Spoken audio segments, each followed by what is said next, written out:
Good morning and welcome. Idyllwild Arts and FWB respectfully acknowledge the Kawishpa Kawinya, also known as Kawiya Band of Indians, and all 9 sovereign bands of Kawiya people who have stewarded this land throughout the generations and continue to steward this land for all future generations. Thank you and welcome. My name's Andrew. I actually work here year-round at the Idyllwild Arts Academy. Right now you're sitting in Lowman Hall, and this is where we have our all-school meetings, which is what I'm more used to addressing, 15-year-olds. So,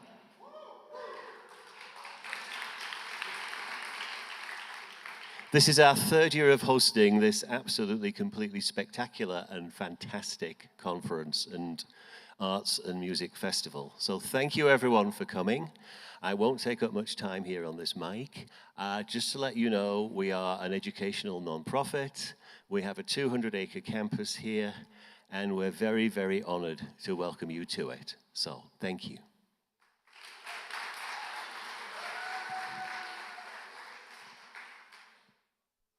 Hi. Hi. All right, I probably need this as much as you, but I need everyone to close their eyes, please. It took a lot to get here, so we're just gonna kind of clear and be present. So feet on the floor, cell phones off, and we're gonna take 3 breaths, 3 seconds in, and then 7 seconds out, and just like really let it out. So in and out. Oh, that sounds good. Good acoustics. In and out. All right, last one, and you're gonna like really push it out. We're like kind of gross for the person next to you. In and out, just let it all out. I think they heard that on the live stream. I'm Greg, mayor, internally, CEO, externally for FWB. I'm really, really excited to be here. It's been great. We've been here all week. Shout out to Jesse and the base camp team for getting us up here, for having an extraordinary first base camp. And I love the town of Idyllwild. I love this school. I think one of the things they said to us in the past is they really like this because like we are what their future's students' dreams are. Creatives, dreamers, builders, all working in like the creative arts. So it's really great for them. And so Andrew, thank you for having us. And please tell Pamela, thank you as well. So we got a lot to cover today. And then we also have incredible programming. You will not get to everything. It's very much a choose your own adventure. We're gonna get into that. So this is our planning today. Some welcomes, thank you. I'm gonna give a little bit of framing of a concept of why culture needs to be in your tech stack. Then we hear from Jesse about ear and bass. No? No, okay. Then we have a number of partner announcements that we're calling Life After Fest. We'll do a little bit on token migration, and then we'll hear from Uniswap, and then we will have a How to Fest with our excellent sister company, Mesh. Congratulations to them launching, and Bend, our payment partners. And then we'll close, and you'll get to listen to people way more interesting than me. But I want to give a little reason of like what we've been thinking about for the last year. Katie's gonna touch on it, but we wrote an essay earlier this year called The Year of Validation, and I've been thinking like, why are we here? Like, why is FWB in this space? Like, what role do we play? We spun off our product company. We do a bunch of things, but like, what is our reason for being in this space? And so, before we get to that, I also really wanna make sure that we thank our partners. Base, thank you very much. You launched here a year ago, it was amazing. It's incredible to see what a year is. And I can't list all of them, but please go find all of our partners. They're incredible. Last year, we turned FWB Fest into a platform, and our partners really, really, really took up the mantle, and so we could not be here without them for a number of reasons, and they really make this like what it is. So could we just hear a round of applause for partners?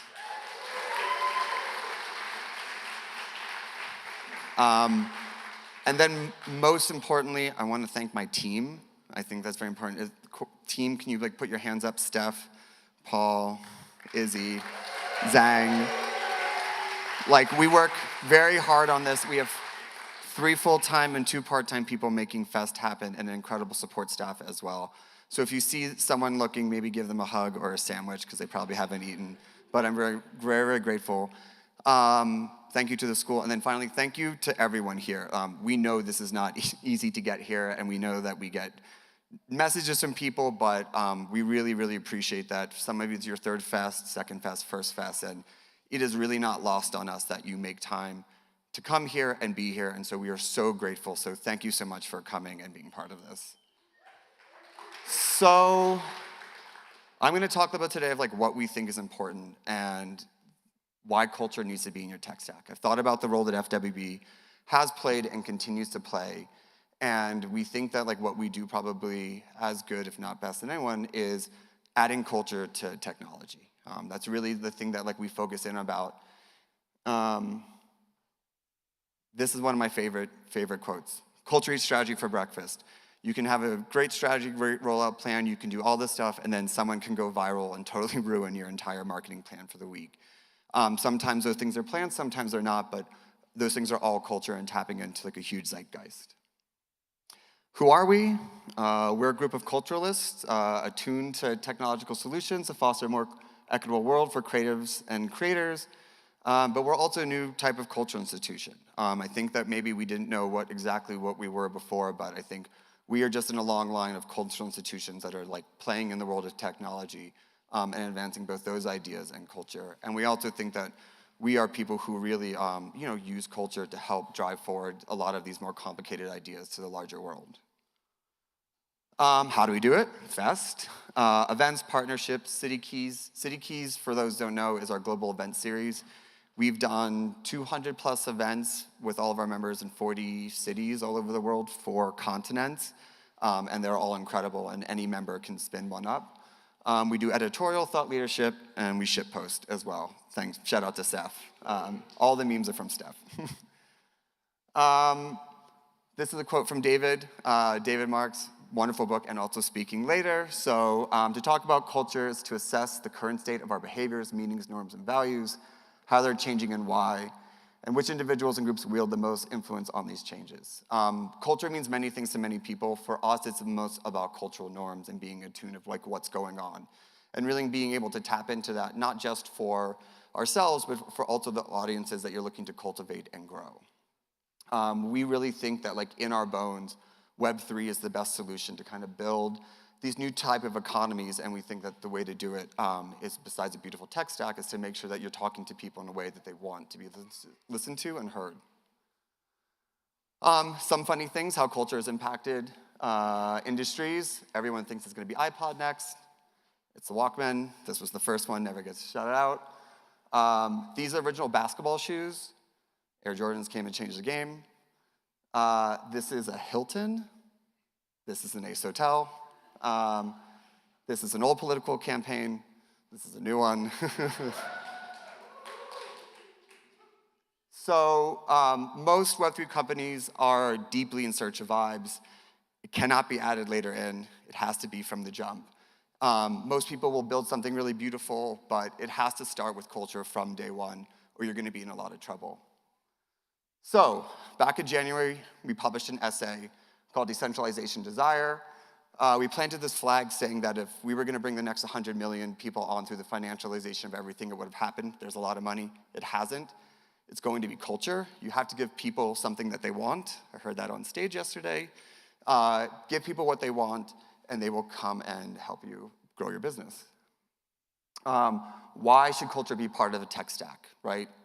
It enhances adoption. It drives innovation differentiation. A lot of people's tech stacks are going to eat each other. There's a big flattening. A lot of people in Web3 are offering wallets or L1s or L2s, but at some point they're all going to do the same, or there's going to be scope creep, but people have to feel an identity to us. There's a reason why we chose Base as our partner, because there's a cultural fit there. That's really going to be like the thing. People have to feel something. They have to want something. They have to feel a connection. And then also having culture makes you relevant. If you're paying attention to like what's going on in culture, it doesn't feel forced, and if you're always adapting with the time, and if you're always looking at trends, you're able to pick things up and catch a viral moment or be part of like a larger conversation. And then for my capitalists out there, if you connect with people, buy your product. And I know that a lot of people think that this might be a weird thing to say, but as David has also said, desire drives status, status drives culture, and culture drives spending. So if you don't think that culture is important for any reason, just like think about your CFO rubbing their hands together and going like, great. So earlier this year, we put together a concept about ontological design. This was for product people. It's essentially like how to think about innovating on your products. Ontological design, the core concept is the things that we design end up designing it back. We sat with this for a couple months and we realized that it was actually missing something. This is really good for product, but it doesn't totally talk about like hooking people in. For those taking slides, pictures is also on our editorial website. So we made one for culture. I won't read this, but we're gonna publish this. But essentially, this is like FWB's 10 rules for like how to put culture in there. And a lot of it is listening, paying attention, being aware, talking to your people, especially if you're like older CEOs and you've got younger people who like know what's going on, talk to them. But essentially, it's just like being open-minded, flexible, and knowing that like how to catch a vibe. If you're interested in chatting with us about this, we do this for a lot of companies. We have a lot of thoughts on it, so you can come talk to any one of us.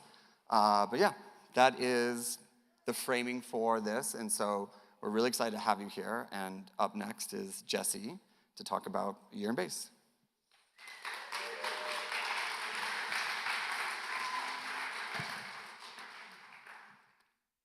What an honor. Hey, everybody. Happy Friday. Oh, the Happy Friday people. Yeah, there he is, back. Go get some coffee. Buy it on chain. I'm Jesse Pollack. Super excited to be here with all of you. My voice is a little worn down because I've been on for the last 48 hours, but FWB was the first on-chain community that I was ever really like a part of, that was kind of doing this new cultural thing on-chain back in 2020.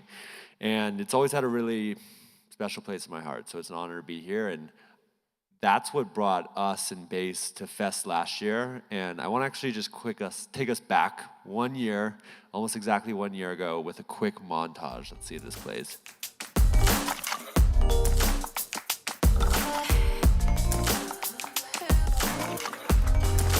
That was 5 in the morning. Thank you. That was the end of the day.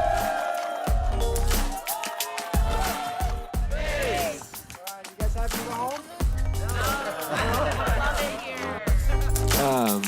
FEST and Idyllwild is a super special place for me, for Base. For those who don't know, a year ago we launched Base from a Starlink. Like, you go out the door and there's a little building. We were in there at 5 in the morning launching it. And I feel like Greg couldn't have said it better. The reason we launched Base here was we felt like we were creating something new. And when we brought that thing into the world, we wanted to be in a place that was beautiful. And like, boy, is this a beautiful place. And surrounded by creativity. And what better creative cocoon could you possibly ask for than FEST?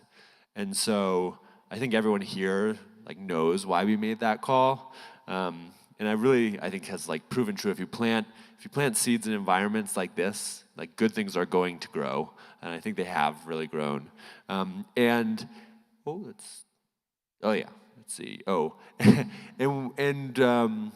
The reason I was laughing when Greg was like, first year in Base, it's like, I'm not going to talk about the first year in Base. That's boring.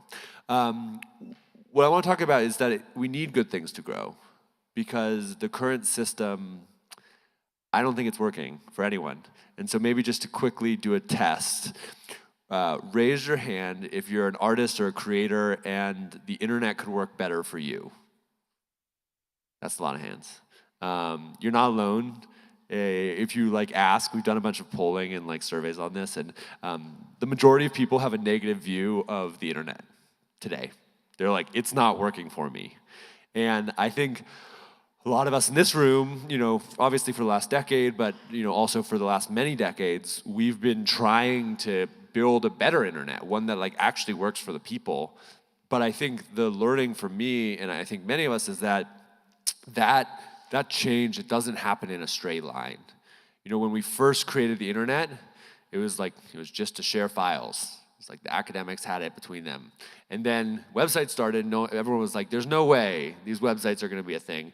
And then, it started growing. People were like, oh, maybe the TV companies are gonna put the content in the websites and that's what's gonna make it a thing.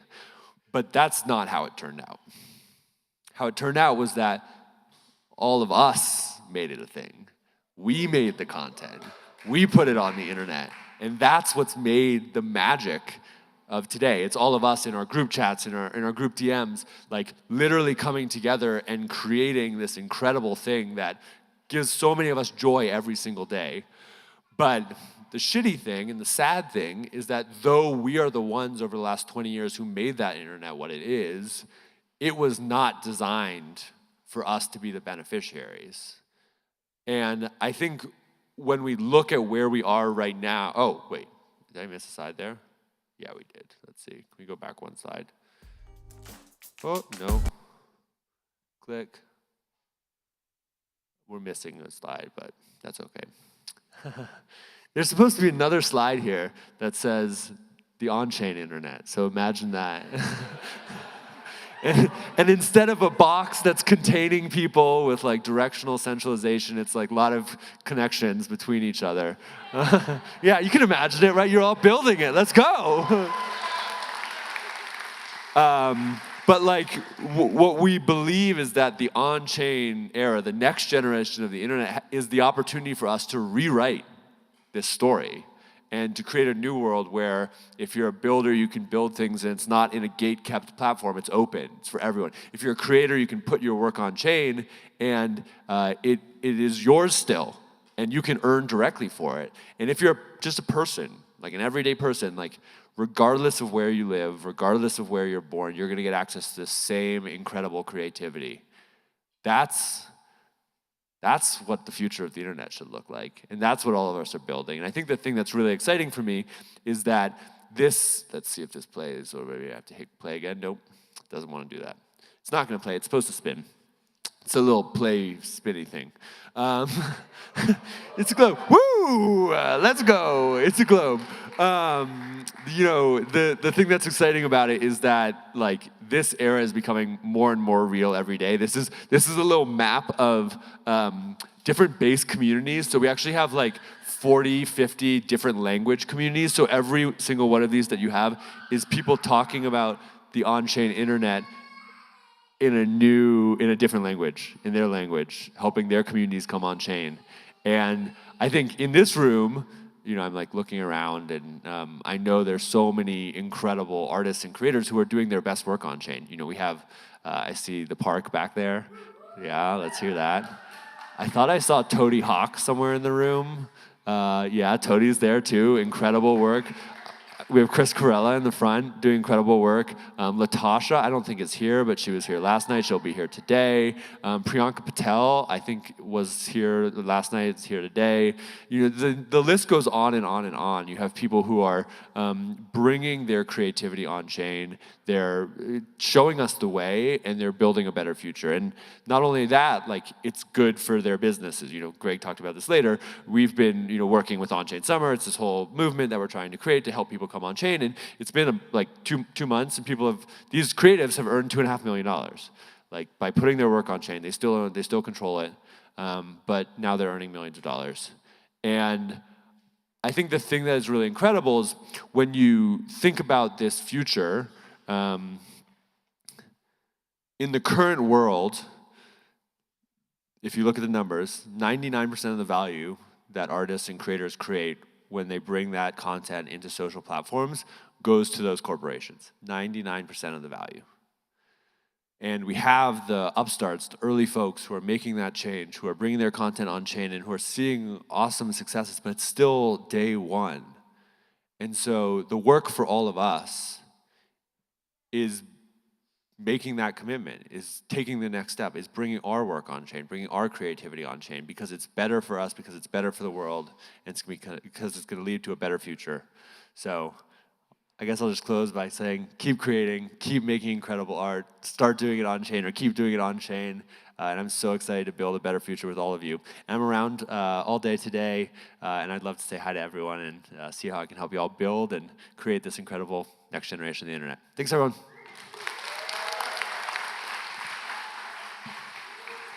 Thank you. So one of the things that we've been working on is what we're calling Life After Fest. Fest is amazing, and we love it, but there's a lot more of the year left. So we have a number of partners here that we're going to be working with, and we're going to bring up on stage and do a couple announcements about them. Couple things we have coming up next.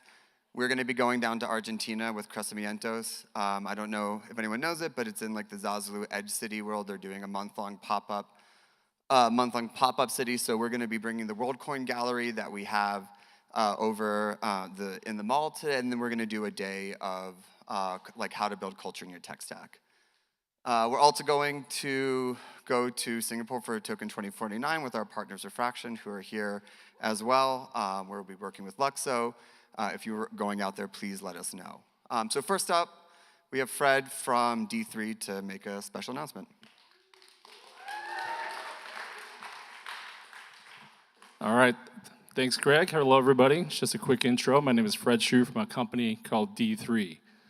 D3 is proud to work with FWB to issue the official .fwb top-level domain on the internet. Let's go, let's go. So I love talking about domains, so just a little bit of a primer. I'm gonna take my quiz. How many of you guys have an XYZ domain name? All right. Second question, how many of you guys have an ENS or what's known as an .eth Web3 name? Okay, let's go. This is definitely like a 70% Web3 native room, which we love. Real domain names, I'll talk a little bit about our history. So my team at D3, we're about 30 people. We have about 6 people up here. Please say hi to them later. We're very friendly. We're also powering the refresh booth outside, so get a star FWB little scarf and a cooling kit. A little bit of history is my team created about 300 top-level domain extensions over the past 12 years, including .cash, .finance, .network, .xyz. We created .xyz, our team did. It actually took my co-founder, Cheyenne, years to get traction for .xyz. And finally, when he personally sold abc.xyz to Google sometime around 6 years ago, that's when it became mainstream, right? That's when it became mainstream. What I love about this is because when we launched FWB, and Greg and Izzy and Steph know all about this, we can launch this new planet that's Web3 compatible, Web 2 and Web 1 compatible, one ID that you can use across everything within a couple years, right, with the next ICANN round. That's the reason why we exist. We're positioning these communities for success. So it's going to become what we plan to be the next XYZ, possibly the next .com, as long as we maintain strong culture from day one. So looking forward to this. If you'd like to reserve your name, it's going to have a star in front of it. We are going to mint it on base too. These names on base. And in a couple of years, you're going to be able to claim for the real domain .fwb. So for those people who, you guys might be too young for this, but I was around during 1994 when the first .coms came out. Imagine it was 1992, and you could buy a reservation or claim token for the future domain name. This is exactly the same model. It's a real-world asset. They will have value because they'll value the community, and you're going to be able to use them from day one. That's why you see this star. It does not have a dot. So anybody has any questions, please visit our website, claim your name, save your spot. We're looking forward to making more announcements on this in the near future. Follow FWB and all the great news that Greg has. Thank you, everybody.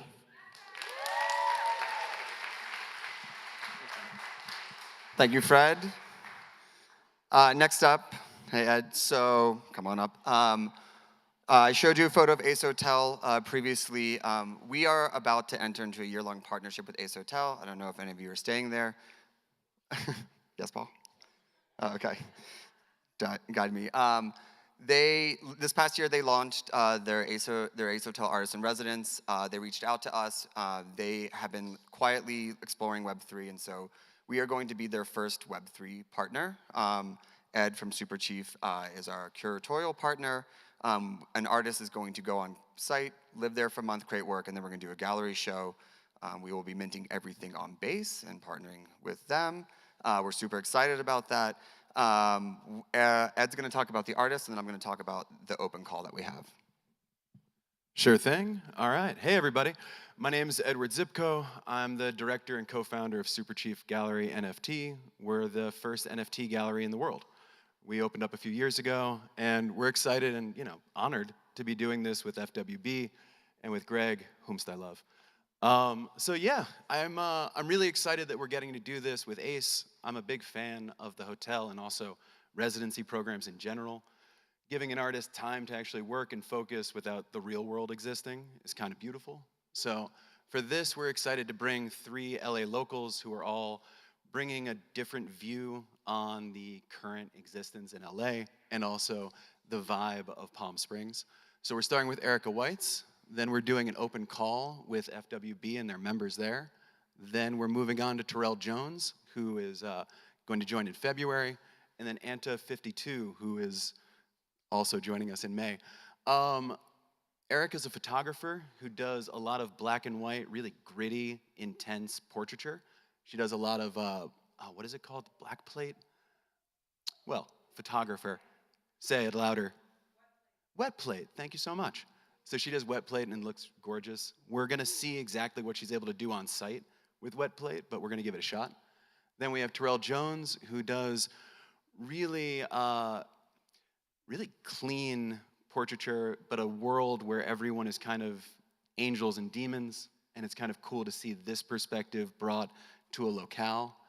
Anta52 does really psychedelic illustrations, also an LA local, and we're excited to bring them to the desert because a lot of their work already features desert. Greg, I think that's it. So the open call is actually really exciting. When we spoke with Ace, we said, it's great, we'll curate that, but we want to bring an opportunity for the larger Web3 space into our community. So in September, we're going to actually launch an open call, and any artist in the industry will be able to submit, and they would be for our November gallery. And then if you're an FWB member, you actually get to vote on who the artist is going to be for November. So we will be launching this and pushing it through all the channels. So you get to live at Ace Hotel for a month, you get work, you get a 3-month gallery show as well, and then we'll be minting all of your works as well. So we're pretty excited about it. Stay tuned for more information on that, and then if you are in the LA area in September, we'll have a gallery opening and a small party. Thanks, Ed. Yeah.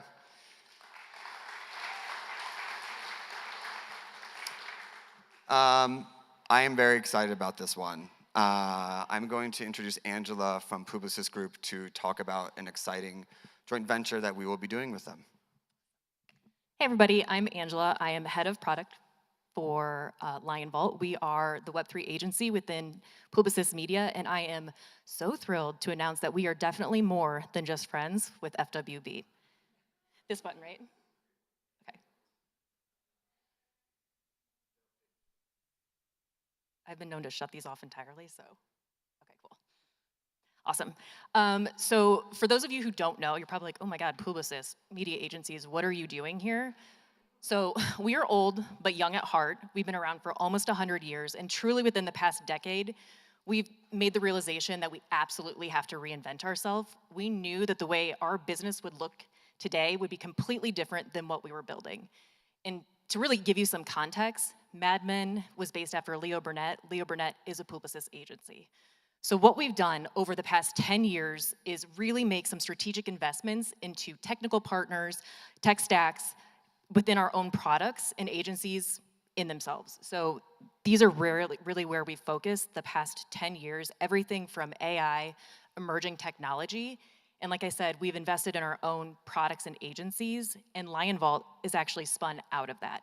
And so I'm so thrilled to bring Lion Vault to the forefront. We've been building in stealth for a while. We announced really our existence at the beginning of this year, and our role is to bring large consumer brands on chain. So we do have some proprietary technology of our own, but where we're really strategic is identifying the appropriate partners to really build out our tech stack into composable Web3 solutions. So we've been building a lot behind the scenes. We've had a bunch of consumer activations that we've actually launched, and where our strength is really kind of what everyone's been talking about when we're talking about bringing people from Web 2 into Web 3. We abstract away all the stuff that's going to confuse people, that makes them scared, and really just leverage those consumer brands to bring them on chain in a very safe way. So all of the partners that we work with, we have verified so that these brands know that everything is safe, secure, and from a consumer level, they love the experience. It's very delightful, they're easy to use, it's very easy onboarding. So we're both, really focusing on bringing Web 2 people in from a large consumer brand side, but also the experiences are very delightful for those of us who are degens and in the space. So this is just super high level of what we're doing, and we look at FWB as someone who can really help us on the experiential side. So we've got that tech stack that's fully built out, vetted, works, and so now we can leverage a relationship with FWB and Greg, which also I'm glad you're standing there because my favorite part so far has been you lurking behind the trees. So, so that is us, Lion Vault, Publicis, and why we're with FWB. And before I head off stage here, and this fly won't leave me alone, we've definitely been cooking. And if you guys are interested to see the latest thing that we've been working on, please head to crocsmadlab.com to join the waitlist. That's a hint as to who we've been working with, and that will be launching oh so soon. So if anybody from my team is watching, thank you so much for working while I'm here hanging out and doing degen stuff, and keep shipping.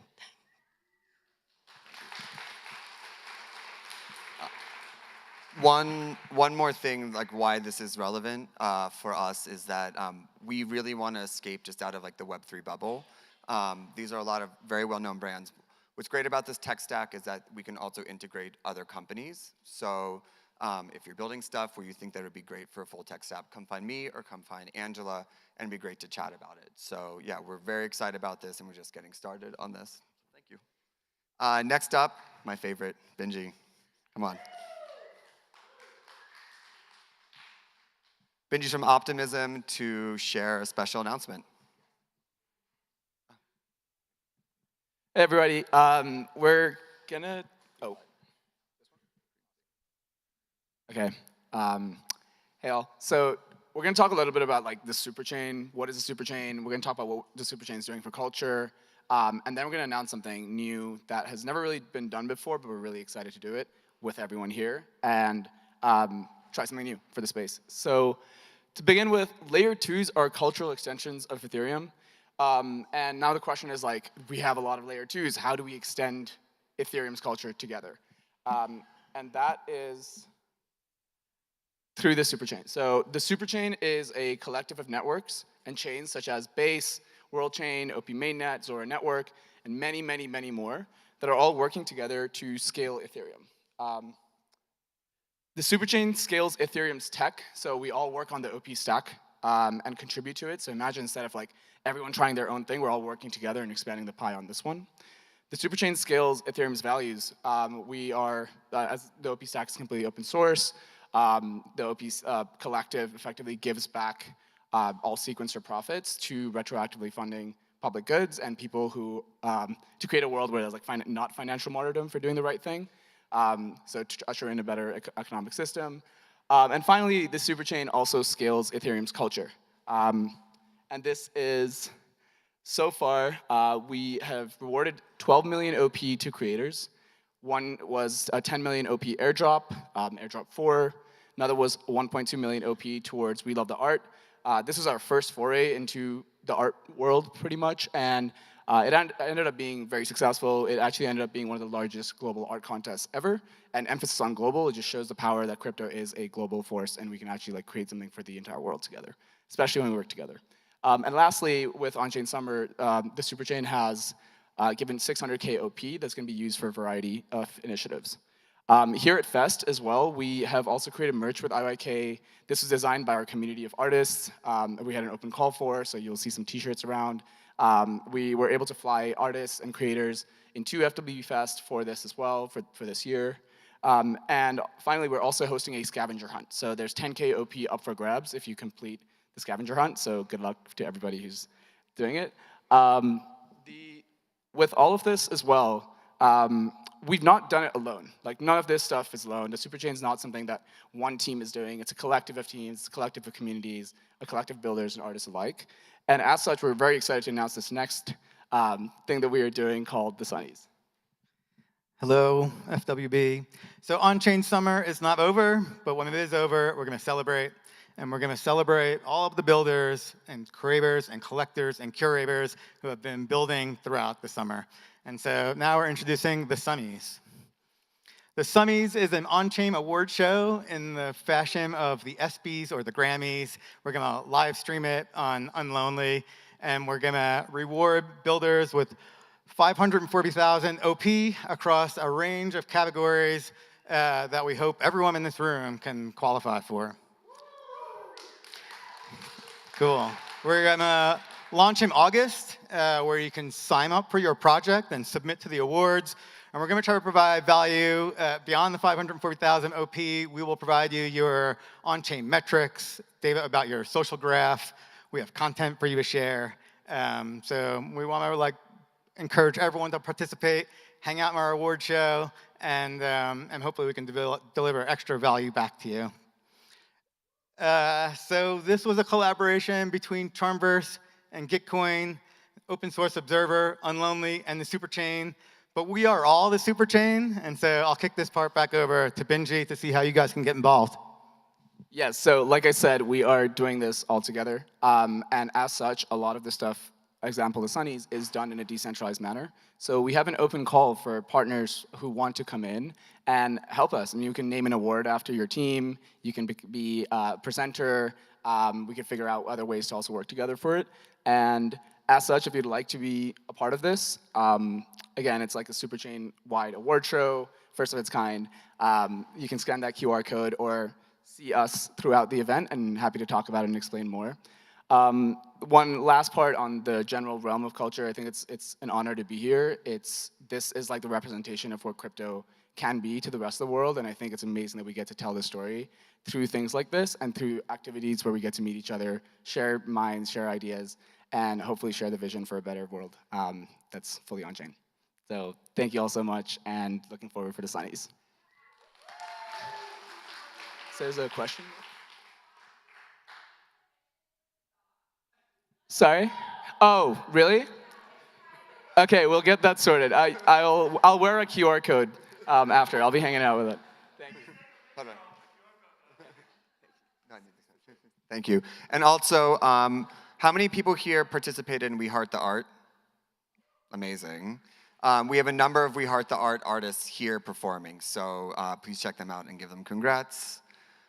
And then our final one is our partnership with Scope. Haley and Connor.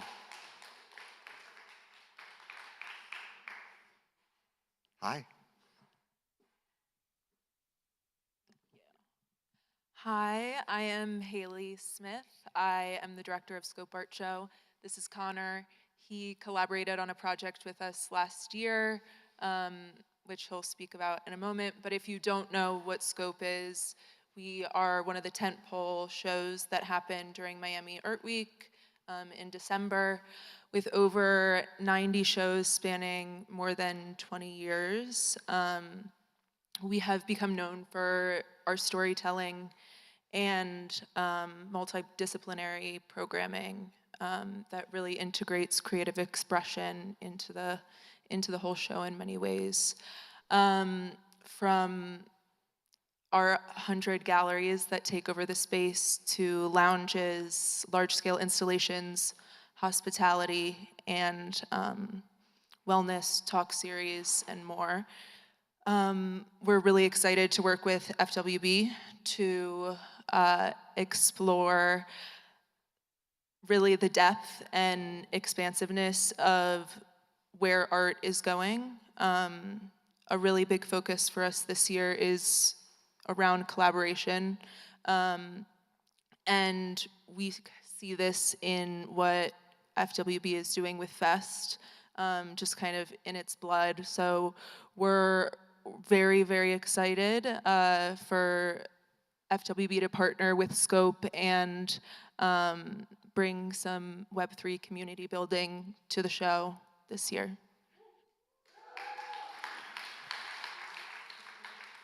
You're right about this fly. It's got me. From the looks of it and the sound of it, this room is so collaboration centric, and I mean, it takes this kind of community to start something different in the world. And I was very like anti-gallery, anti-art fair. I mean, I'm an observer, but as an artist myself and somebody who's making things, I participated in Scope this year. I learned what incredible people they are. Haley just top of her class. She's probably one of the youngest people in the art world doing absolutely incredible things, and she wants to really integrate Scope into a place where it is, you know, just as equally top of its classes as she thinks. So I think the partnership here is incredible.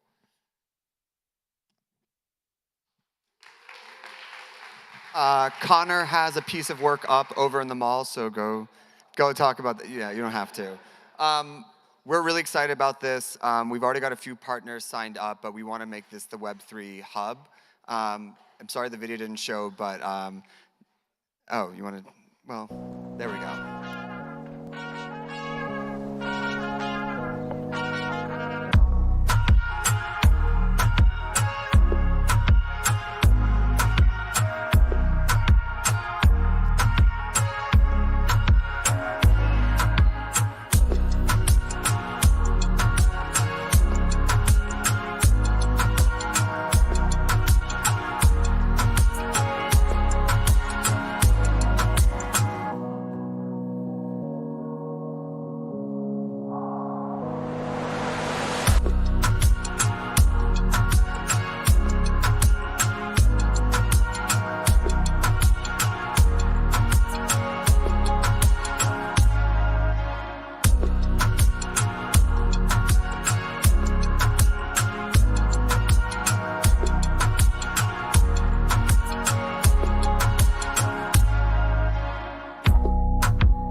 So if you're interested in talking to us about all of us coming together to do our Web3 events and activations in Miami, just come find me or the Scope team. That is Life After Fest. That is like some of the things that we are working on. So thank you to all of our partners who came here to be here today. Next up is our token migration. Izzy, you want to come up? For those of you who don't know, we spent the last 5 months working on figuring out how to migrate our token to Base. Thank you to all the people that helped us for that. And we have a few updates on timelines and then some of the things that we're building with our new benefits token. Hey y'all, if you're an FWB member, you've probably seen this proposal or seen some of the discussion that's happened in our Discord. If you're not familiar with this proposal and what it's about, essentially this past June, our community passed a proposal to upgrade our token ecosystem. This is like a really historic proposal, I guess in FWB history, and especially with governance, in that this is the second, I believe the second most voted on proposal since 2021.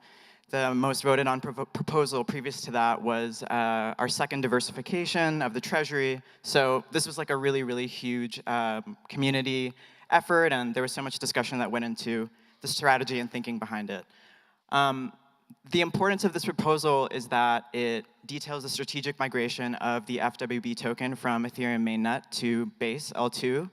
And it also includes the creation of a utility-focused arcade token called Benefits that you can actually earn or receive through your participation with Bend, through the Bend quests, and as you kind of continue to participate in other activations that we do throughout the rest of the year. In order to support this token migration, we started a party DAO to crowdfund for ETH so that we can set up the LP pair once the token is launched. This party DAO is currently live. It closes August 26th. This is the QR code, so if you'd like to participate, make a contribution, we would appreciate it. We believe that working with Party DAO is a really awesome tool because it sets us up for success in that we continue to have control within our community of how this DAO is used and how proposals are passed and how the benefits token continues to be circulated through our ecosystem. We have one member of our core team, one member from SIC, and one member from our community council that are stewarding this party DAO. And yeah, scan the QR code, make a contribution, 0.01, 0.1, we're raising funds for it. Next slide. So as Izzy mentioned, we are launching this arcade token benefits. The FW token is historically a governance token, so we wanted to make something that we could use and essentially make it the culture token. As Izzy mentioned, there's a million benefits that you can earn at Fest this weekend by either using Bend or Mesh, who we'll introduce in a little bit. And then what do you do with those benefits? So we have a number of partners who are coming up with different ideas, and I'd like to bring out Dex, co-founder FWB, former CTO to talk about the first product that we built using benefits. Thank you, Greg. Hi, everyone. Greg asked me to do this like 20 minutes after I woke up this morning, and so I didn't have a chance to practice like everybody else. But as you can see behind me, we have some really futuristic shit coming for you. This is a project that I was dying to build almost the entire time I was at FWB, and it is a pixel-to-pixel clone of Craigslist for the DAO. And it plays into a very, very special thing that I think is very unique to FWB, which is that we have some of the most incredible people in the entire world inside of our DAO. And it's a place where people can build a reputation and build status with their heroes, with friends, with people they respect, people with insane amounts of talent. And this is, in my opinion, the best way to do it, is basically to give the entire DAO a place to buy, sell, and connect with each other. My favorite is that we're going to be bringing back casual encounters, which is a very strong concept. And it's simple, and I think that that's what's really beautiful about this. And it gives our members and the world a way to essentially build anything they want to, as simply as they want to, inside of a interface that is extremely familiar to all of you, and with on-chain settlement, and that's pretty much it. That's as much as we innovated. If you know Hunty, he is who built this all out. I was merely the idea guy from a couple years ago, and anyone who worked with me back then heard me yelling about this in meetings for months and months that we needed to build Craigslist. So I am very happy that it's happening, because it could not have happened before this base migration. It just would have been too expensive. The transaction fees, the amount of time to put things up was just inhibiting. And you need this to be essentially fast and near free, because it needs to reflect people's wants, needs, and desires. You can post goods, services, house swaps, anything you want. This guy over here is unlocking the secret to riches with cryptocurrency. You can run courses. This is where you start your next business. I couldn't be more thankful to be here. I think it's so crazy that we're here for the third year, and I remember the first year thinking that shortly after year one that we might be just like over as a DAO. And sitting in this room for the first sort of town hall that we did here, realizing that this is actually the start of something insanely beautiful. And I've watched so many of my friends inside build businesses and exit. Jose, who's going to talk in a minute, with SIC and Mesh being a very important one, and many other people as well. And I like to think that I'm also an example of that. When you walk out of here, you'll get to see my new company, Mind Palace, and we have little terminals that know. Woo. We have little terminals in the library and then in the lobby here that are loaded with every piece of information about Fest, and you can ask it any question you want. You can tell it that you just, ate a handful of mushrooms and you need something to do right now, and it'll tell you that you need to go see Laraji at the amphitheater right now. I hope that I get to meet all of you, and I see a lot of familiar faces, and this is a beautiful thing, and I hope to be back here next year. So thank you very much. All right, we've got about 20 more minutes, so just stick with us and then we're gonna get to it. Thank you, Dex, and thanks for building this. And if any of you wanna talk about building apps that use benefits as its in-app currency, find me or Izzy or any of the team. We've got a few more like special projects in the works that will launch this fall. Next up, we have Chase from Uniswap. Come on down. Uniswap is one of our longtime partners. We love them so much. They've got the Uniswap Cafe. If you want to enter it, you need to download the Uniswap wallet and show it. They've got snacks, very cool water bottles, which I will let you discover for yourself. Chase, you're going to talk about some user-generated content. Yes. I just came from the Uniswap Cafe that Greg was mentioning. So I would highly recommend stopping by. We have some very cool merch. But today, I want to talk a little bit about user-generated markets. So I'm Chase Chapman. I lead content at Uniswap Labs. Oops. Oh, I'm seeing the slides on here. I lead content at Uniswap Labs, and so I get to think a lot about consumer crypto. A quick legal note from our team. These are my views and not that of Uniswap Labs, so don't hold me accountable for that. Okay, I gotta figure out how to move this. Okay, so I wanna talk a little bit about user-generated. There should be a line through content, and it should say markets instead. But first, I kind of wanna give a moment to talk about what user-generated sort of means. So the term user-generated actually first showed up in the 19th century because the Oxford Dictionary was primarily public contributions.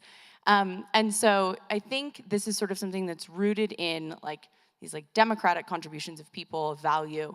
But of course, the actual contribution mechanism and how you could have your voice sort of represented in things that were published prior to the internet was actually pretty limited. So, still with the Oxford Dictionary, despite having public contributions, you couldn't actually publish something really easily at scale without having essentially a printing press. And so, of course, the internet changed things entirely.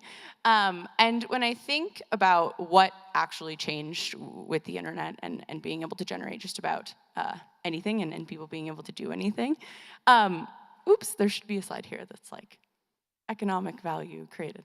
But basically, when you think about what the internet changed, it's actually that anyone was able to create content at scale and publish content at scale. And what's exciting about that is that it created tons of value. It completely changed media, and it completely changed the sort of sector of quote-unquote information technology. So much so that actually 3 of the 5 fastest growing industries in the US in 2023 were information technology, quote unquote, industries. And so I say all of that to say that essentially the ability to publish information at scale to anyone in the world has created a ton of value. But of course, that value has not been, some of these slides are missing, but that value has not been able to be captured by the individuals who've created that value. And so user-generated content has, of course, been this exciting thing, lots of economic value, and I believe essentially what the internet did for user-generated content and the ability for anyone to have a printing press, crypto does for markets. So today, if you want to create a market in the traditional sense, it takes years, right? So one of the reasons that's the case is you kind of have to appeal to the powers that be. It's really only structurally set up for bonds, commodities, and equities. And what we're really excited about at Uniswap is that that's now possible for just about anyone to do. So, okay, what does that actually mean? Well, on the internet, while all of these things were happening, all new types of value have emerged. I like this meme, I'm no longer baby, I want power, because I think what it really means to me is that all of this type of value has been created on the internet, and people are finally realizing, okay, well, how can we actually capture that, and how can we turn that into something that is liquid and able for anyone to access? And so, of course, you're gonna hear this a million times today, I'm sure, but what the internet enabled for value, we believe crypto will enable for, or what the internet enabled for information, we believe crypto will enable for value.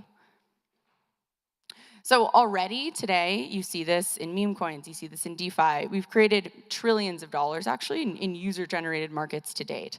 So that includes things like Bitcoin and Ethereum and Milady NFTs and FWB itself.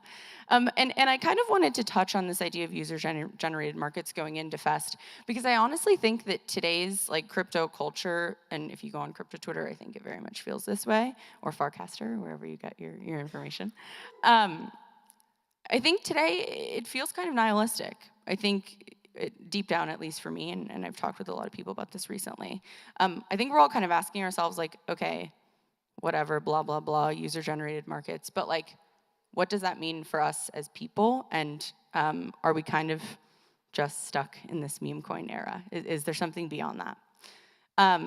And so what I kind of want to take a step back and reflect on, oops, there should be a slide here before this one, but is that being here today at FEST is actually a perfect representation of what's possible. So I went back in the Discord and took a screenshot from 2022 of one of the first messages that was talking about actually buying FWB tokens. And what was cool about it is, of course, it's talking about Uniswap and what's possible with user-generated markets.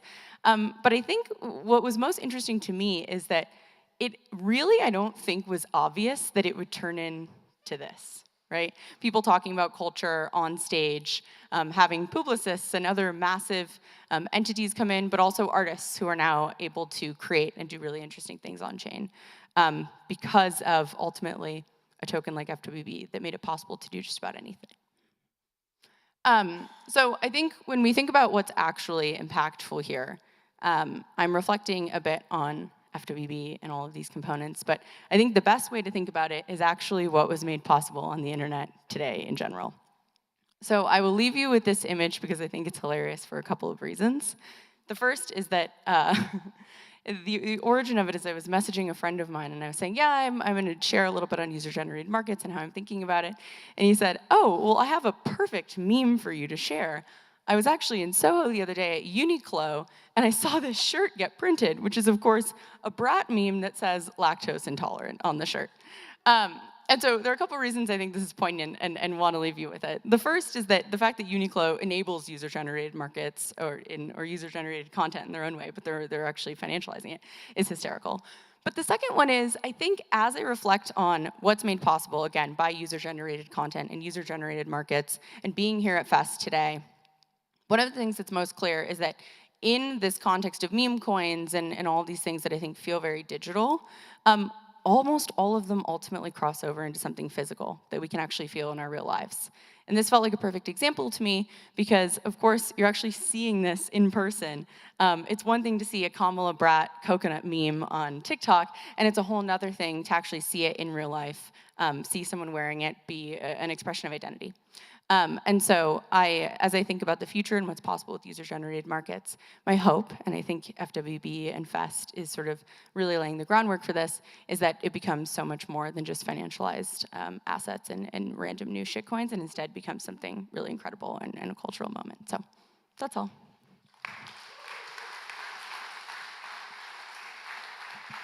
Thank you. Okay, last stretch. I'd like to bring my team up. Steph, CMO. Paul, festival director. Come on. Yeah, you're going to talk. And Katie, who is our program director. They're going to take you how to Fest. We're going to also introduce, well, everyone knows Jose, but we're going to introduce their new product. And then we're also going to have our friends from Ben talk about crypto payments. And then we will have some closing words from a very special guest. Oh my God, how am I gonna hold all this stuff? Oh my gosh. Can you believe they gave me the mic? Woo, okay. This is a map. This is a map of FEST. This is also in your guidebook. Do you guys know you're at FEST? You are literally, you guys are here. You guys are right here, okay? All right. There's gonna be stuff going on here and here, some here, some stuff here, over there. Okay, you get the point. Yeah, next slide, okay. FEST is literally today. You are literally at FEST. Holy shit, go outside, okay? We're gonna do just a couple more things talking at you like this. Go outside, but also come back for some incredible talks. There are ways you can find information. There is a lot of information, as you know. I have been sending you those emails. That is me. There's a person sending you those emails in your inbox, okay? Just remember that when you see an email from FWB, it is me. And if you don't open it, you're personally attacking me. So the best way to get information, there's your guidebooks, there's a welcome packet, the emails, push notifications, I'm gonna get into a second, and people. We've got Paul, Katie, Greg, a few other folks. Yeah, go ahead, next slide.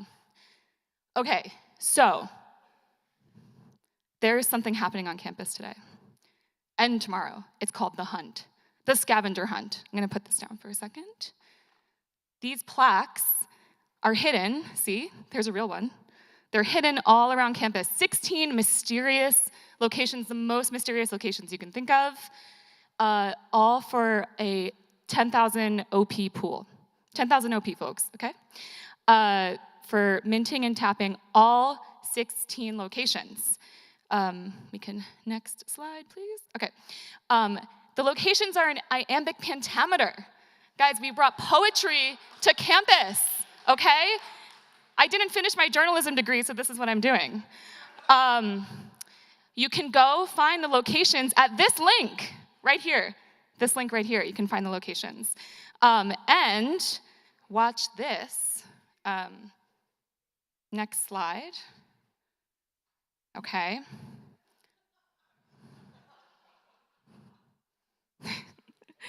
Hold on a second. Okay. Yeah, so this is marketing, guys. This is marketing in real time right now. You guys are experiencing marketing. Okay, did everyone get a chat notification? Check your phones. What?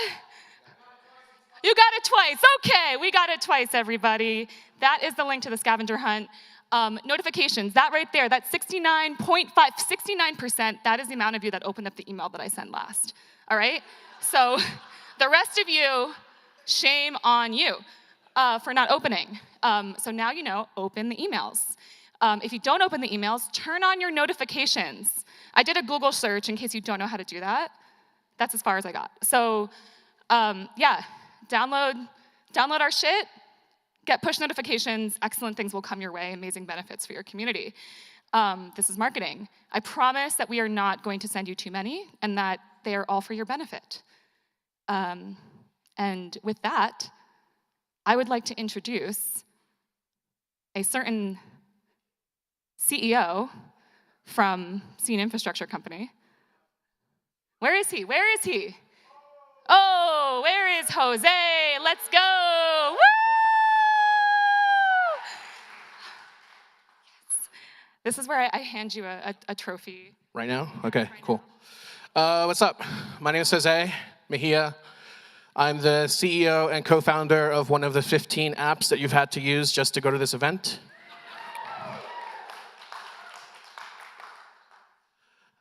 So what is Mesh? What is Scene Infrastructure Company? Why am I standing here talking to you?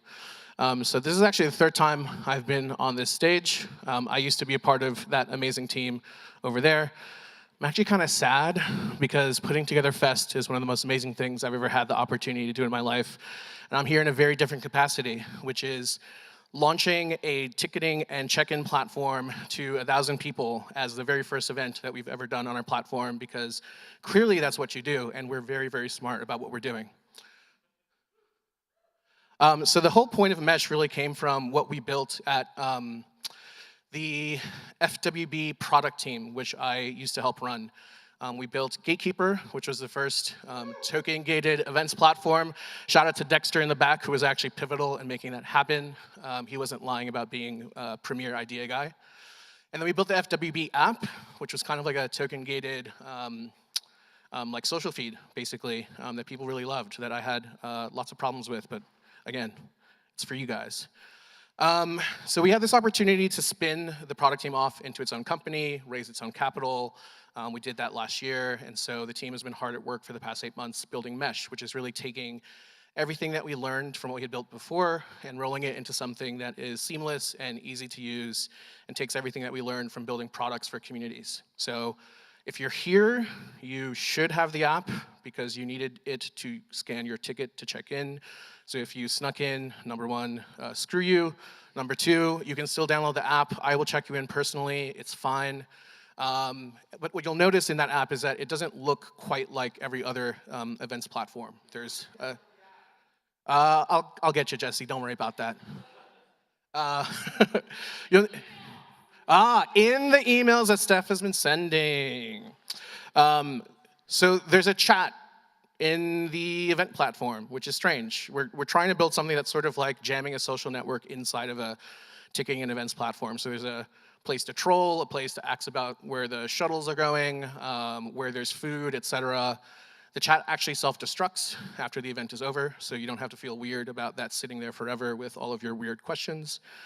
There's a point system baked in, but what you'll see when the event is over is that those points are not for Mesh, they're actually for FWB, because who the hell cares about Mesh? We want you to get points for the communities that you participate in.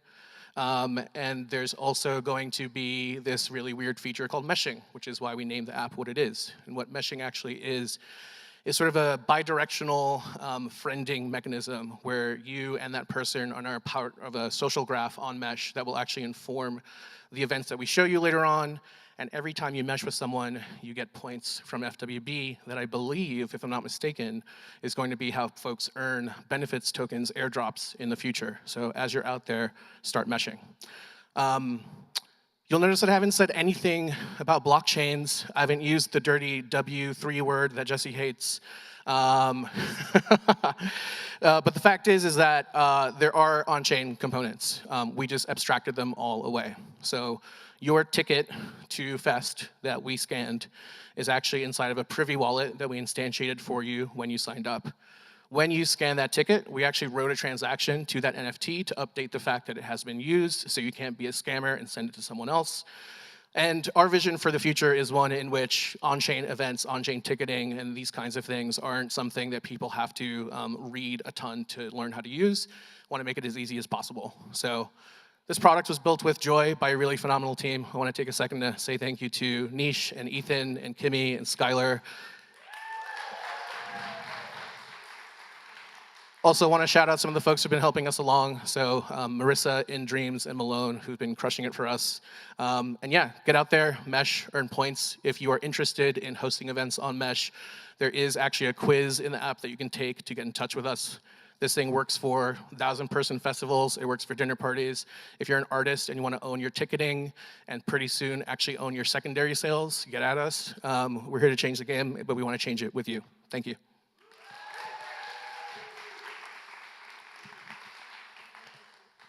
Congratulations. Next up, we have our partners from Bend to chat about on-chain payments. Yes, Jose said we have you downloading maybe not 15 apps, but enough. We want to prove this as a use case. I know we talk a lot about things being on-chain or crypto making it better, so we wanted to do both with events and also with payments. So these are wonderful friends at Bend. You will see them all around because they're rolling very deep, but John is just here to talk to you about getting on Bend. Yeah, thank you so much. Hey everyone, how is everyone doing? Everyone good?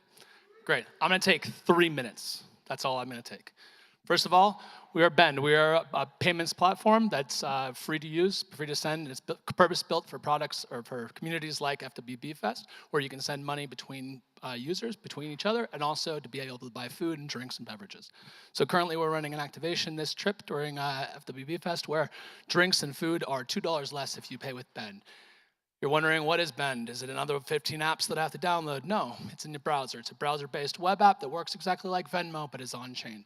All you have to do is go to bend.eco or scan the QR code, and that will spool up a wallet for you. Currently, what we're doing is selling cards, $20 cards, to help you on-ramp for use at Fest. Those cards will on-ramp you with USDC on base to be able to spend at Fest as easy as transferring cash. So it's not another app to download. It's just a website. You can spool it up, do it right here. And if you have any questions, please come to the booth and ask with us. We'll figure out any problems you have and see if we can create an exceptional experience for you guys. 3 minutes? Perfect. Last up, but very important, is we're going to just talk about programming. I'm going to turn this over to Paul and Katie. Katie is our festival programming head operation, amazing person. And Paul is the reason why everything runs so smoothly in this team. So we're going to talk about it, and then we'll have some closing words. Yes, that was my very real job title. I am KD or Caitlin. The KD thing is kind of like a long LARP. I'll explain it to you if you have time. Not right now. We don't have time. This has been long. To take a step back to 2022, when we were first starting FEST, myself and the rest of the programming team, we were noticing this phenomenon of like very smart people congregating around new emerging technologies. And we wanted an opportunity to make space for ideas outside of product launches and more traditional tech conferences. We also wanted to combine that with like an amazing music program and obviously celebrate this amazing space that we're all sharing today. Last year, if you were here or you were in the space at all, it was a very different story. There were still a lot of smart people, but there were a lot of bad actors coming to light, and we were starting to question, like, did we need any of this technology? Was that intellect better used somewhere else? And I think what we've seen in the last 12 months is that, yes, we do need these technologies. There is something very interesting here, but how do we like cut through the bad actors? How do we cut through the noise? And I read a book at the end of last year called The Shape of Design by Frank Chimero. I would very much recommend it. And I'm gonna read a small part of it. I'll be quick, I promise. Most inventions are recombinations of existing things, but where do the sparks for those combinations come from? What instigates that magic to make hybrids, to use them for unimagined purposes, and to inspire new settings for innovation? Certain advancements seem logical and inevitable: smaller cell phones, faster computers, more reliable medical technology, while others seem to come from out of nowhere. Turning avocado into caviar, for example, is not a logical conclusion in the kitchen. That choice is an inspired one. You can always spot these brilliant inventions as instances of magic because our reaction is always disbelief. And I think that we're all here because we've had those moments of disbelief. We've experienced that magic, and I feel like FEST is one of those places where that magic happens. Could you click through the next slide? I'm so honored to be welcoming a group of people, all of you, all of our speakers, all of our artists from around the world. We have people from Tokyo, from London, from Berlin, from LA, from New York, and I'm so excited for you all to hear a little bit more about what they've been thinking about. Those people will be here on this stage. Please stick around after this. Daisy Elioto from Dirt is our first speaker. Folks will also be in the library, in the Sage Classroom, all around campus. So yes, please choose your own adventure, go on side quests. That is where the magic happens. I think I'll give it to Paul. Hello. Everyone is being very galaxy brain, so I get to talk about the fun, smooth brain stuff. Once everyone is tired of talks and goes over to the amphitheater, tonight we have Perfume Genius, Verite, Nala Sonefro, Iman Europe, Laraji, a bunch of really incredible performers. Jacques Green and Bretta will be in Envelop. And then we've got a lot of folks tomorrow. I mean, Zach Fox DJ set is going to be absolutely insane. AJ Cook live. He DJ'd last year with Charlie at Rush, so we thought we'd graduate him to a main stage headliner this year. So I'm just going to leave it at that because I don't like talking in public. I also just want to give a shout out to Paul. He and his production team have been incredible. They also helped produce Basecamp, so they've been running at it. So thanks, Paul, and to your team. This is the end of our plenary. We're going to have one more person come up, say a few closing words. Needs no introduction. Thank you all for coming through this. Please, please, please stick around. We're going to get the first talker on stage, talk on stage after this. Come find me, say hi. Yeah, hey. I would say I hopefully, and I think definitely do need introduction, and that's because this thing is growing. There's lots of beautiful new faces. We got friends with babies, which is one of my favorite parts of this thing. I love seeing the seeds. I was talking to a friend. I said seeds. Maybe that's weird. I was talking to a friend about FEST and about why I enjoy it so much. And it came to me that I enjoy it because it feels more like a family reunion than as a festival. And one of the challenges with family reunions versus festivals is that our community can grow. It doesn't have the constraints that families have, those seeds, so to speak. And in that challenge lies opportunity, and that is the opportunity to go and meet a bunch of freaks just like you, who like hard things, who like building things, who like making the world a better place. And so I'm gonna get out of here, I'm gonna let you get on your way, but before I leave, I want you to look around you, find someone you don't know, this is very like grade school, and you're gonna say hi, and you're gonna tell them your name. You're gonna do that right now. Look around, find someone you don't know.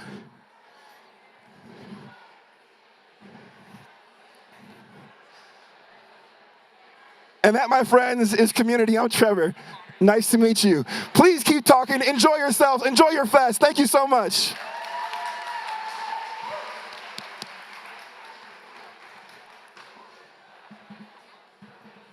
We are going to get Daisy up on stage right now, so if you need a quick water break or something, but please stick around. We're going to get this back on schedule.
Can you hear me? Great, that's on.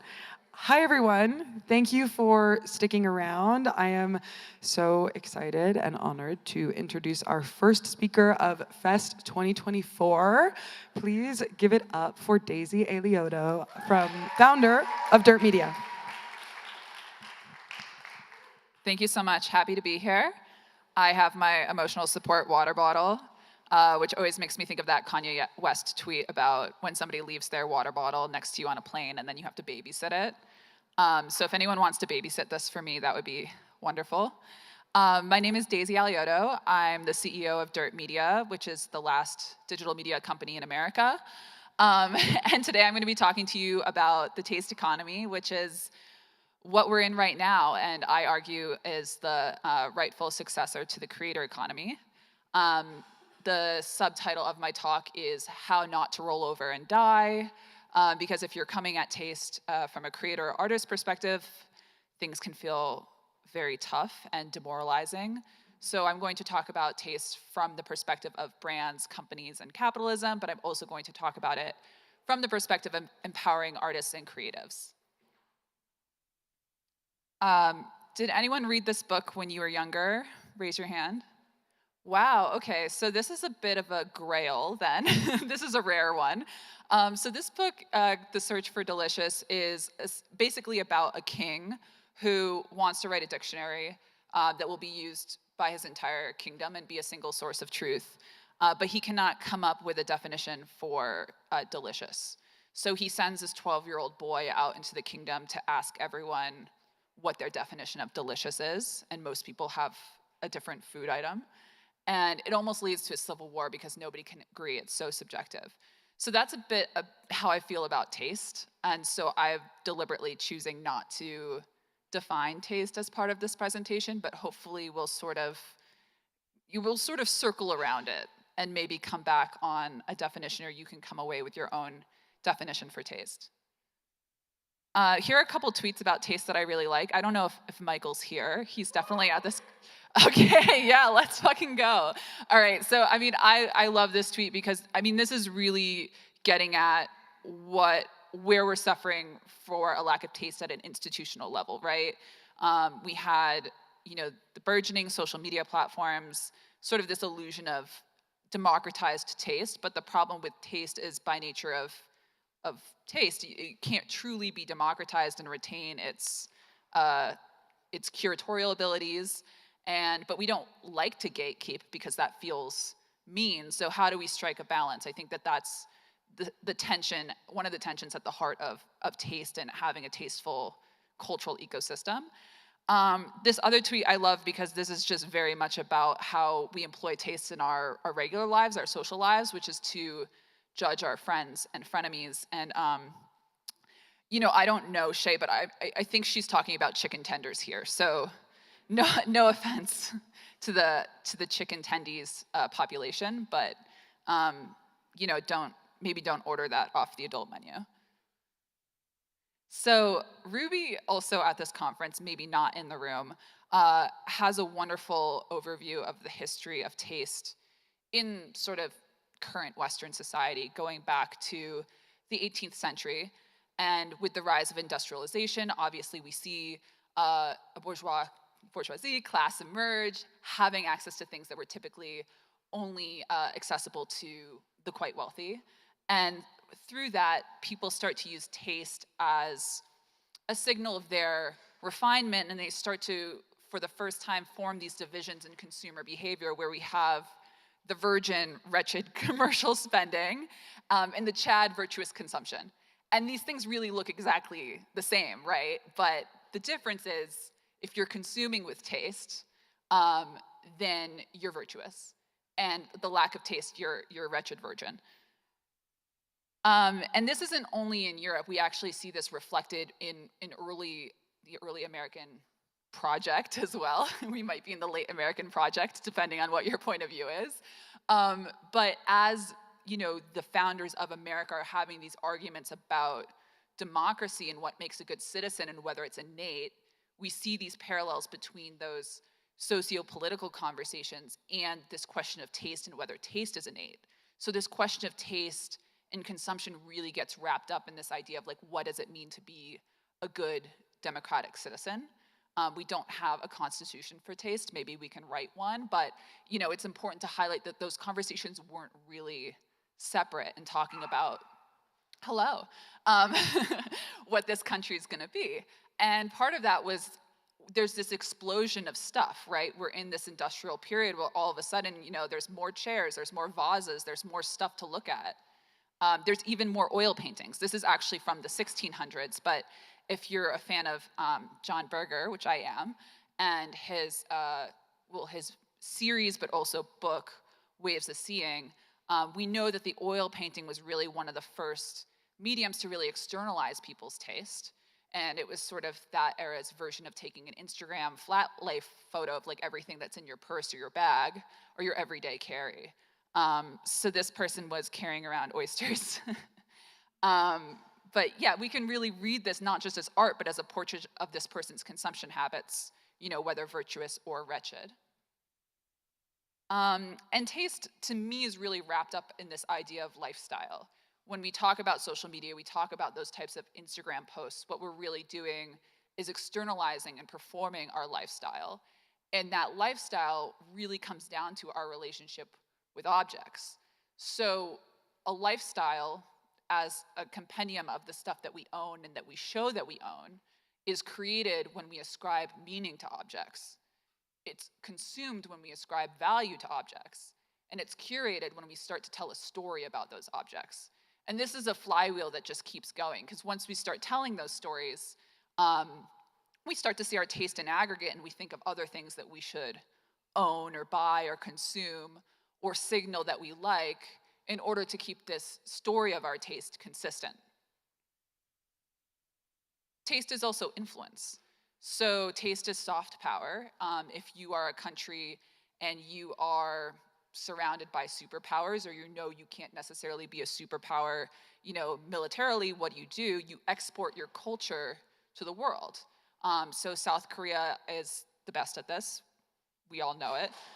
K-pop, K-dramas, the dissemination of South Korean culture and entertainment is a form, and a very effective form, of soft power. America was very good at this in the last century. I think we've sort of fell off, flop era. So on my left, your right, this is actually the first issue of Life magazine. And Henry Luce was the founder of Time Inc. And he coined the term the American century in an editorial that he wrote in Life. And Life was meant to be an image-based magazine to export images of American culture to the world, but also bring images of the world back to Americans. And so in this op-ed where he coins the term the American century, this is a sentence I'm highlighting where he's really talking about the soft power of American entertainment last century, but it's nested in an argument for the United States to enter World War II. And so and Henry Luce was a very wealthy individual. He could have gone into politics, he could have gone into religion. And this op-ed is really written as a sort of sermon, but he knew that the American century was going to be defined by exporting culture and not necessarily winning wars, but that those two things might be related. And I really make a distinction between, or I think there's a parallel between this phrase of the American century that Henry Luce came up with as a magazine magnet and this idea of American dynamism, which we now see in venture capital. Venture capitalists are key players in what gets exported to the world, what gets funded in Silicon Valley, and is then, used as the rails to disseminate culture, but to create new behaviors around Facebook, Twitter, X, whatever you want to call it. And those venture capitalists, specific ones actually, like Mark Andreessen, have actually moved away from funding media. So their idea of American dynamism is drones, weapons, infrastructure. It no longer includes media. And I would argue that's a huge mistake because the taste economy, yes, thank you. And he also unfollowed me on Twitter, but this has nothing to do with that, really. I don't think that we can talk about the taste economy without talking about media and what media has historically meant. And if you go back to your childhood, everyone has some relationship with a magazine, whether it was Rolling Stone or Vogue, getting it in your mailbox, going up to your bedroom, opening it up, smelling the perfume samples, and feeling like you are having this opportunity to inhabit somebody else's taste. And that was the taste of the editor. But now for this generation, the experience of somebody else's taste looks a lot more like a vessel, whether it's like a Mr. Beast or an Emma Chamberlain, and they're not really a closed container. One side of their taste is open, and through that open side pours the algorithm, right? And the feedback loop of the algorithm. So we're seeing the most successful creators, the most successful vessels, the Mr. Beasts, who has far more money and resources, I would say at this point, than the average Hearst or Condé Nast publication, achieve amazing success and go on to become essentially his own media company. But he's not like a magazine, because that success comes through gaming the algorithm, or the early success has to, until he attains enough power that he can be a media conglomerate, brand, whatever you want to call it, on his own terms. Which brings me to my functional definition of the taste economy, or my functional thesis, which is that for the last 10 years, taste couldn't be monetized in the algorithm. If you were a media company, if you're a creator, you're playing the algorithm's game. Soon it'll be one of the only things that can be monetized. What does that mean for companies? Well, I argue that it means a large portion of companies, no matter what they're selling, what business they're in, have to function essentially like media companies. Why? Well, post-AI, the cost of creation of a lot of different things is going to go to essentially zero. These things aren't going to be good, but it's going to be cheap to create them. A blog post, a graphic, payroll software. Software is eating the world. Again, shout out Mark Andreessen. Now taste is eating the world. And the moats that we're left with are infrastructure based. So if you have a bunch of NVIDIA chips, nobody can come in and disrupt your company if they don't have what you have. If you have a salt mine, that's your moat. You're making lithium batteries. If you have proprietary technology, if you created Ozempic and there's no generic yet, that's your moat. Those aren't going away. And you can create, the most valuable company in Europe. But most companies now, most startups that are being started now, one that my timeline was like buzzing with this week is Friend, which is the, so it looks like a life alert. It talks to you, an AI wearable that can, ostensibly help with your loneliness and be your friend. That's not hard to make, right? Anyone can come in and disrupt that. But if Friend ends up being the best at disseminating media, telling its story, being a brand, being a media company, then Friend will win. But the next person to come along and make the same thing, if they do a better job with that, that moat will be obliterated. So I have Luar up here. This bag looks like a lot of other bags, right? But brands like Luar and Telfar, they've actually created a community around their product, and they disseminate media. Telfar TV is essentially a 24-hour cable channel for a handbag. So whether you're a seltzer or software or a handbag company, if you don't have more access to raw materials or you don't have proprietary technology, you're now a media brand. Corporate wants you to find the difference between these two pictures, right?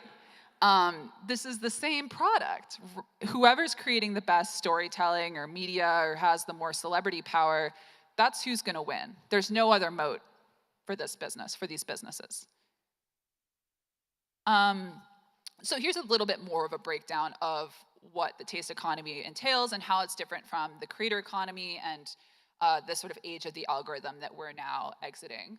We're gonna see smarter unit economics, right? Probably fewer unicorns. You're not gonna see $5 Uber rides. We're not gonna see $10 sweet green salads. So there's just less subsidy for participation. If you want people to participate, you need to incentivize them to participate and use your product. How do you do that? Through your taste. the hedge against risk that is inherent in developing taste and culture, which really goes back to what Greg was saying, which is you need to have culture in your tech stack. That's not just to be a good person and support artists. It's because you're genuinely going to need it for your business to not be completely replaceable by AI. And the result of building a taste maximized business is high trust, high reward. If I go on Yelp and I read somebody's restaurant review, but I don't know them and I don't trust them, how sticky is my relationship to Yelp? How sticky is my relationship to Goodreads when I go on and somebody says they didn't like a book, but I don't know if I trust their taste? They might be illiterate. So we're going to see more networks. FWB is an amazing example of this, that are optimized for engagement rather than scale and traffic.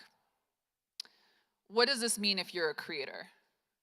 If you have a lot of money to, disseminate your taste, that's one thing, but not all of us can raise seed rounds for our studio practice.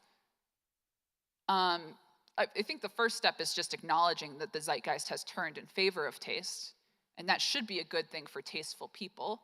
But what we often see in technology cycles that turn is there's a fresh opportunity for creation. It seems like artists could be the winners, but in the end, the capital accrues to the people it's always accrued towards, which are investors, large companies, large brands, and not the people with the most taste.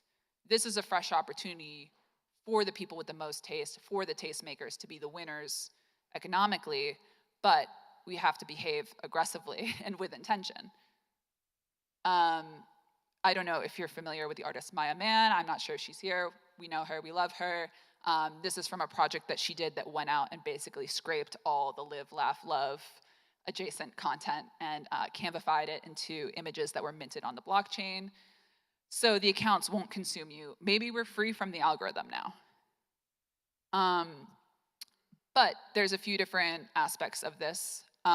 If you believe that taste is the backlash to scale, then the opposite of optimizing for scale, the BuzzFeed traffic, is the dress blue or gold era, the llama chase, the putting the rubber bands around the watermelon, then you would believe that we would now optimize for taste rather than the most eyeballs, the most clicks on your ads. Publishers versus platforms was sort of the war of the last 10 years. It's obvious who won. Publishers gave away content and engagement to these platforms in exchange for distribution. That was a huge mistake. Now Elon is, leading Wall Street Journal around by the nose. So what we're gonna see is more publishers that are also platforms. If you own the content, if you own the taste, you should also own the community, and that's true whether you're a media company or an individual. And then, this era of ads as cookies. Third-party data and advertising is sort of being sunsetted. Web3 offers a really strong use case for users as cookies in the form of wallets. So now we start to understand people's taste and users' taste through portable data that they control. And having access to that and creating relationships with individuals, whether you're a company or an individual creator, will be a part of that. The winners of the last 10 years, the best media companies to come out of it, and I mean, achieved profitability. I'm thinking we don't have to love them, but they're successful. Barstool, Hello Sunshine, stuff that came out of the Chernin Group. I worked for a company called Hodinkee, which was funded by the same people that funded Barstool. It was a watch magazine that became a watch retailer. It just became only a magazine again, so you can imagine how that went. But for a period of time, the playbook was you do the content first. You could start off as a one-person blog, but if you're really good at it, this is kind of the Barstool example, then you build a community around it, and then you sell them stuff, or you get them addicted to sports gambling, right? This was the playbook. Now the playbook's gonna include a lot more curation. Curation is the layer that sort of nests on top of that, right? Because if you're running the content community and commerce playbook now, you're competing with autonomous AI agents. And the way to beat them is to be a much better taste maker, a much better curator. This is really specific to creative individuals. We all have that one friend that fell into the attention economy trap, right? Your friend who's like an amazing surfer and they start printing t-shirts and selling them out of their truck. Then, the New York Times style section writes about it. They become much more successful and they're miserable. Or your friend that's like, I'm just gonna mint 10,000 NFTs, and now they're in a Discord with a bunch of people with a parasocial relationship to them that yell at them all day because the value of the NFTs is going down. This is the trap. Because it's an attention economy, people have to generate interest for their side project the way that they generate interest for their business.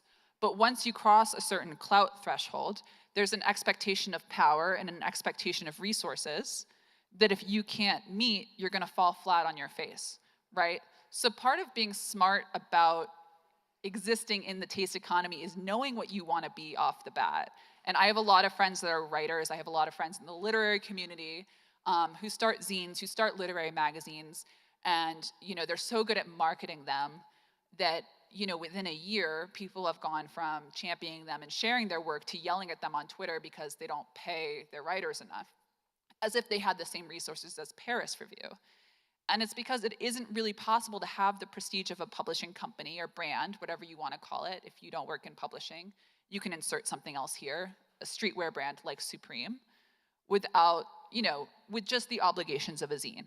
So starting out in the taste economy, we need to know, is this a side project or is this a business?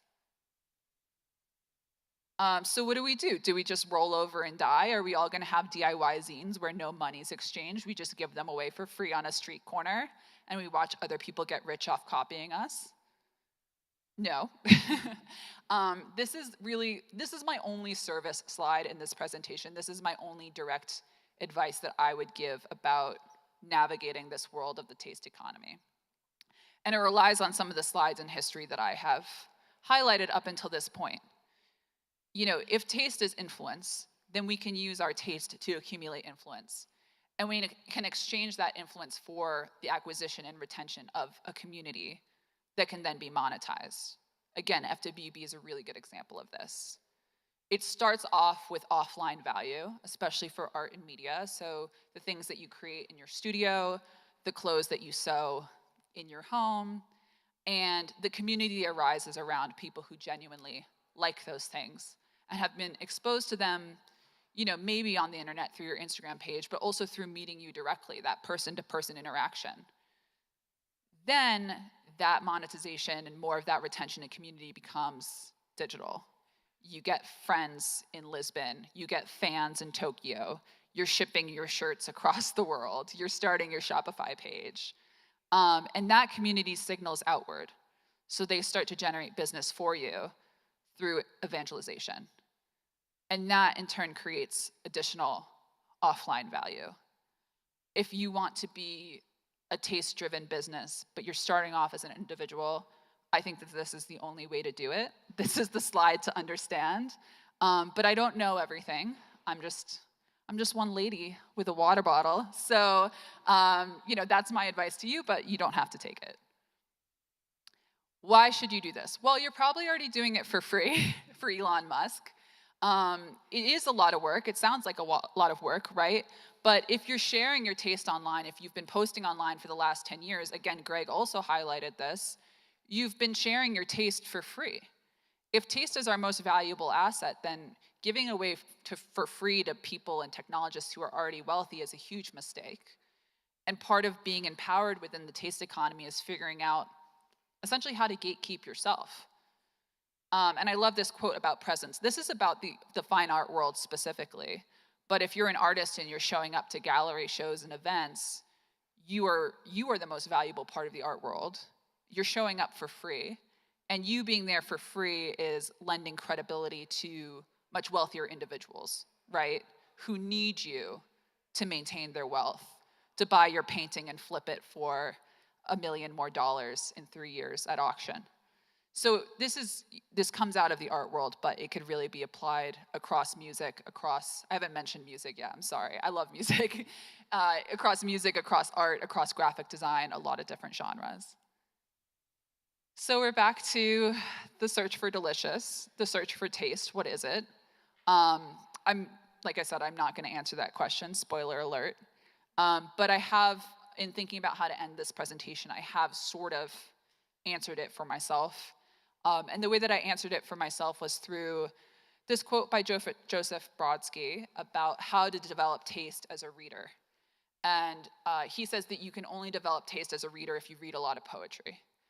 And I think, again, if you're not a poet, if you're not in the literary community, there's probably other advice that's parallel.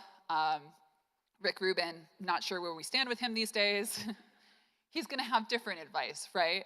But what I really like about Joseph Brodsky is the phrase associative chains, also the phrase proletariat, that the way to develop good taste in literature is to read poetry.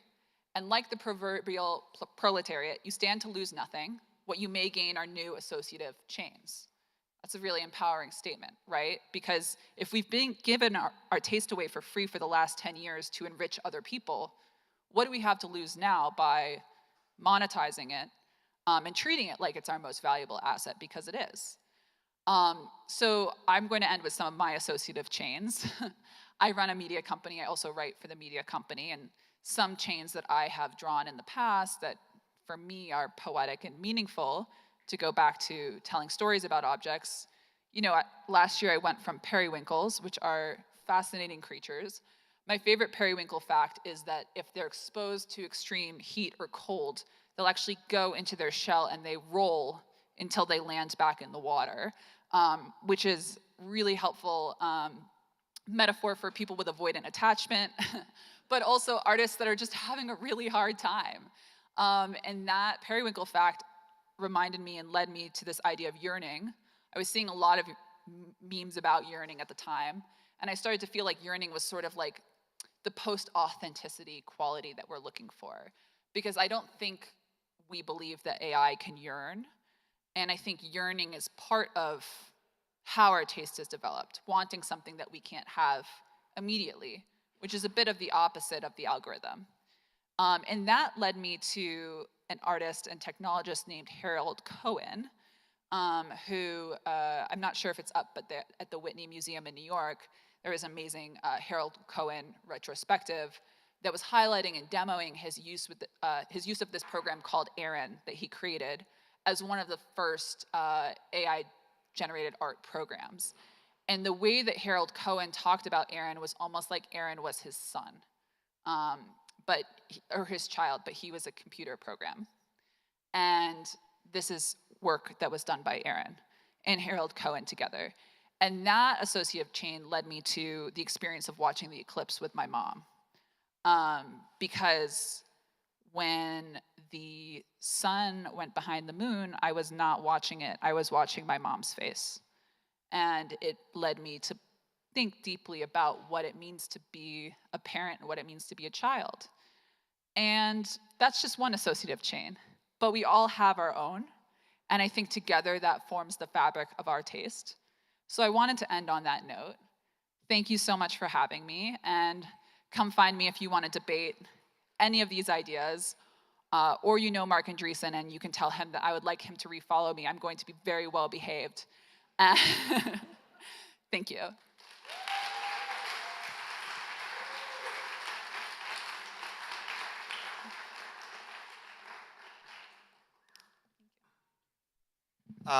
Please stick around. We have Trevor and Jesse Walden coming up for the next talk. Take a quick stretch, grab some water, and then come right back when we set the stage.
Hi.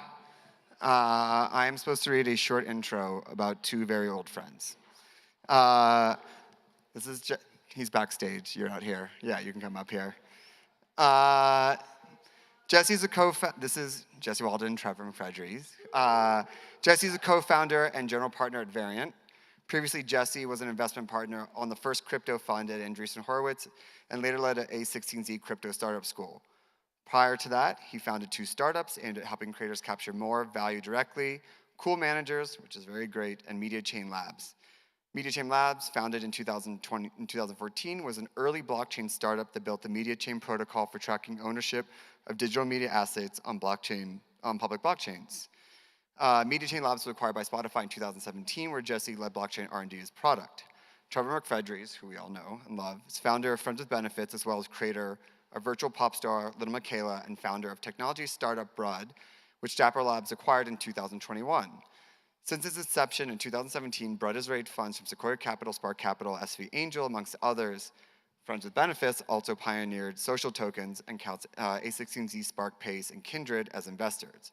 Before creating Brud and FWB, Trevor was an artist who worked as a DJ producer, director for acts including Kesha, Zaley Banks, and Katy Perry. He's also performed at festivals like Lollapalooza, Coachella, and served as entrepreneur in residence for Bad Robot, and was an early employee at Spotify. Currently serves on the board of Southern California Institute of Architecture, SciArc, and Rhizome, and is one half of Soft, who's playing tonight, alongside with his partner, Karen Ferry. I'd like to welcome Jesse and Trevor to the stage. Yeah, you guys did a lot. That was great. Thank you. What's up? Mr. Walden. Thank you guys for coming. This actually kind of kicked off because Jesse and I were just kind of talking on a Zoom, doing our kind of, I guess, semi-annual catch-up, digesting the nihilism of, global crypto casino moment and thinking about what could be. And as we started talking about the way we felt, it reminded, I think, both of us about similar cycles we've seen in our lives. And one that resonated, I think, a lot with both of us was the kind of indie blog house moment of the kind of 2008 to 2014 or whatever. It's been rebranded as indie sleaze as well now. But did you folks know blog house when we say that term? Does it resonate? Are people too young? Okay. Facts. Uffy, of course. Yeah. And so I was living in Los Angeles, which at the time I thought was it felt like one of the epicenters, and you were Montreal. Another one of the epicenters, in my opinion. And maybe you could talk about your experience watching that and kind of what you saw, and maybe kick it off with how it mirrors what you do now in crypto. Yeah. So I grew up in New York, and then I moved to Montreal for school, and I didn't know anything about Montreal. I knew it was a city like New York. It was in the middle of nowhere, and I could go to school for pretty cheap there. So I went, and it turned out, as I learned when I got there, that it had this kind of cool feature, which is it had this amazing music scene that was happening, or just starting to happen, really right when I moved, which was 2004. So Arcade Fire's first album came out that year. They were from Montreal. And shout out Wolf Parade. Wolf Parade, around that same time. So that was pre-Bloghouse era, right? But there was this really burgeoning indie rock scene in Montreal, and then 8-Track, Chromeo, Tiga, Jacques Green, who's performing here. He went by a different name, which I'm gonna have to ask him what it was back then. But anyway, there was this amazing music scene happening in Montreal, and Montreal is a pretty small city. It's not like LA or New York. It's a French city, and if you're English speaking, you're a much smaller subset within it. And so, for a city that size, the cultural output was really outsized, and that was just the music. There was also Vice. Vice started in Montreal. It started a little bit before. I can't remember exactly when, but early 2000s, I think, maybe 1999 or something. American Apparel, also huge at that time. Yeah. It was just so. Anyway, it was. I would. I don't think it's going too far to say that at that time Montreal was really kind of the place of what became known as hipster culture, which is an umbrella that includes Bloghouse, includes all the stuff I was just talking about. Totally, and I think one of the keys to that was this kind of like European feel. If I was in Los Angeles, I graduated from high school in 2004 as well, and I was DJing. And if you went into a nightclub in Los Angeles, or most of America at that point, you heard Little John, maybe like Gnarls Barkley. If it was avant-garde, Justin Timberlake, they were like pushing things. You know what I mean? The idea that you would play dance music in the club was absolutely nuts. There was the Eminem meme of nobody listens to techno, and what I kind of saw happening in real time was the decentralization of media. Like in 2004, you effectively had to go beg some old radio director to play your record. Thankfully, there was college radio, and that's where some stuff would emerge. But with the introduction of blogs in a MySpace, you had this thing where anybody, across the world, whether it was blogs like Palms Out Sounds or,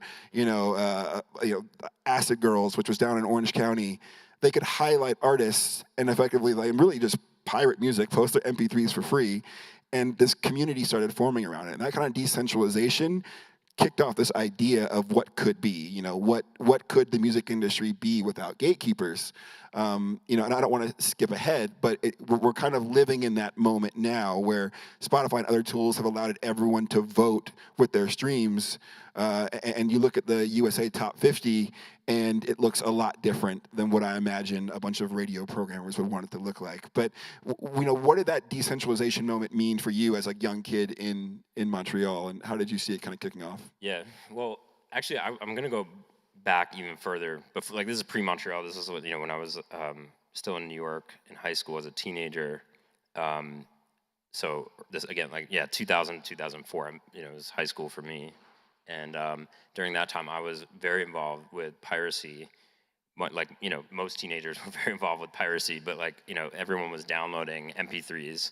And I was part of a much smaller kind of scene of people online who were uploading a lot of the files everybody was downloading. Specifically, I was uploading movies, not music.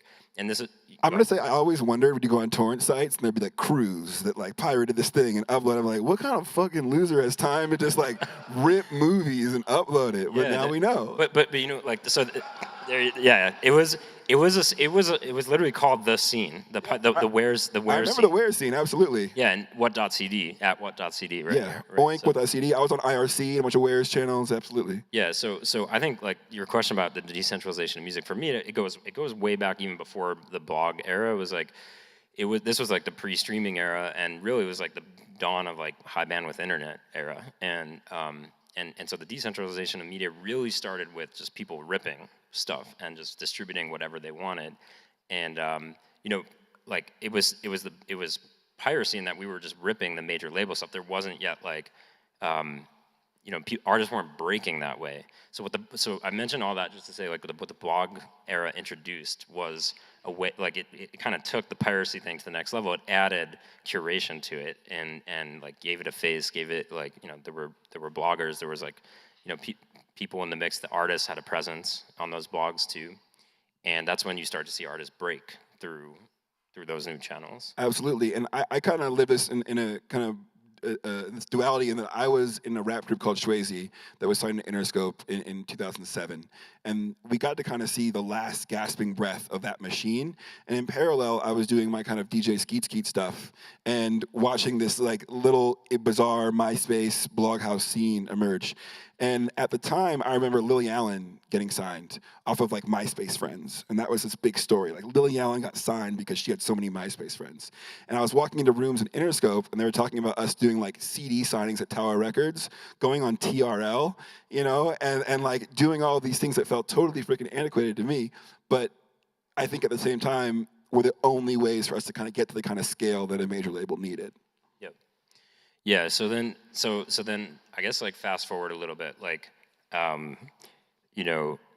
well, actually, let's tell me about what you were doing 2004 to, I don't know, 2008, 12. You were on Interscope as part of. Yeah, so what else? 2004, I did a year of university, and while I was there, I was making terrible beats in Reason and trying to make hardcore punk rock in Reason, which turned into like bad drum and bass, which really led me to trying to find stuff that sounded like that. And in that process, I literally heard a Mastercraft, another great Canadian act, track called Paris, played on some internet radio station, and I was like, what? Wait a minute. Like, I'm aware of these indie rock dudes, and I didn't connect at the time that Jesse was in Death from Above in 1979 and Mastercraft, but these guys look like indie people, but they're making music for nightclubs that I associate with like Bob Sinclair, who's got like a mesh shirt kind of blowing in the breeze, with like full makeup glam in Ibiza, you know? And so the idea that they could do those felt very radical to me. And I started getting on the internet and trying to find stuff like it, which, you know, led me to Misshapes in New York. And then in parallel, I was going to indie shows in LA, and I bumped into this guy, Mark Hunter, the Cobra Snake, who had who had gone with my friend Diva Don't Pay to prom in LA. And as a result, went to a Shepherd Ferry party, and it was like, oh shit, like these are the people. These are like the cute girls with tattoos and the guys with choppy haircuts.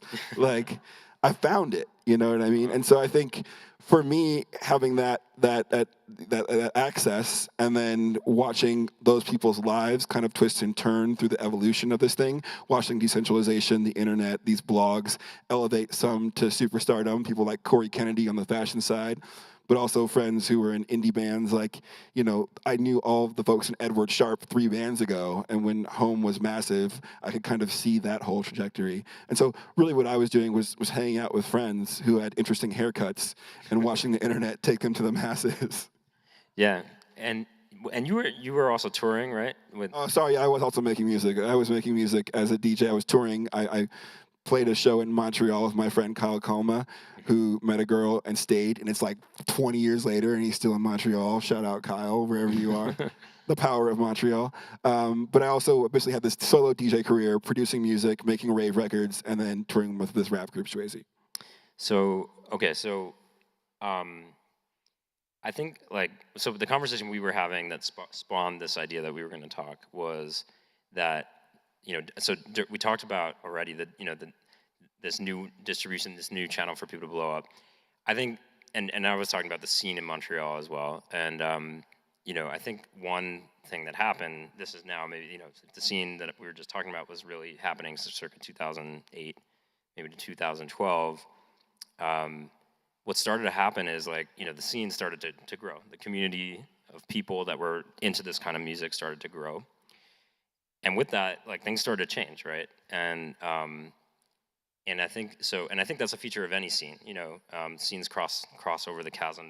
And when that happens, like, they morph. And the people who were originally there, like the, you know, the generative scenius people, like the creative people, they start to catch feelings about how those changes unfurl, right?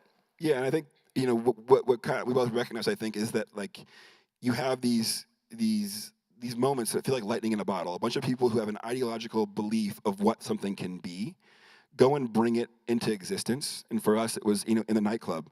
And I remember being at Cinespace, which was kind of our local, and Jason, who hosts How Long Gone, was Them Jeans, who was the resident DJ at Cinespace. And forever, it was like all these interesting people. Literally, you know, you would see like Lisa Katnick wearing some crazy 80s jazzercise outfit, and then 2 weeks later, it's in American Apparel, and you're seeing it worn all over the United States. It felt like the epicenter of culture for this moment. But at some point, I think Capital recognized that there was momentum here, and it turned into like free Sparks, like free alcohol with, you know, it's kind of pre-Four Loko. There was a drink called Sparks. You know, like Virgin Mobile, like Virgin wanted to like sponsor stuff, and we were like, that's fucking cool, like give us money. Scion got free Scion socks. I had fucking giant boxes of Scion branded socks. They were incredible.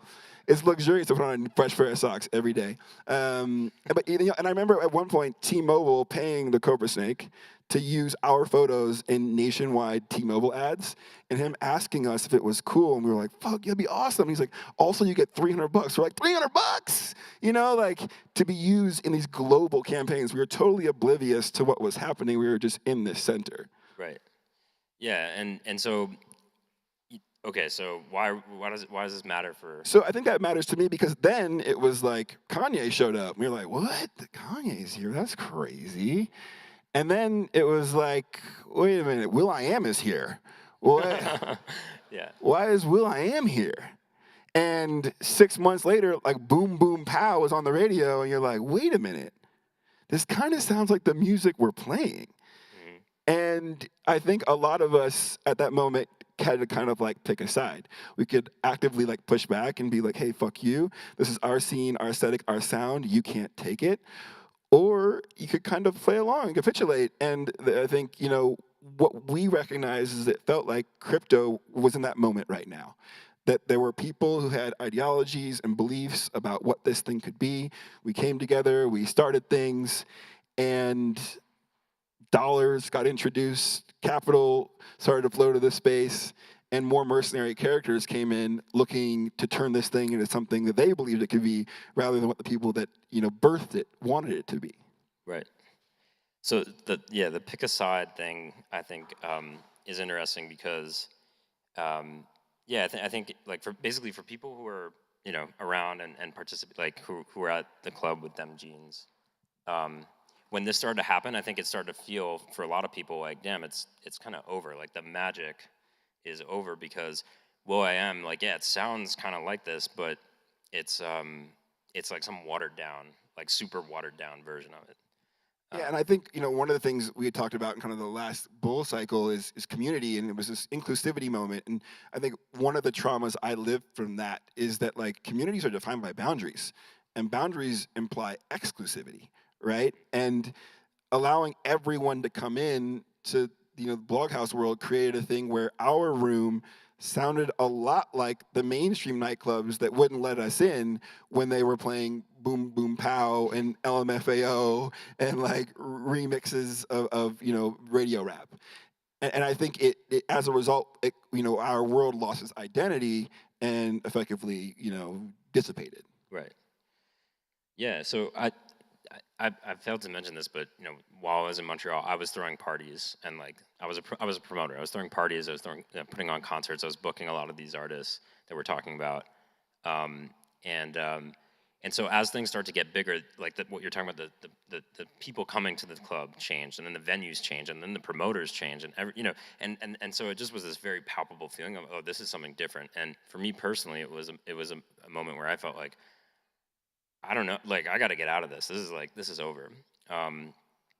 So fast forward to today, right? And you know, I think yeah, Trevor and I were talking towards the end of last year, when December of last year, I think was like peak meme coin, you know, froth for so far, like, or you know, in this current cycle. And we were talking about, you know, how meme coins specifically, which by the way, I have nothing against meme coins. Like I think they're going to be around, like, you know, but they kind of run counter to a lot of the ideals that brought a lot of people to the space, especially like, you know, don't want to speak for everyone, but like FWB, I feel like didn't come here for meme coins. They came here for, you know, people came here for something bigger than that. And so we were kind of lamenting, like, you know, the ideals that a lot of people came into the space for.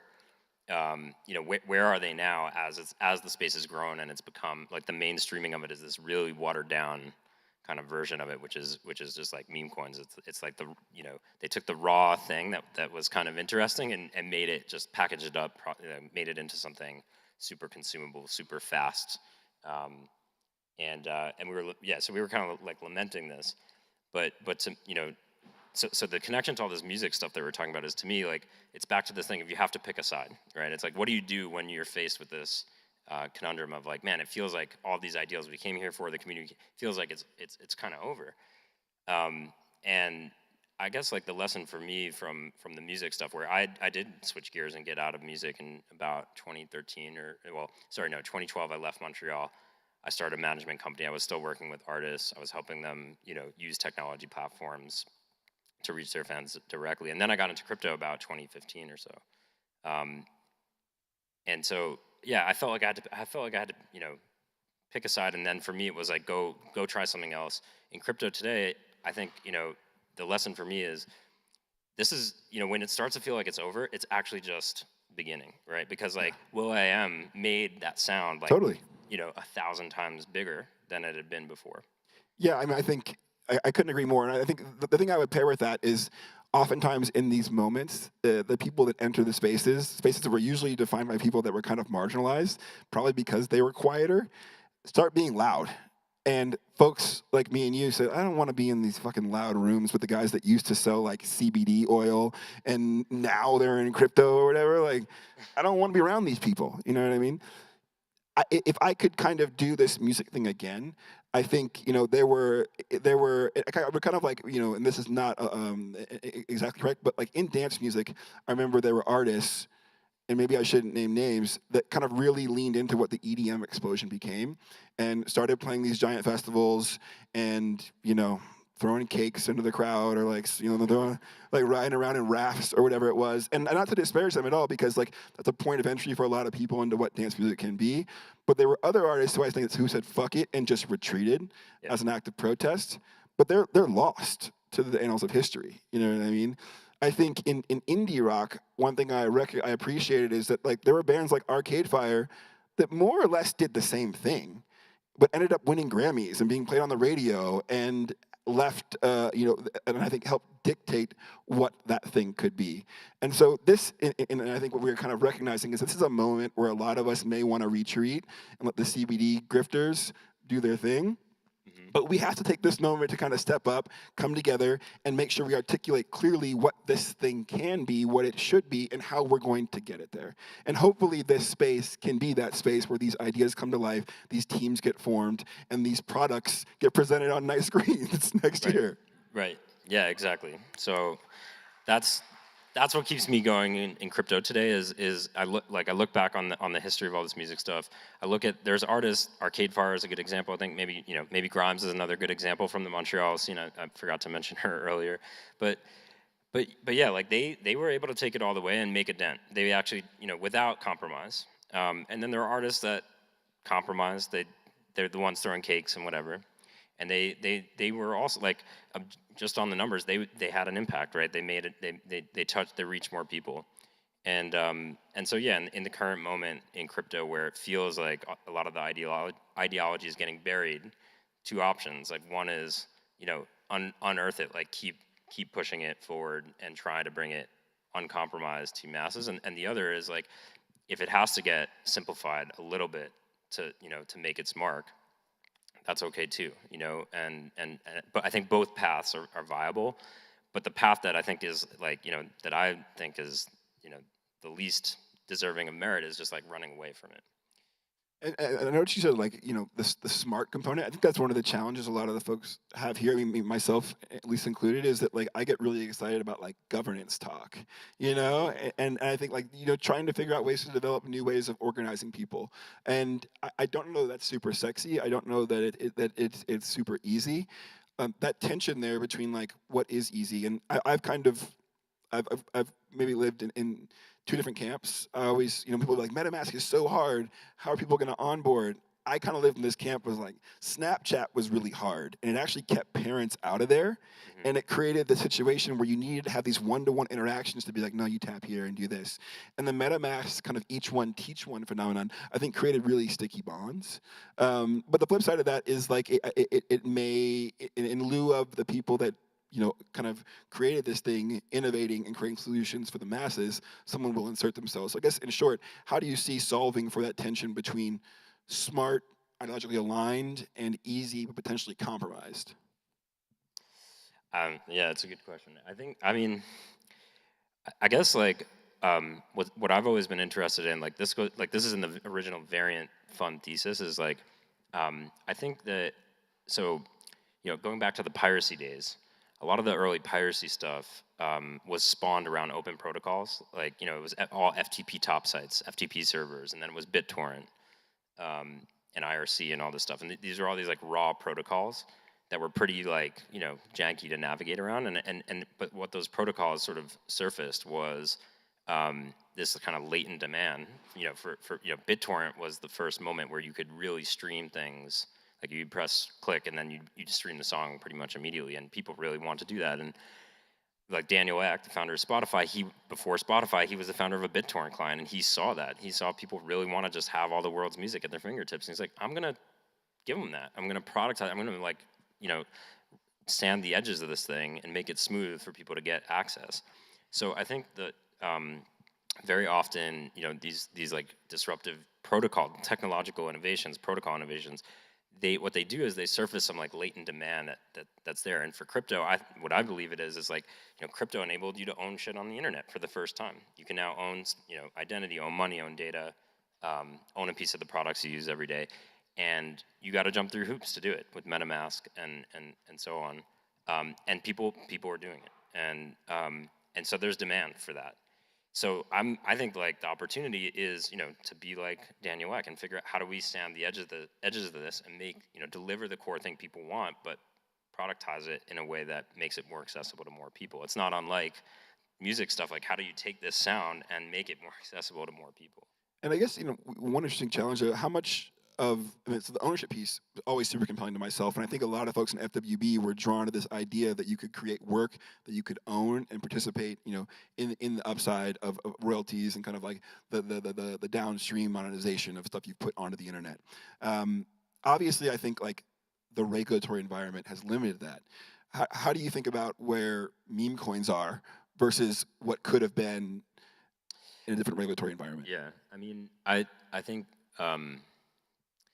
So meme coins, I think, monetize attention, and attention is it's scarce, it's very valuable, and it is monetized in a big way, usually through ads on social networks. And meme coins just monetize attention directly, and that's why it's so volatile, because attention is very fleeting on the internet. I think the opportunity. I think basically with tokens, they are like packets for value. Packets, you can put any kind of information and transmit it through packets on the internet, and tokens are like that for value. You can put any kind of value. Attention is one kind of value. I think like one thing the current regulatory environment has really prevented us from doing is putting real fundamental value into tokens. So not like value of attention, but real economic value. Like something makes money on chain. Why not just take the fees and share it with the token holders? You can't really, or it's debatable, I should say, if you can do that or not right now. And having clarity on that, or having a framework to be able to do that, I think would be one just huge unlock for the space, because now you could have something, with real fundamental value where the participants and the token holders are able to participate in the upside of that. And frankly, like when I think back on my own journey in crypto, and many people, who bought, who I don't know, were like in ETH, they were excited about a vision. They were like, yeah, I want to contribute to this thing. I want to own a piece of it, and I want to ride the upside of it. So there's, I think that's been at the core of what's been driving crypto to date. It's like people want to participate in the value they're creating, real economic value. And we currently don't have a good regulatory framework for that, apart from the thing that is valuable being decentralized, sufficiently decentralized. There's many things that don't need decentralization to be valuable, but can just use these new rails to distribute the value in a more decentralized way. I love that. We've been kind of rambling about our musical experience here. I'm curious if folks in the crowd have questions. Oh, we're getting the flashlight as well. But yeah, why don't we get like one or two questions, and maybe we can talk about this Brat moment, and if that's a Behringer of... we got a Brat T-shirt. Okay, so we were kind of riffing with Chase from Uniswap, talking about user-generated markets, and I thought it was interesting because the kind of blog house moment that we grew up in, to me, kind of codified this mode of cultural capital flowing, where effectively it would like emerge in Montreal and maybe get distributed across like IRL social graphs to Bushwick or fucking Silver Lake or whatever it is, and then it would kind of get to some scale on the internet because of social graphs, like I said before, algorithms surface yourself in For You feeds, and the might of that would then be kind of like co-signed by an Anna Wintour or someone else who kind of knew where to look for these emergent things, and Devil Wears Prada style, like actually cerulean, it would end up, in your Ross or TJ Maxx or whatever, and the masses effectively co-opt this aesthetic, co-opt this idea, this sound, and now, for the last 2-3 years to me, it has felt like that has gone away. It was effectively a cultural populism that has, that is effectively allowed people to kind of skirt those things. Like there's no longer Anna Wintours or people kind of tapping people. Effectively, there's algorithms saying this is important, Addison Rae is important, or whatever it is, and she's going to shape the cultural trends that go forward. The brat moment is interesting to me because it does feel like like the model we grew up on, where a bunch of like Bushwick, cuties put on their brat T-shirts and made the memes, and it was able to overwhelm the algorithms to the point where they capitulated and had to kind of come on board. And now, my aunt in Davenport, Iowa, knows who Julia Fox is. Why do you? Yeah, I'm curious. Why do you? What happened there? Why did that happen? I mean, I can only hope that this is this moment where people are kind of sick of empty calories, right? Like you've been kind of like served enough nonsense in TikTok feeds and in Reels that you're looking for something with a little more substance. Again, I could be praying. This is who knows. And some part of me, again, like I feel like we've been vilifying meme coins. I think meme coins exist because of the regulatory environment. You can't have utility, so like fuck it, attention. But I think we're in a similar moment in crypto where hopefully people have been like had enough empty calories and they're looking for products and tokens and teams and utilities that want to make real shit. Yes. Inshallah. We're getting the flashlight. Does that mean we're done? Or we got 1 minute? Do we got a question? We got a question. You want to yell it?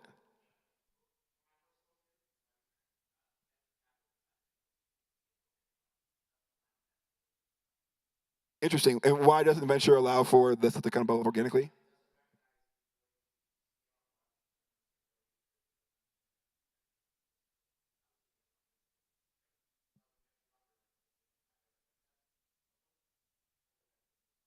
So Jesse, why are you destroying crypto? Say it again. Why are you destroying crypto as a venture capitalist? No, I'm kidding. Yeah. So for the folks at home, I guess there is an audio feed. He's asking, kind of, I guess, suggesting that VCs don't enable that kind of grassroots organic growth, and they're capturing value and flipping stuff and kind of maybe cutting the legs out. Yeah, projects. I think there's no denying that like there's a whole industry of investors, not just like so important to note like in crypto there's venture investors who are long term, there's investors who are short term, there's hedge funds who are flipping stuff like daily, and yeah, I would agree like there's a lot of like misaligned incentives in that mix there, especially with short term thinkers who are just looking to like flip tokens. But I would say like there are venture investors who are long term committed to the space. Like we at Variant we have a long term thesis, and the view is like how does this technology ultimately reach billions of people? That's what we're trying to figure out. And I was having this conversation earlier. I think people are fed up with like the the 10th layer undifferentiated layer 2 token, right? Like infrastructure token, and understandably, right? Because we don't have the apps to show as a comparable. Look at all the value that's been created. Just and so what we're focused on right now is look at all the waste that's been created with infrastructure. But I think it's important to like zoom out and if you look at really any historical technological innovation, there's a ton. Like this is the classic Carlota Perez hype cycle where there's a ton of speculative waste generated with any new technology platform, and in the moment where things kind of come down to earth, it looks like that was purely waste. But in the long term, when real value is created, where applications really succeed, that waste is dwarfed by the end value that that ends up getting created. So my view is like the fixation right now is on all this stuff that seems like waste. If we succeed, which is not a given, but if we succeed, it's not going to have been wasteful. So that's my view. But to your point, what's necessary to get there is we need investors to invest in that long-term future where value is created. Yeah.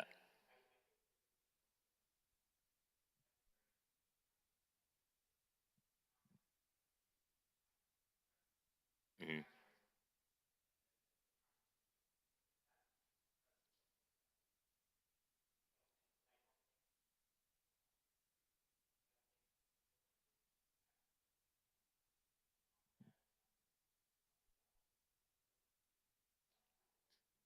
Yeah.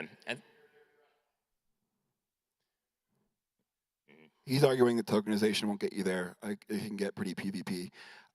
that one could be argued for days and probably has been since the inception of these things. We are getting the flashlight that we should probably wrap this thing up. I'm curious, you have some ideas or kind of wish lists or things that you'd want to see be built now. Do you want to riff and share some with this brilliant community? Well, I'll just, rather than like go through them right now, we published like a whole list of them on the Variant site yesterday. So I'll just point people there. It's, go look up, variant.fun, or you can look me up on Twitter. And there's a whole list from me and the team of a bunch of ideas that we're excited about for the next year. But yeah, I would say like, I am very optimistic that, coming here, being at Basecamp yesterday, like meeting entrepreneurs every day, people are building applications, and the shift you're talking about towards, just people thinking not token first, but application first, starting to see that happen, which is great. And I think that, like you mentioned, that glut, and I think the AI moment has reinforced that. I mean, like trillions of capex with like very little actual value. I mean, it's mirror of what happened with broadband, where people laid fiber lines through mountains and did all this insane stuff, and now we can get online and surf at super high speeds for next to zero because of that glut of infrastructure. And so hopefully this glut of infrastructure leads to really impressive stuff down the road. Yeah, it happened with railroads too. It happens with every major technological innovation. So I think we're just in this funk right now where everybody's looking at the infrastructure and it's like, wow, all this money went into that and what came out? But it'll come as long as we build it. Build it, people. Thank you very much, Jesse. Appreciate it. Thank you.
Hi.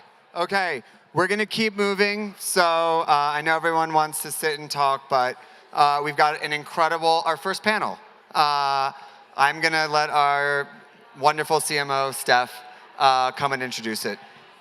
Thank you. All right, everyone, if you could take your seats. We have a great conversation here.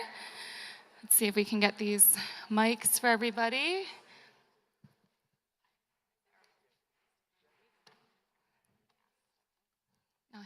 to you. All right.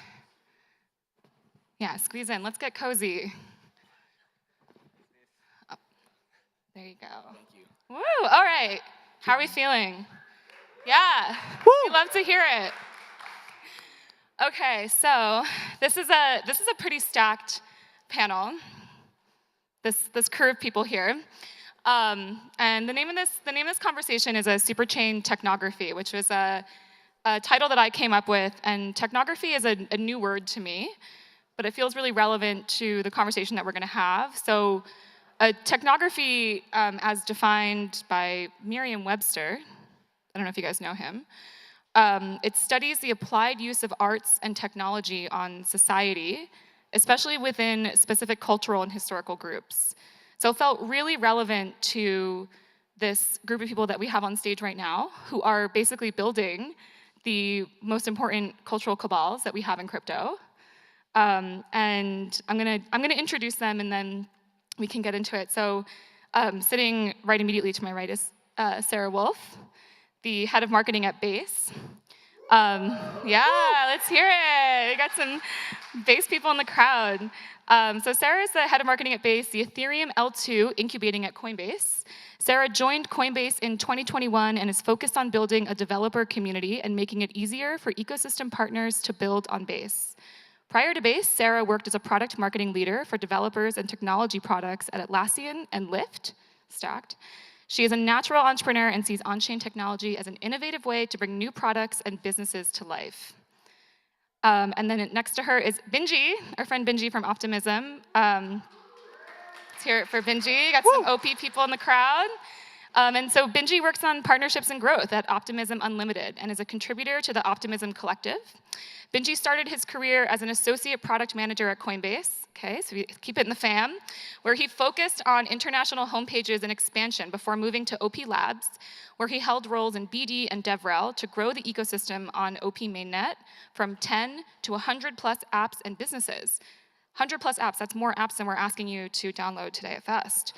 Currently, Benji is helping new chains and partners with their growth and start on the superchain while also working on building, marketing, and open sourcing products and experiences within the broader superchain community of apps, chains, and artists. And we're going to get into what exactly is a superchain. It's a very, very timely. And then finally, we have Tiago Sada, head of product for Tools for Humanity, which is the parent company of WorldCoin.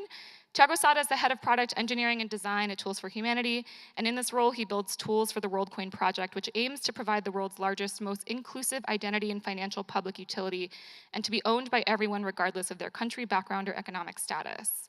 Prior to joining the core team behind WorldCoin, Sada co-founded and led a financial services app called Flinto, which was acquired by micromobility company Grin.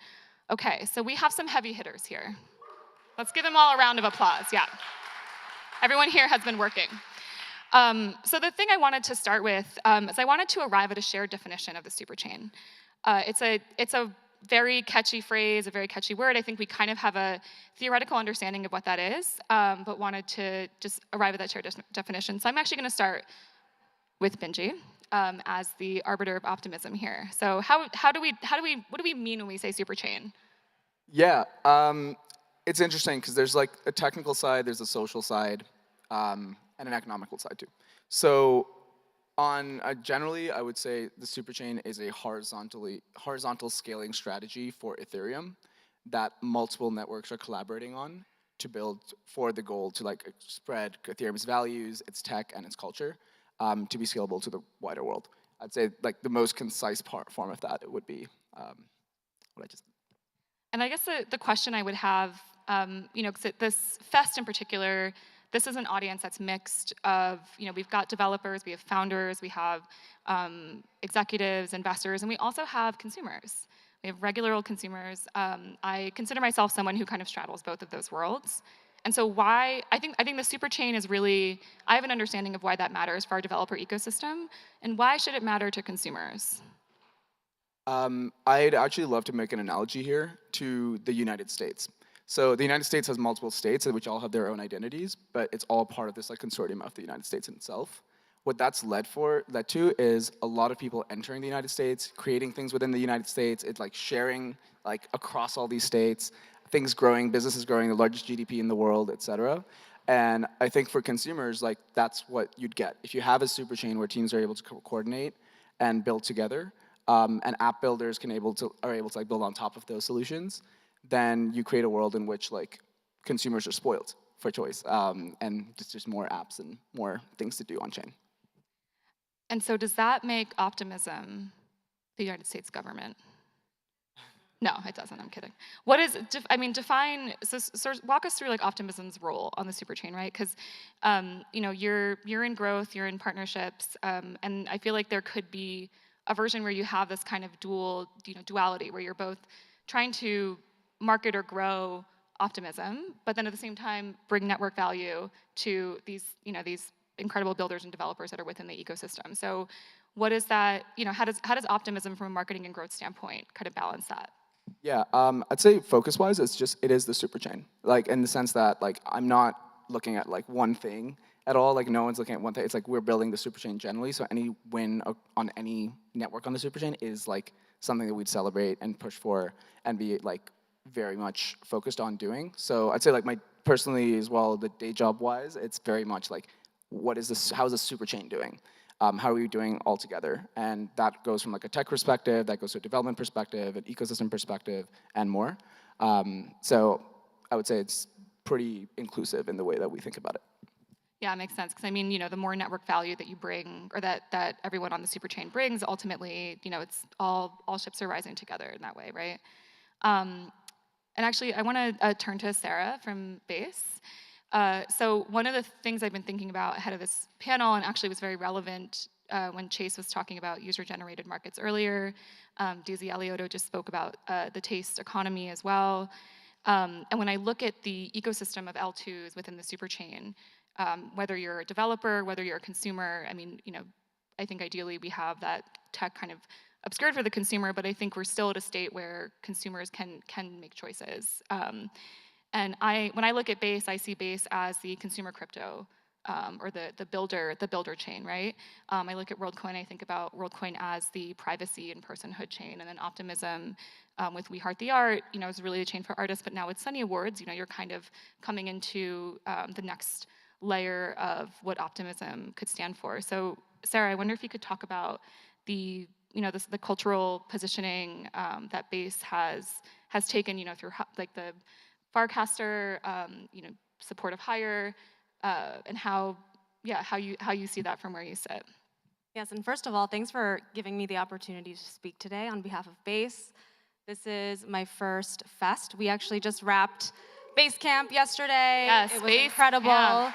And I'm excited to experience Fest for the first time tonight, and glad to be here with a few of my esteemed colleagues on the super chain.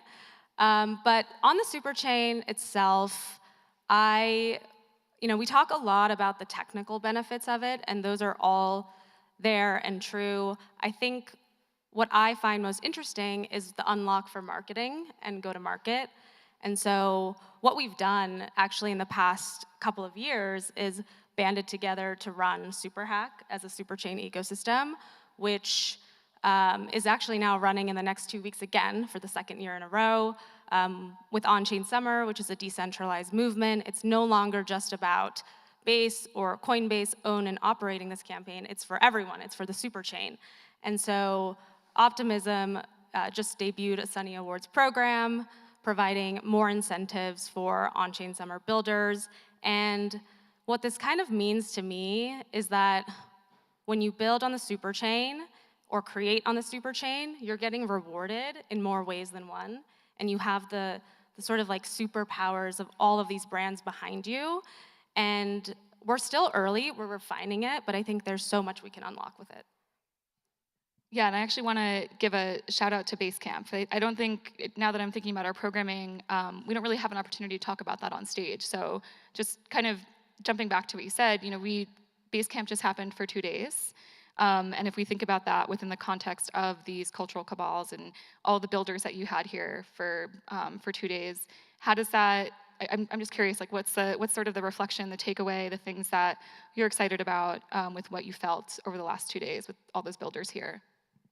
Yeah, I mean, there was just so much incredible energy from the builders in the Base ecosystem. There's people that we've been working with since Base started a year ago, and we came back to the place where it all started, invited them back to Idyllwild, and they, like, I think just having a few of the key builders on stage and talking about what they've built was really exciting to me. We had Doodles, Blackbird, Atari, Onboard, Aerodrome, all talking about how they are building on-chain and transforming restaurants, gaming, financial, creator, media industries. And I think it kind of just made me realize where we are today. We are in a place where there's more utility, more use cases coming on chain, and just, I think at FEST, I'm particularly excited about meeting more artists and creators and sort of like understanding what we can do to help unleash more creativity and bring that to the world. Amazing. I'm gonna jump to Tiago. So, WorldCoin, I feel like kind of has this interesting role on the superchain. There's, with Optimism and Base on the stage here, there are very clear use cases for developers, and then certainly for end consumers. And would love to hear from the Tools for Humanity, the WorldCoin perspective. Why join the superchain, and what do you feel like is the primary value proposition for anyone interacting with WorldCoin at that point? Yeah, for sure. Thank you for a chance to talk. Well, I would say it's all Jesse's fault, actually. So Jesse's over there. Jesse came to the TFH office probably a year and a half ago at this point, in early 2021. And we were jamming, we were thinking about just like scalability.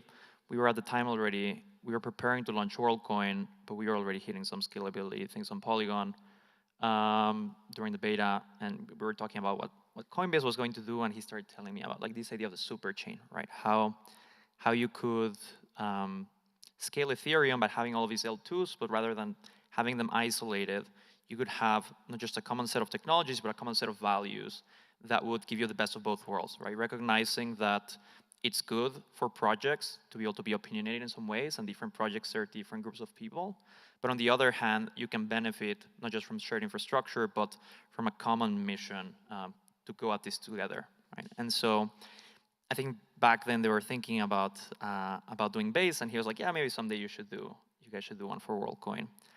And that stuck with us, and we continued talking about that. And so when the project launched last year, we actually migrated to Optimism in case we would ever want to build something on the OP stack. And so that was already like tipping our hat a little bit. To be honest, we hoped that it wasn't going to be necessary because building a chain is a pain in the ass, right?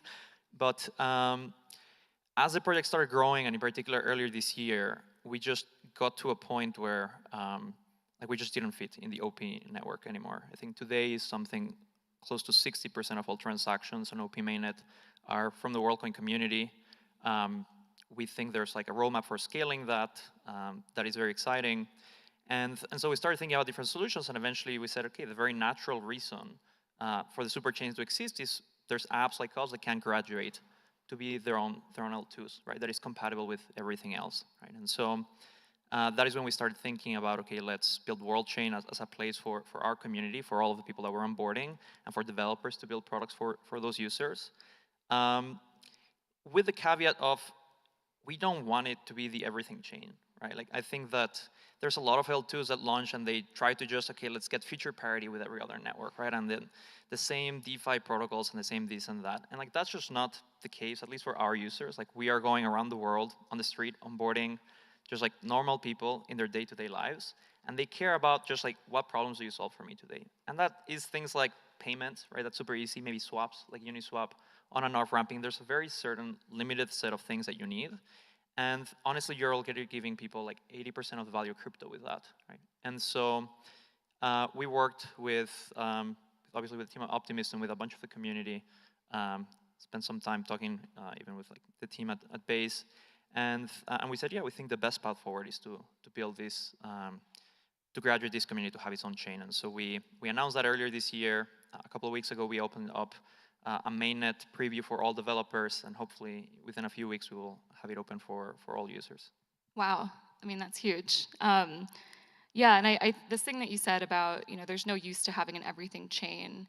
We felt that with Ethereum, even just a couple years ago before we really had the scalability of L2s.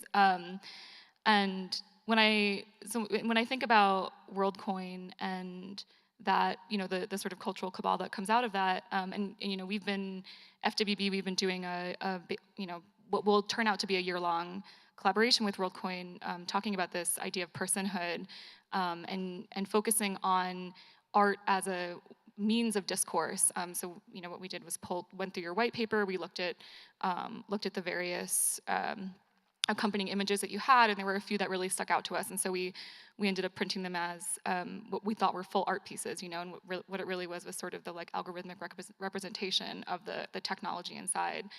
And so for me, that connection to culture feels really clear.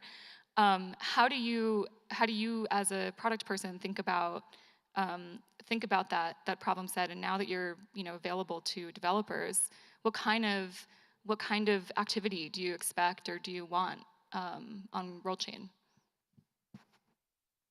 It's a great question. It's something that we've been thinking a lot about for the past year. I think that's certainly part of why we're on the super chain, is that we're hoping that through interoperability, everyone can benefit from what's on WorldChain, but WorldChain users can also benefit from what's all around the super chain, right? We don't want to do a bunch of duplicate work. Historically, I think most of what WorldCoin users have been exposed to are just first-party applications, right? And that was, early on, we said, hey, let's keep things very simple. And I found the last session very relevant because we asked ourselves a lot, how can you preserve the values and the principles that matter, right? The self-custody, the privacy, self-sovereignty, all of these different things, but put it in a packaging which is simple enough for my friends from college to understand, even though they have a business degree. Shout out to every business degree out there. But I shouldn't have to know what a blockchain is or how it works to be able to benefit from it, right? I think we would all agree with that. With WorldChain, I think while we know it shouldn't be doing everything again, and it's probably not going to be esoteric DeFi primitives that let you leverage at some X. We do care about people being able to experiment, right? And developers being able to build applications for these 10+ million users that have onboarded into the ecosystem so far. And so right now, we support integrating externally. So inside of World App, you can list your apps that you've built, and we can link out to those. We've never done something like dApps inside of World App. That's something that might change in the future with WorldChain. But we're definitely excited about the idea of, hey, not just onboarding all of these people to crypto and to these baseline primitives that we think are interesting, but how do we give developers a way to surface all of these cool and relevant things for normal users that they're building, right? And so it's something that we've thought about for a long time. With WorldChain, it definitely becomes much more interesting. And I think we'll have more to say when WorldChain launches in a couple of weeks. Yeah, couple weeks, everybody. Yeah. So I want to talk about growth and how we build out go-to-markets within the superchain. And Benji, I'm going to turn to you. You guys just presented announced the Sunny Awards. And so that's, the thing that we all remember from this past year was We Heart the Art, and just what a, immense campaign that was, both in the financial resourcing that OP put into it, but then also just the cultural sentiment that was a result of that. So talk to us about the Sunny Awards. Can we expect something similarly in scale? Have you, and also what lessons were learned, right? We've got real marketers, real builders here, and I think that one of the things we don't talk about that often is what are the lessons that we've learned, and how do we take those into the next campaigns? I'll answer this with World 1 and World 2. So World 1 is there's just one chain doing this thing. So it's like, just OP mainnet does We Love the Art. Okay, there's some artists on OP mainnet, and those artists would be eligible, and we do We Love the Art. That's one. World 2 is we do something like We Love the Art, but superchain wide. And at the time, it was Zora Network and Base. Wow, like, amazing. Base had incubated so many artists from across the board in like such a short time that those people could come in, deploy on Base, and be eligible for We Love the Art. We got like thousands and thousands and thousands of submissions. Zora has like paved the path for so many artists, and so for so many people in the industry to kind of build NFT-related things. Like, we would never have captured that if it was just one chain doing it. And that's honestly like the strongest value prop in my mind when it goes to go-to-market off the superchain. Is like, you don't have to do it alone. There's a quote which is like, if you want to go fast, go alone. If you want to go far, go together. If you want to go fast and far, build a superchain. Because like, there's so much compounding effect and like power that like an energy and work that everyone here has put in, everyone on the superchain has put in, that when we do these campaigns and we do them together, like, it's just massive. Like, it gets really large. Learning-wise, like, we didn't have like that many people doing like on a bandwidth side for parts of this, so it was a learning process. But it got way bigger than we ever imagined it would get. And that wasn't because like they had the big prize pool. It wasn't because like of those things. It was literally because we just have the ability to work with all of these different people and teams and compound the efforts of all to create like something really beautiful together. The Sunnies specifically is like kind of a celebration. It's so slightly different. Like, We Love the Art's more of a contest. The Sunnies is literally just a retroactive celebration of all the people who've been sticking around the bear market, sticking around like building, and we're trying to get a lot of folks from like artists to builders to open source folks as well, and also like even communities. So pretty excited. Like, stay tuned for more information on that. But holistically, I think the best part is like we can grow by working together and pushing that forward. And we realized this, like OP mainnet was just OP mainnet pre all of this stuff. And we would like sit down and be like, okay, it's us, it's Arbitrum, there's like these other things happening. And okay, maybe we should do this. Maybe we should expand more in Asia. Maybe we should go to this conference. Maybe we should do that. But like, you can't do it all. And you can definitely not do it all as one team. So it's like, instead, why don't we work together with all of these other teams, build something together that we're all proud of, representing and being a part of, and really like scale crypto in a way where all hands are on deck.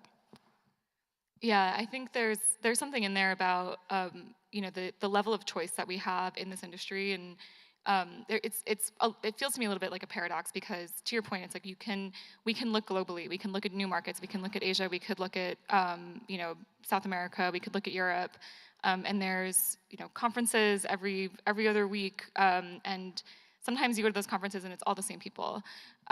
And this kind of, you know, harkens back to this idea of being an everything chain. How do we create a level of specificity and sort of, you know, brand alignment and cultural affiliation within the super chain and within the individual chains?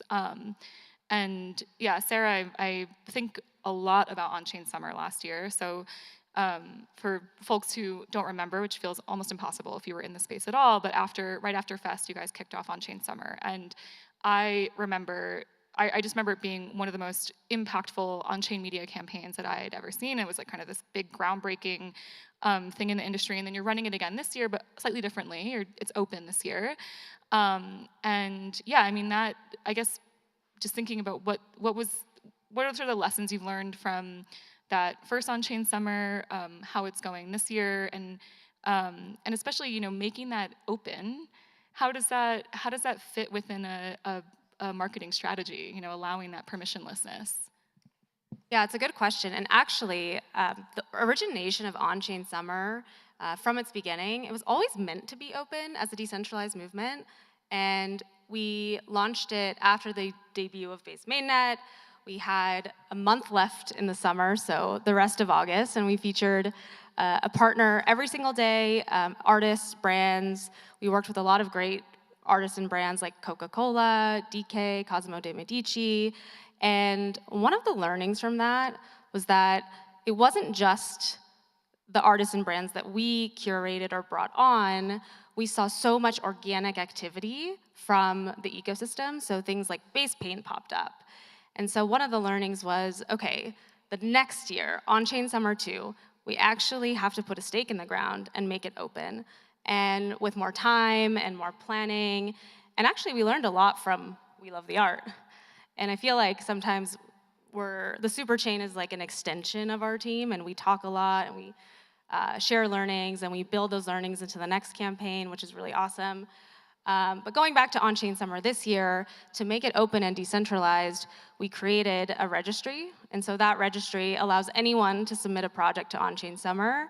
And just recently, we announced the On-Chain Content Network, which includes 12 leading consumer apps. There's OpenSea, Layer 3, Magic Eden, Rainbow, and many, many more.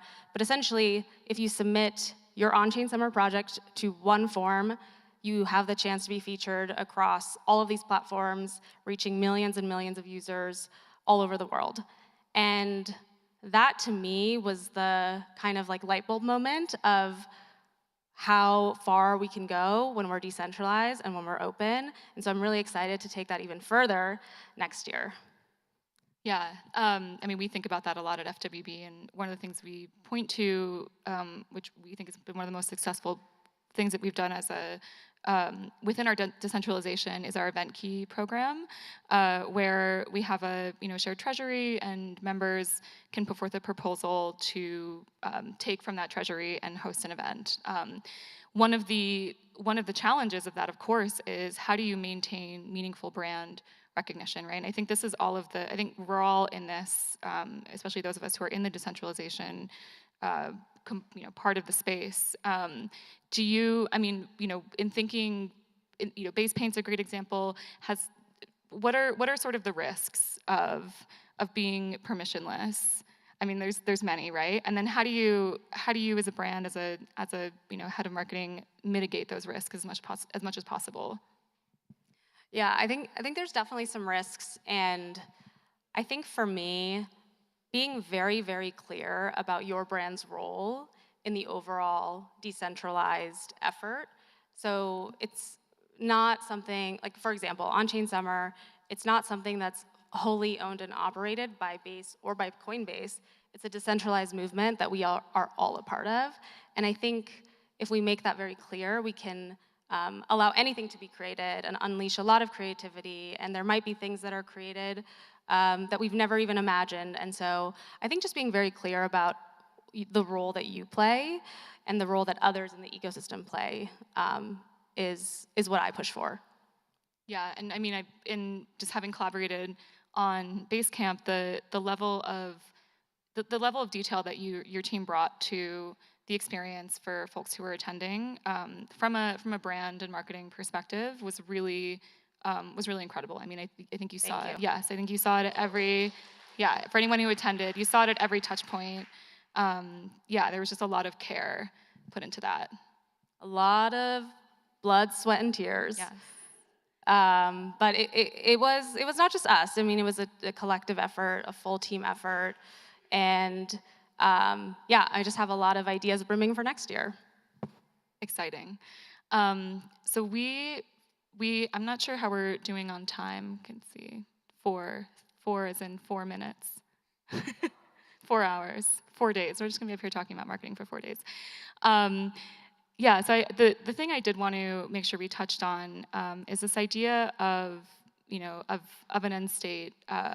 So in our industry, so many of us are talking about scalability and scale. And at FWB and depending on where these groups sit, that scale can be a real tension, because then you lose the intimacy, you lose the sense of trend setting or subversion that a lot of us are really attracted to. And so when you think about the super chain, is the end state just 1,000 members of the super chain? Maybe that is, but I feel curious to run through each of you, and maybe Tiago, we could start with you. How are you thinking about that, sort of end state, the sort of big vision that brought you to the super chain, and why does that matter? Why now?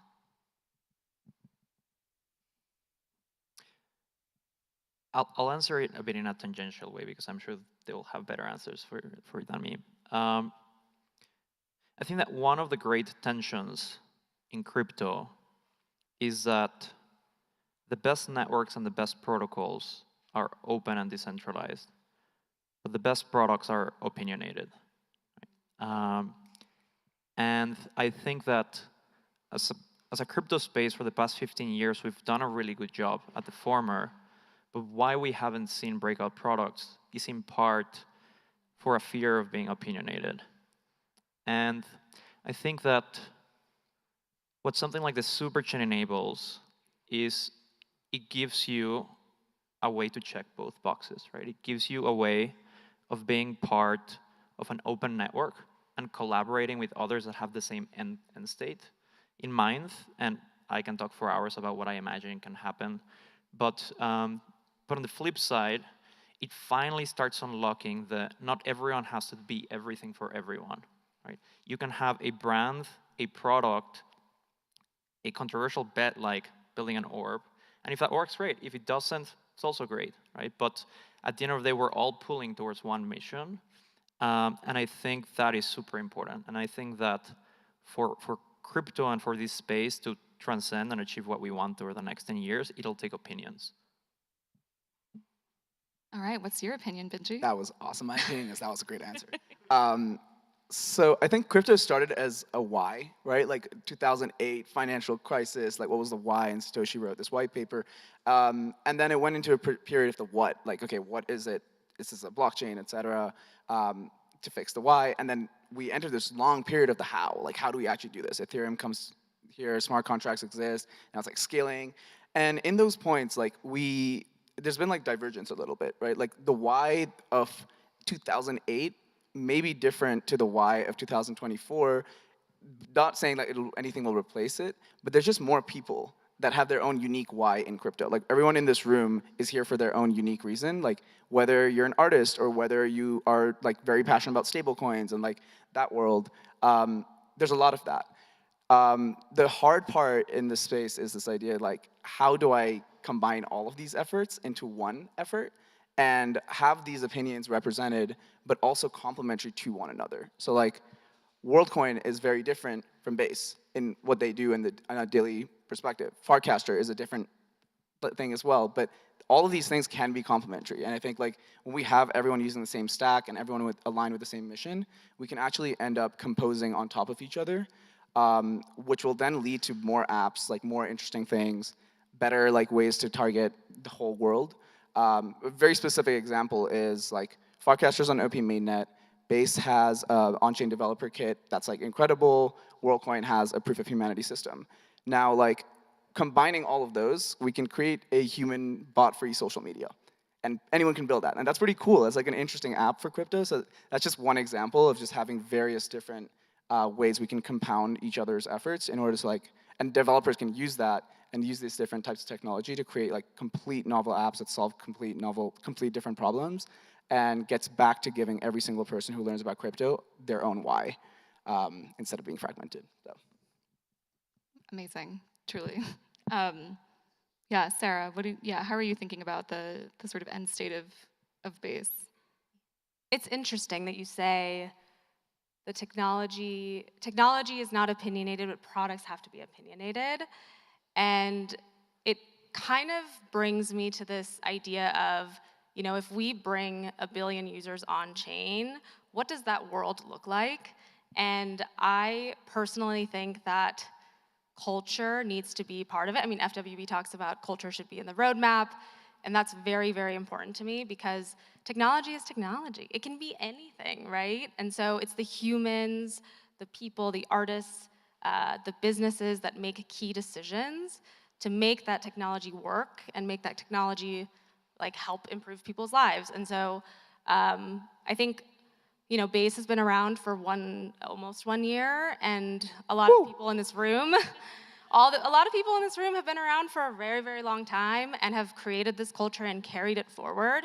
And so I'm excited to learn from all of you and absorb all of that so that Base can actually be that culture carrier as we bring the next million, next billion users on chain. Amazing. Thank you so much for joining me up here. What a powerhouse set of people we have. Can we get a round of applause for everyone? Thank you. Thank you. And yeah, take a little break, and we'll be right back.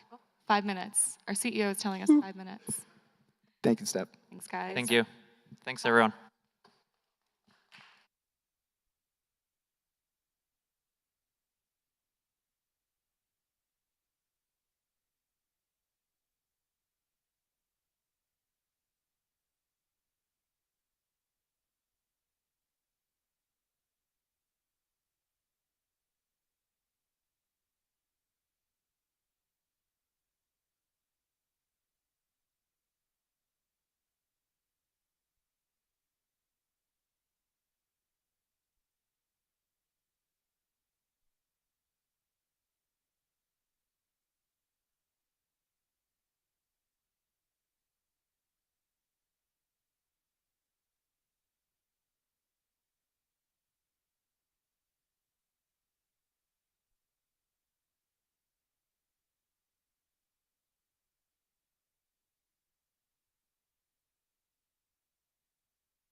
Hello. Hi, everyone. How's it going? Thank you for continuing to stick around, for coming back inside. Maybe you heard that crazy thunder outside that is apparently not supposed to hit us, so no worries about that. But if it does start raining, that's kind of fun too. I am very pleased to present our next speaker, David Marks. I was just telling him a story backstage. I was reading Status and Culture over the Christmas holidays this year, and my boyfriend looked down at the book and he was like, Amatora, this is like a big fashion book. And I think my boyfriend and I, he's a fashion guy, I am not a fashion girl. And we often come to things from different angles and arrive at the same idea. And apparently that same idea was Status and Culture, David's most recent book, which is available in the mall, the merch gift shop, if you like what you hear today. Anyway, I'm gonna let you take over. Thank you so much. Hi, everyone. Thanks for having me. So I am David Marks. I usually live in Tokyo. It's great to be back in the United States of America. I wrote a book called Status and Culture that tries to figure out how trends in fashion works and culture in a macro sense and connect it to the micro of human beings and their relationships between each other. I'm working on a new book right now that's supposed to come out next year that is a cultural history of the 21st century. And so I've been writing that and thinking a lot about culture from a very broad historical angle. And that's given me some ideas about trying to diagnose what culture's been like in the last 25 years. So I want to start here, back in 1992, with the band Pearl Jam. In late 1991, they released their first album, 10, and it wasn't doing that well. They're just kind of like a regional band from Seattle. Nirvana's getting really big, obviously, but MTV shows their first videos. They get a little buzz, and they get invited to a music festival. It's called Lollapalooza, and this was the second year of Lollapalooza. And since they were a pretty junior band, they were the opening act, more or less. There was Lush, and then Pearl Jam. But that summer, that August, they released a new video, Jeremy, which was a huge sensation. MTV was playing it every hour. And they became one of the biggest bands in the world, and by the end of the year, they had sold 3.6 million copies of their debut album. Pearl Jam's reaction to this was a disaster. This was an absolute crisis. 3.6 million albums, what are we gonna do? This is horrible. And so they decide, they have this meeting. Eddie Vedder's wearing a helmet everywhere. He's just like, you can't take it. So they're going to never, ever make a music video ever again. That's what they decide. And they're gonna stop all media appearances. And when they are working on their new album, Eddie Vedder has a song called Better Man. And the producer's like, hey man, that's a hit. And he's like, it's off the album. So Pearl Jam is one of the most popular bands in the world, and they say, how do we get out of this? Now I want to flip forward 30 years to kind of show you the value shift.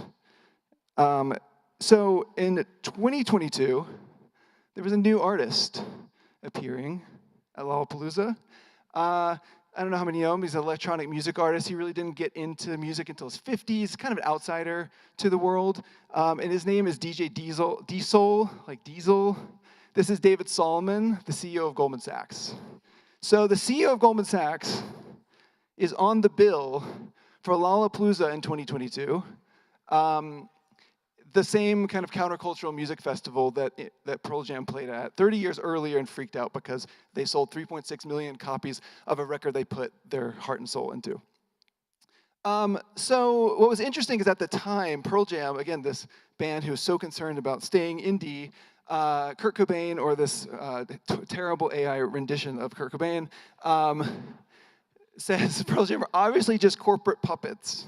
They're complaining that Pearl Jam are corporate puppets, and 30 years later, the corporate puppet master is on the bill at Lollapalooza, the countercultural festival. Now, look, DJ Diesel has his fans. This is a guy on Instagram. He saw DJ Diesel playing with some vinyl records, and he said, look, I'm proud to say that my company I work for is now majority owned by Goldman Sachs. So this is culture now. And so there has been a DJ Diesel-sized shift in the culture in the last 30 years. And it's around art and commerce. And I think a lot of people in this room are probably more on the commerce side. There's some tension between them. They've always been. I'm going to be representing the art side a little bit, and hopefully some of these ideas will be helpful. But at the same time as this shift around culture has, in 30 years has really dramatically changed, there's also this sense the culture is not changing at all. The stylistic change is slowing down. There's a great book by the great music journalist Simon Reynolds that came out in about 2011 that started this out. And his idea was, in the 20th century, people were really advancing culture forward, but in the aughts and the 2000s, everything was about retro revival. It wasn't really about anything new. And kind of a point to this is the top 15 highest grossing films of the 21st century. Avatar is original IP. Every single thing on here otherwise is a sequel or is IP from the 20th century. A good party game to play is to ask your friends to name 3 characters from Avatar. And the best I could get out of somebody was they said Sigourney Weaver. So Avatar's cultural footprint is also pretty suspect. And then you have headlines like this. Taylor Swift, Beyonce ruled the Grammy Awards. Beyonce and Taylor Swift shared spotlights this year. Can you even guess what years these are? It's 2010 and 2023. So there's been almost like a 15-year period in which these 2 artists have dominated culture without really much competition. This is a sentiment you often hear, kind of culture stopped in the year 2000. Now, we were promised something else. So the internet, if you were on the internet in the 90s, it was like a haven for people with weird tastes.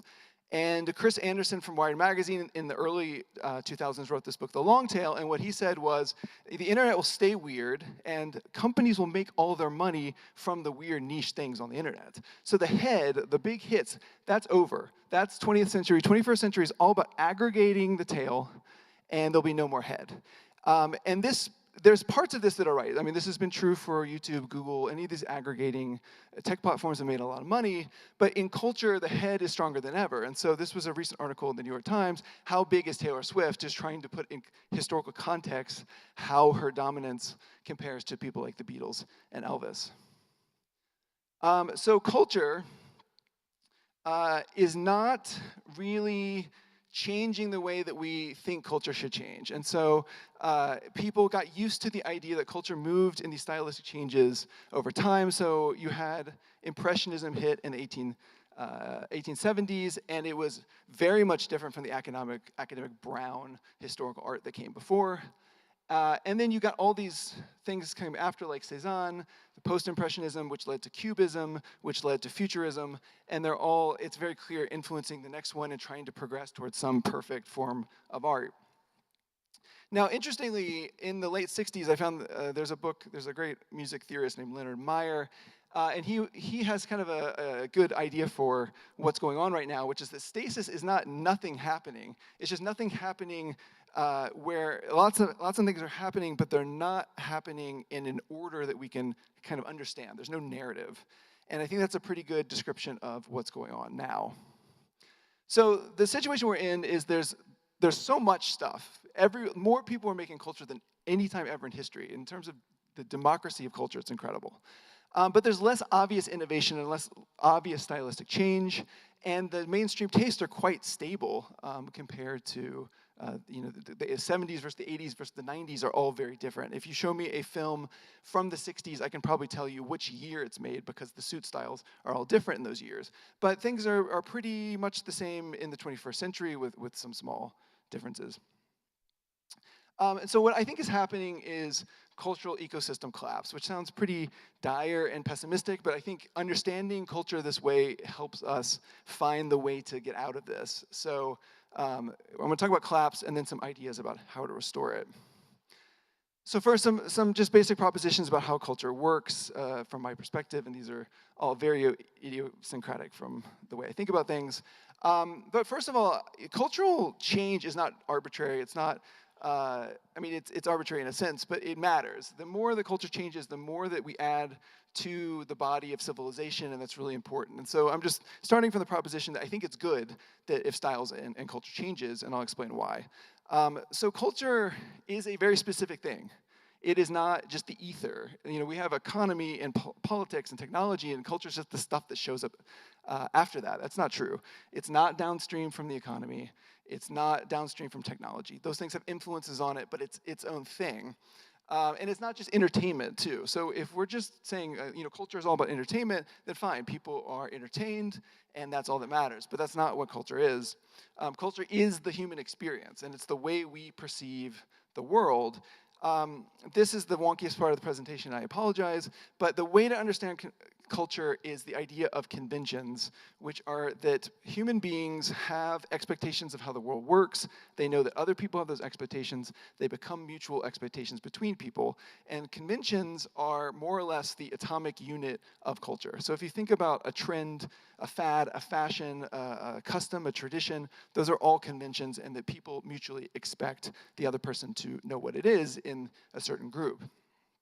But the thing about these conventions that's really cool is that they change the way we perceive the world. And so this is a painting by Turner from the mid-19th century. This is one of his last paintings before he died. And when he died, this was an incredibly radical painting. This is pre-Impressionism. And his biographers and his archivists all said, do not put this in an exhibition, do not put this in the book. It's obviously someone losing their mind, and it's so sad that we should not dishonor Turner by putting it in his catalog. So at the time, the convention was that paintings don't look like this, and therefore the valuation of this painting is that it's a work from someone who's deranged. Later, after Impressionism changes what the definition of a painting can be, people looked back at these paintings and said, these are incredible, and now they're at museums around the world, and so now these are seen as paintings of genius and real forward thinking. So culture, as it changes the human experience. It changes how we perceive the data that we bring in. It changes how we value certain aesthetics over others. It changes how we communicate with each other because there's those expectations. It changes how we craft our own identities, and it changes how we mark the time. And one of the problems with the stasis is that we're not marking time in the 21st century the way we thought we could in the 20th century. Now, this means that not all cultural creation is equal. So there's different kinds of culture. And the big two categories I want you to walk away with, I'm kind of reviving from the dead. One is art. And art, it creates new conventions. It breaks the old ones, creates new ones, and it changes people's perception. And when this Mondrian painting came out, it was a massive shock because he was saying the world could be just summarized as primary colors, vertical and horizontal lines. This was a really radical notion. But we've all grown up seeing this. We've seen it on dresses. We've seen it in books. It's not radical anymore. And so you could have something which is called kitsch, which is this cake looks delicious. I would eat it. It's pretty cool. I wish someone would make it for me. But it's not art because it's not really changing our perception of anything. And so kitsch is not a term for bad art. It's not a term for failed art. It's a term for creative work that meets the expectations of people already and doesn't try to change the way they see the world. It rewards us for not changing. And so kitsch is less valuable from a global macro historical standpoint than art is. So innovation, if we want innovation in the system, the cultural system, we need art, we need less kitsch. The problem is the culture industry. The way it works, the economics of the culture industry is you need the largest audiences possible to maximize profits. And to do that, you need to meet people where they are, which usually means that you prefer kitsch over art. It's not impossible that you have commercial works that are artistic, but in general, it leans towards kitsch over art. But if we have more artistic innovation, the benefits we get as a human population, we get more modes of perception. Once you know that the world can be seen as Dada, the world can be seen as surrealism, we can value more things in more ways. So we can value these sensory inputs better. We can express identity in different ways. Different groups have those things. And we have more contingencies for the future. We don't know what the future brings, but art shows us future possibilities. And to have more of those is more powerful for us. So cultural change is a good. We want more cultural change, and we want to add to the cumulative body of human knowledge with that cultural change. Okay, proposition 2, culture is not a hierarchy, but it's also not a democracy. It's an ecosystem. So a long time ago, the way that they thought about culture was this, and it was very elitist, and it said there was high culture, painting, literature, opera, and that's all that mattered. People who read New Yorker, they went to school and you want to reference Virgil or something in an article to make them feel good about themselves, but it's middlebrow. Simpsons is a great example of great middlebrow culture. Then there was low culture, which was trash and no one had to worry about.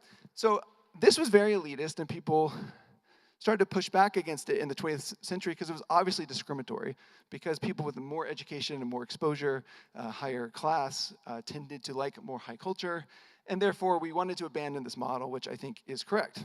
So we moved to the idea that culture is a democracy, which means whatever wins, whatever has the most viewership and fans, that's the winners, and everything else is a loser. Like a sports competition or a political election. So the problem with the criticism that's come out of this idea that culture is democratic is that in general audience size it tends to be a reflection of kitsch rather than art. The people like things that they already like more than they like being challenged. And so this criticism that's really come up in the last 20 years has tended to emphasize kitsch rather than art. So that's not the way to think about culture at all, because that's just not how it works. Culture is an ecosystem, and we all know that there's this giant market that we call the mainstream. Normal people, they're not really that engaged, they're passive consumers, they like what they like, that's the mainstream. But there's all these other groups that are in the ecosystem doing their own thing. And there are artists, there's country music that's a little bit off. There's crossover between all these things. There's subcultures and countercultures that remove themselves from the mainstream. And this cultural ecosystem is important because everybody's doing their own thing and trying to engage themselves with the culture that they care about. But all these units are not equal. The more sophisticated groups, because they care about making culture, are going to create more innovations than those that are passive. The more aspirational groups, like let's say rich people, tend to have more influence on the system as well. And this is the really most important point, is the mainstream, if left to its own, is not self-sufficient for new ideas. The mainstream needs refresh. You need new ideas, and they have to come from somewhere. And where they come from is the other places where people are doing interesting things. And that's why the democratic model doesn't work, because all you're doing is focusing on what has already succeeded. So in the 20th century, this is more or less kind of how it worked, which is that you had these flows, kind of artists to the creative class, from subcultures into the creative class, old money taste kind of leaking in as well, and then all of that eventually going into the mainstream to refresh it. And critics play a really major role because media helps each of the units identify what's going on in the other units and kind of telling people this is the thing to pay attention to, this is why. So if you take this ecosystem model, now you can say, what's a healthy cultural ecosystem? What are we aiming for? And what we want everyone in the system, including people in the mainstream and everywhere, to experience aesthetic stimulation, which means you can't have really simplistic culture for everybody, because there's a lot of people in the ecosystem who don't want simple culture. They want complex culture. They want innovation. So we need everyone to get the aesthetic stimulation they want. We need enough diversity so that everyone can express their identities in the groups that they're in. And we want, over time, things to go through the system and be pumped out and added to that body of cultural knowledge. So now what happens when a ecosystem is collapsing, which I think is maybe describes the 21st century a bit? You get boredom and a feeling of stagnation. So people aren't getting what they need.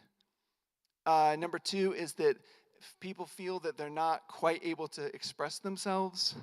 Let's say you grew up wearing Adidas Samba shoes, and you're like, yeah, I'm gonna get some of those, and that's me, because I've been wearing them for 20 years, and now they're a big trend, and everyone's talking about them, and you can't wear them. You may feel dissatisfaction over that. So the more that trends become, massively expansive instantly, it's created a lot of dissatisfaction. And the cultural canon feels stuck. If we've been stuck on Taylor Swift for 15 years and we can't get another one of them, then the canon is stuck. And so what causes ecosystem collapse, I think, is we have to prescribe that before we can get to solutions. One is there's just not enough innovation. That could be it. I don't know if this is true. There's so much going on. There's so many people doing cool things. I don't really believe there's not enough innovation. What I believe is happening is the second, which is the innovations from the different units aren't diffusing through the system, and they're not being evaluated from that. So the mainstream is not being refreshed as a result, and we get Taylor Swift and Beyonce. And Beyonce has been one of the most innovative artists, and so where Beyonce chooses to be innovative, we get the innovation. But we don't have a mainstream refresh in the same way that it used to just happen all the time. So there's kind of two outcomes that we worry about. One is a monoculture, where there's only one kind of culture that's created, and it's too little, and people don't really appreciate it. And the other is a horrible word I invented, which is infiniculture, which is what if every single person on Earth was making their own culture, and none of it meant anything to anyone. And the way to think about it is like, what if you made your own slang word and you went around just using it, and everyone just spoke in their own slang words? It would be horrible and it wouldn't make any sense. So this is kind of what if every single person makes culture and then none of it has any value. All right, proposition 3, culture is what we make of it. I'm not a determinist, and I believe that culture is influenced by the economy and technology, but culture's, going back to conventions, it's us. We're deciding what is going on in culture. So, but at the same time, every society on Earth has always had a culture. There's never been a society on Earth that does not have a culture. It's because when people get together, conventions naturally arise. And so in every single society on Earth, there's something like a folk custom. At the same time, every society on Earth has a hierarchy.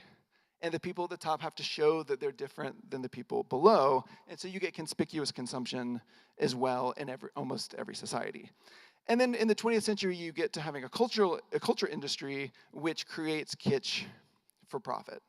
So culture at the moment, if we do nothing, if we make no intervention, we will have these 3 things, and that's fine. But these usually aren't enough because they're quite simple in terms of what the output is, and it's not enough innovation. So where do we get new culture? So the first is that we have all these alternative groups who leave the mainstream for whatever reason. Maybe they've been marginalized, maybe they choose to, maybe they have different values, but they create alternative ways of doing things, and that's where a lot of our innovation comes from. The second is old money hates new money, and so they neutralize conspicuous consumption by creating what's often called inconspicuous consumption, which is to signal your status through codes and the right kind of consumption, the taste economy. So taste becomes much more important than just raw, look at how fast and big my car is. And then artists actually work to propose new ideas. So this is where the new culture comes from. But at the same time, conventions, again, they're made of us. And so if we choose to have different mutual expectations with each other, if we all in this room decide we're going to do things differently, culture can change.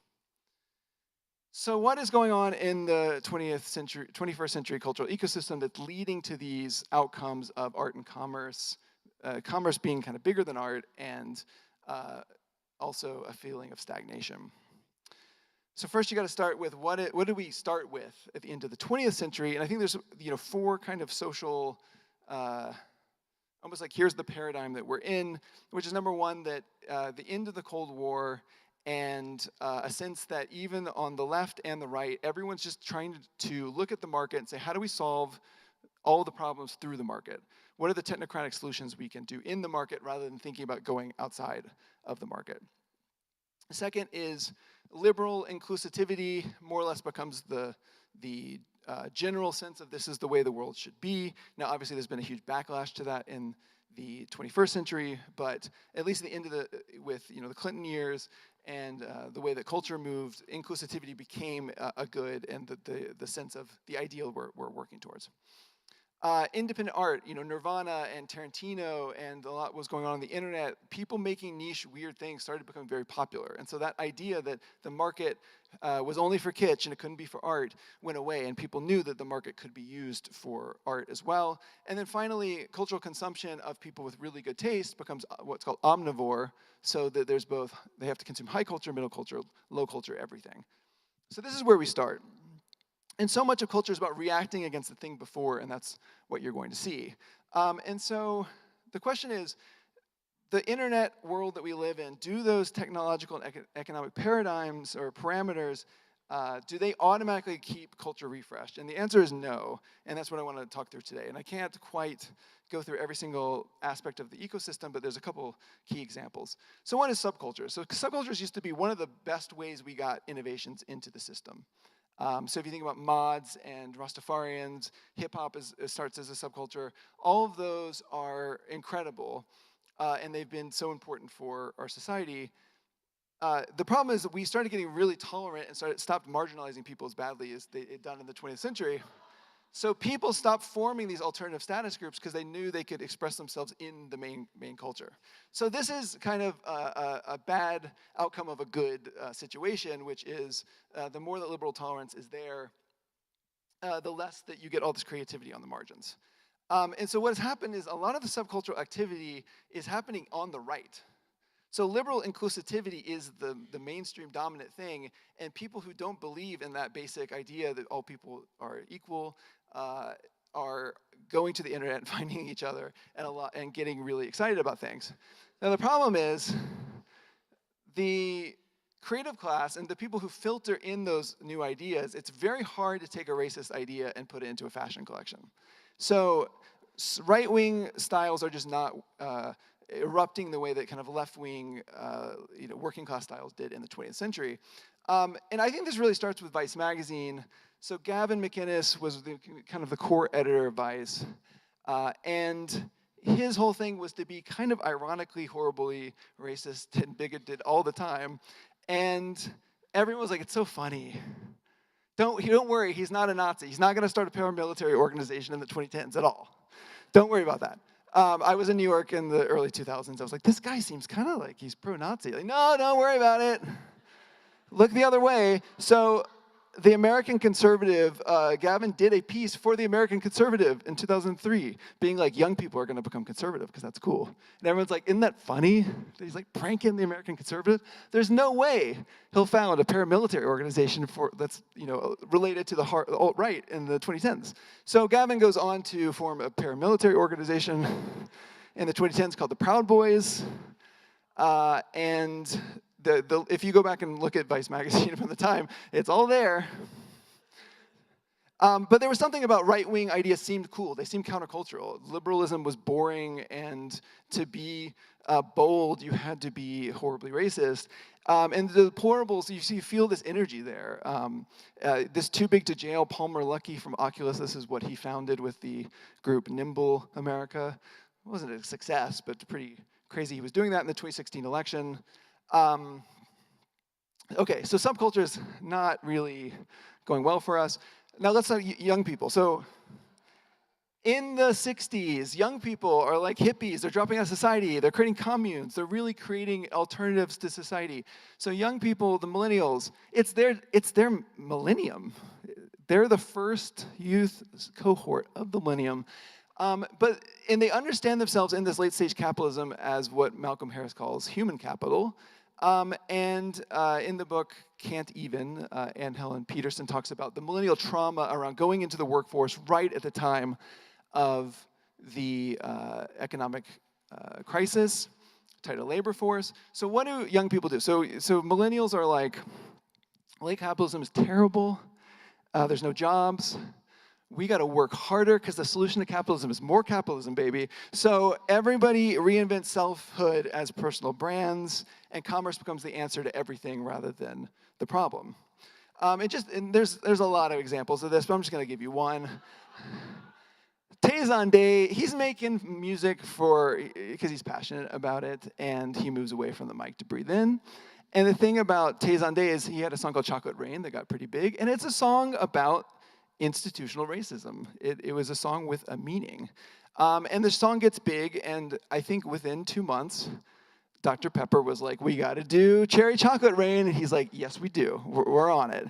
And so just the speed at which people who are doing things on the fringes sell out from the Pearl Jam perspective is pretty incredible. And yes, Tayson Day, the only young person example that we're gonna see. Okay.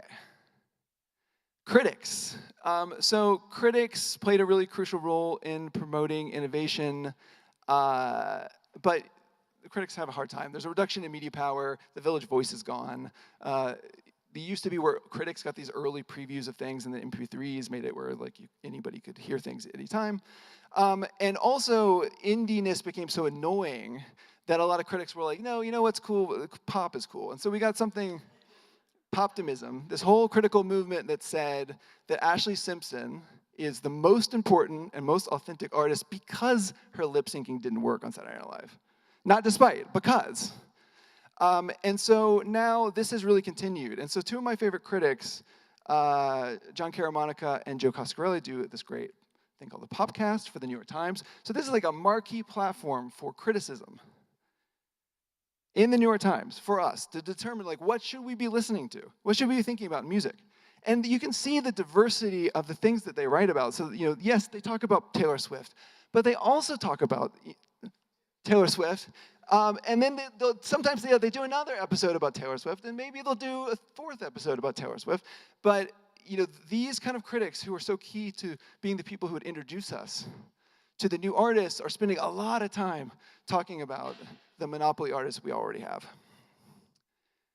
And then it brings us to a little bit of tech. So there's two very cool things, and if you told me at age 18 that these were coming, I would have been really excited, which is that the smartphone makes it that every single person can shoot a video. It's so much easier to make music these days. If you ever wanted a TB-303 bass line to make Acid House in the year 1998, you were paying a lot of money for that, and now you can get a perfectly functioning repro for $150. So it's so easy to make stuff now, and generative AI is only going to make it more. And so what has happened is the creative class used to have a monopoly over creating content because they were the only ones who cared enough to go through all of the pain and struggle to make stuff. Now everyone can make stuff. And so Max Reed calls what we have now the Zinternet, which is that if you think about a classroom, the jocks in the classroom can make as many videos, if not more, than the nerds. And the question is, why would a normie watch the nerds make videos when they can make the coolest kid in class and the hottest girl in class make a video? And so it has totally changed the kind of culture being created on the internet. And then AI, here comes AI, and you already see AI slop taking over so many things. I'm calling it.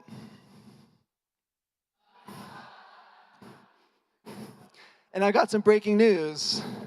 She's starting a condiment line. She's pulling a Tezande. Okay. And then, let's see if this works. I made a song with Suno. It's pretty catchy. This took 30 seconds to make. I'm doing ecstasy at the Motley Crue concert. I'm doing ecstasy at the Motley Crue concert. I can't find my keys, I can't find my shirt. I think I saw the bald guy who goes from the dirt.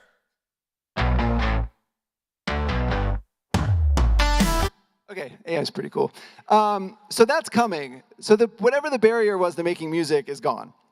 Okay, so what's our scorecard on cultural ecosystem collapse? Some cultures go right-wing, which makes it really hard to import their styles back into the mainstream. Youth are very pro-commerce and are just not as oriented to artistic pretension anymore. Poptimism is not rewarding any of that artistic pretension, and then there's this content glut of a lot of people who don't have artistic aspirations to start with. So nearly everything in the system is now pointing towards commerce and away from the creation, valuation, diffusion of innovation and art. I'm grumpy. Okay, so what are the solutions? So I think you look at the problems and you go to technology and you often just think, oh, the solution is this other thing. And if people are using the chain to find solutions, that's awesome. And if you could do it, that's great. I'm all for it. But I think there's just some really simple things we can do in terms of human norms. Because again, we create the culture. And if you go back to this, which world do you want to live in? Where the CEO of Goldman Sachs is our only musician, or Pearl Jam? So this is a value choice. Pearl Jam had a value choice to reject being stars.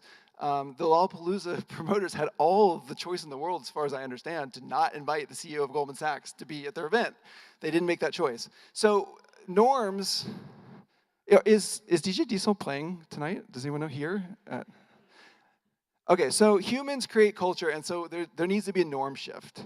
And we can all, maybe none of you agree with me, but if you agree with me, we need to walk out of this room wanting to reverse cultural ecosystem collapse. So there's just 3 quick norm shifts, and then I'm done. So the first is, there was this contrarianism against art and innovation because it was snobbish, or it was boring, and that's where that poptimism movement came from. And I think that we need to just reject that and try to celebrate innovation for innovation's sake, because that's where it comes from. And number 2, and as part of this, we need to reward art, and we need to punish kitsch. And the second one is really important. We can't just be like, everything's great, art's great too, kitsch is great too. We have to make people feel bad about making stuff that is repetitive and non-surprising and not interesting.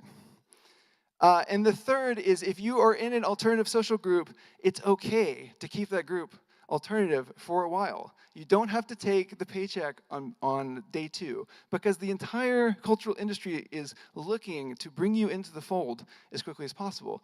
And the best, most radical ideas come when those alternative groups have a little bit of time to play with their own ideas and speak to each other in their own language. And then those ideas get really powerful, and then they can go in. And when they go in, they can usually take over the system rather than be taken over by it. And an example, and I hate, again, just to go back to the 90s over and over again, but the biggest band in the world in 1990 was Guns N' Roses.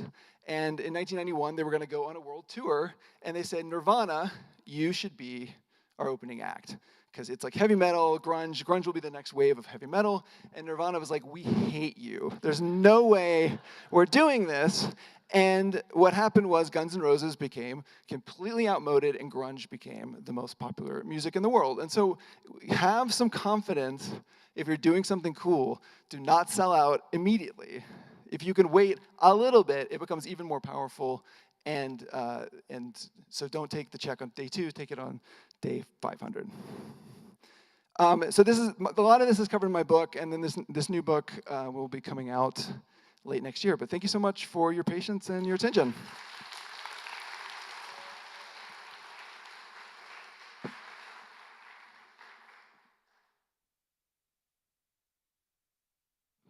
And also debate me or talk to me if you can find me.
Hi, everyone. Ooh, that's loud right now. Thank you once again for being here, continuing to be here, showing up in mind, body, and spirit. I need to think of a better way to say, like, I'm so excited to welcome this person, but I'm like very excited to welcome everybody. It's very genuine, I promise. But I'm very excited to welcome our next guest, Ryan Broderick. He is the author of the Webby award-winning newsletter about the internet. It is called Garbage Day, and it comes out, woo! And it comes out every Monday, Wednesday, and Friday, and yes, we love to hear it. And on this fine Friday, Ryan is not only in our inboxes, but right here on the stage. Welcome, Ryan. Wow, they told me no one would know me here. I was very excited about that. Hello, so my name is Ryan Broderick. I write a newsletter called Garbage Day, and I focus on technology, but specifically, I focus on internet cultures. And I've been doing this a long time. For instance, well, that already screwed up, didn't it? Can you guys go to the very top? Because you went to the very bottom. I can do it, I guess, but where's the computer? Very, very top. Yeah. No spoilers. There it is. Garbage can at the top, garbage can at the bottom. Good branding. And we hit the play button, and then where we go. Okay, let's try this again. My name is Ryan Broderick. I focus on internet cultures, and I've been doing it a very long time. When I was in college, I went to the Occupy Wall Street protest on the Brooklyn Bridge, and I was part of this group when all 1,000 of us were arrested by the NYPD, except I was not there to protest. I was there to make content. I'm reporting live from the giant line to the prison. We're all going to prison now. Right. So I thought, I could maybe hide this from my parents, even though I was in jail for 9 hours. But my mom watched it on Good Morning America, and if you look really closely right there, that's me, right about before I was arrested. I've also met Grumpy Cat, and I've met Doge, RIP to both of them.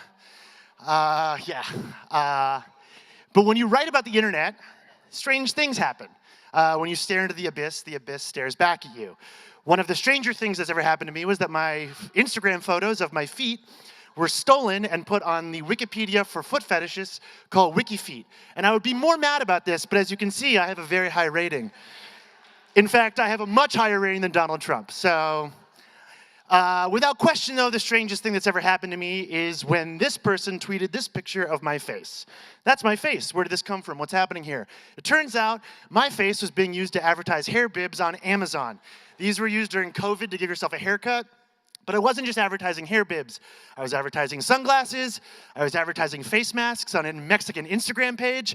And apparently my name is Giovanna, and I work at Chicago Publishing Company on LinkedIn. So I had to figure out how this happened, and I tracked down the company that was using my face initially. They were called CC Beauty, and they're based in China, and I found an email address. So I sent them an email, and I said, my name is Ryan Broderick. I noticed you're using a picture of my face on your Amazon store. I'm not mad or anything. I'm a little flattered that my face is nice enough to advertise your haircutting aprons. But I wanted to figure out how this happened, and while I waited for a reply, I did some research, and it turns out that I had helped a friend of mine write an article in 2016, and that article went very viral on Taiwanese blogs. Taiwan is this really interesting thing where it speaks Mandarin, but it is outside the Great Firewall. So there is sort of a symbiotic relationship with Chinese internet. And it turns out that I became one of the search terms on Chinese search engines for white guy. And so I was being used on Weibo and QQ, which is like their blog spot. Yeah. I then heard back from CC Beauty, and they said, terribly sorry for the issue. We've deleted the image. You can have a free hair bib if you want one. I had a different idea. I decided that that photo was a little out of date. So I took new photos and photoshopped my head onto the hair bib. Now, I should explain, this was August 2020, and I was severely mentally ill and had a lot of time on my hands. They got back to me and they said, thank you for the late reply.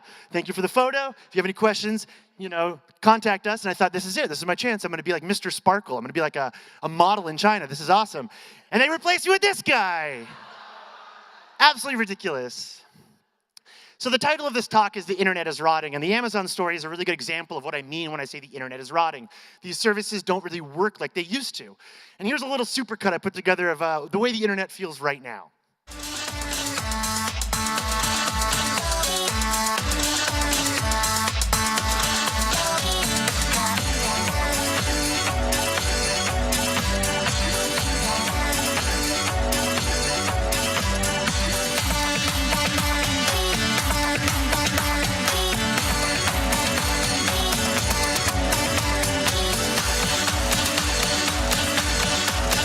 I love being online in 2024.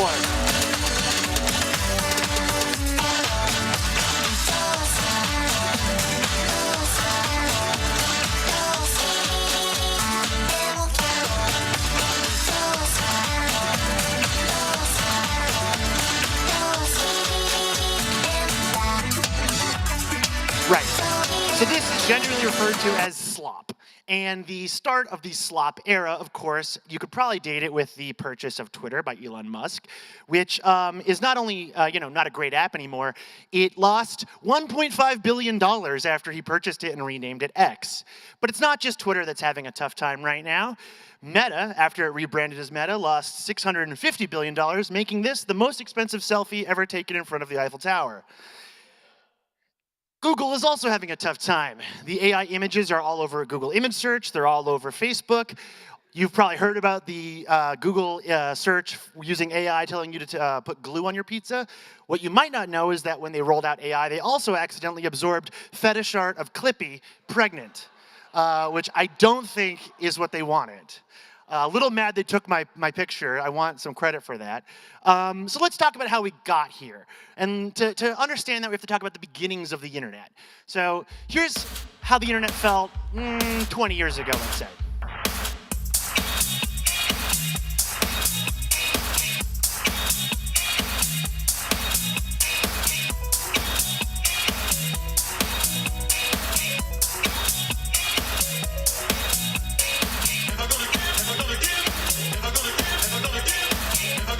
I saw him last weekend. He was phenomenal, actually.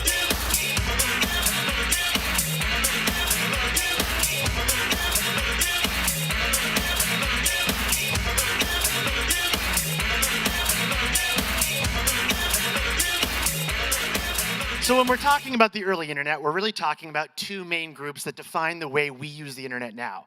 First, we're goths. This is a message board post from 1994 titled Kate Bush, a witch, as in Wiccan. And it has a fantastic line here. I'll read it to you. We have debated it on MagicNet, which I think was like a message board for witches, and later Podsnet, Wicca, Echo, on and off for 6 years now. And it seems to me the consensus is, does it matter? And I think that's beautiful, because we still argue about stuff on the internet all the time, and we have no idea if it matters or not. But it wasn't just goths that were very important in the early days of the internet. There was another very important group, furries. So if you don't know what a furry is, it's a person who wears a giant animal costume, and this is a furry that owns a tank in England. This is real. This is a real thing. I love this video so much. Here's a really good quote, though, about the importance of furries in the development of the internet. Telecommunications as a whole, which also encompasses the internet, is in a constant state of failure and just-in-time fixes, and functionally all modern communication would collapse if about 50 people, most of which are furries, decided to turn their pager off for a day. And that is definitely true. And as the furries and the goths started using more and more advanced forms of social media, memes started to form. Not just disparate pieces of culture that we were sharing on, say, email or message boards, but full-on trends. Next.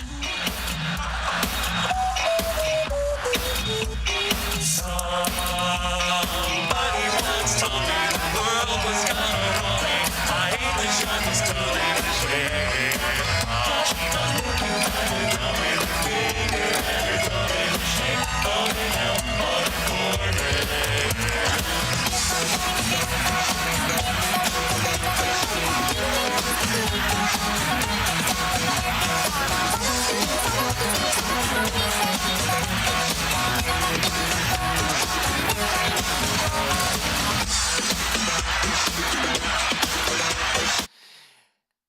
Then MySpace changed everything. So this is from 2007. It's a live journal post, and it's a call-out post written by the fan of one MySpace scene queen, to another MySpace scene queen. And I love this. I'll read it to you. Oh, Hillary Haywire, aka Kiki Cannibal's ex-best friend, who's now trying to milk that to become MySpace famous and fails because 1, she looks like a monkey. 2, her extensions suck. 3, she's the ugliest girl I've pretty much ever seen. She's even started her own trashy little knockoff brand called Dead Dollhouse. She says zigzags are the new trend, but have I seen anyone other than her with them? No. Something cannot be a trend until, oh, let's just say 1,000 people do it. She sells crappy overpriced extensions, but I'm pretty sure she doesn't make as much as Kiki does. And for the record, these are the 2 scene queens that we're talking about. I don't remember which one is which, but it doesn't matter. It works either way. But a lot of sort of the early kind of fandoms that we're now dealing with all the time started in this MySpace era. At the same time, a little website called 4chan was getting started. Now, obviously, everyone knows about 4chan and sort of, the online radicalization and all the rest of it. What you might not know is they have a cooking board where people share recipes. And yes, they do look like what someone on 4chan would do with food. So this is some olives and some sprinkled cheese, and this is just Pepto-Bismol on a hot dog. My favorite sort of story from 4chan's cooking board, though, is the monkey chow thread. So in 2021, a user wrote, hate the idea of drinks, but if they made a meat-based dog kibble for humans, I'd jump at the opportunity. I already eat monkey chow I order from a zoo supply company for about half my meals. Luckily for us, he not only shared the brand of monkey chow he was eating, he shared his gains. So that's pretty cool.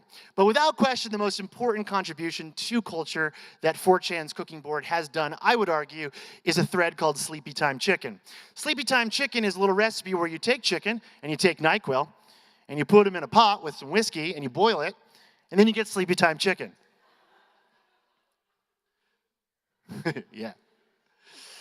And by the 2010s, we were all making content. And we were all sort of making bizarre content, weird content. It was going on all kinds of different platforms. This is my favorite Vine star. Her name is Maple. She's the dog. The owner's name is Trench. And I reached out to Trench many years ago because during the Vine period, I wanted to interview them about the little videos they were making. And my editor got really mad at me when I handed in the draft because Trench would not reveal his identity. He argued that if he stayed anonymous, Maple would get to live a normal doggy life because no one would know her from any other golden retriever on the street. And I think that's like a really indicative example of the way internet culture felt at that time period. But by the 2010s, social media had made all of us extremely insane. For instance, here's the SpaghettiOs account on Twitter asking people to take a moment to remember Pearl Harbor.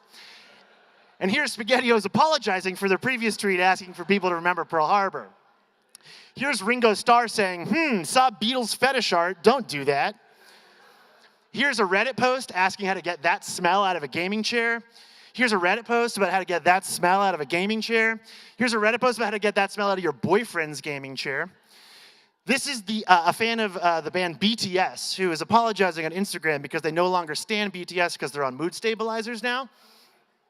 And this one's complicated. Okay, so this is a Notes app apology from a fan of the One Direction ship Larry, which is Harry Styles and Louis Tomlinson. And they're explaining that they used to believe that Louis Tomlinson bought a hyper-realistic baby doll to push around to trick the paparazzi into thinking they weren't in a secret relationship together. But then they explain that they don't believe that anymore because they had black mold in their house, and once they treated the black mold, it kind of went away.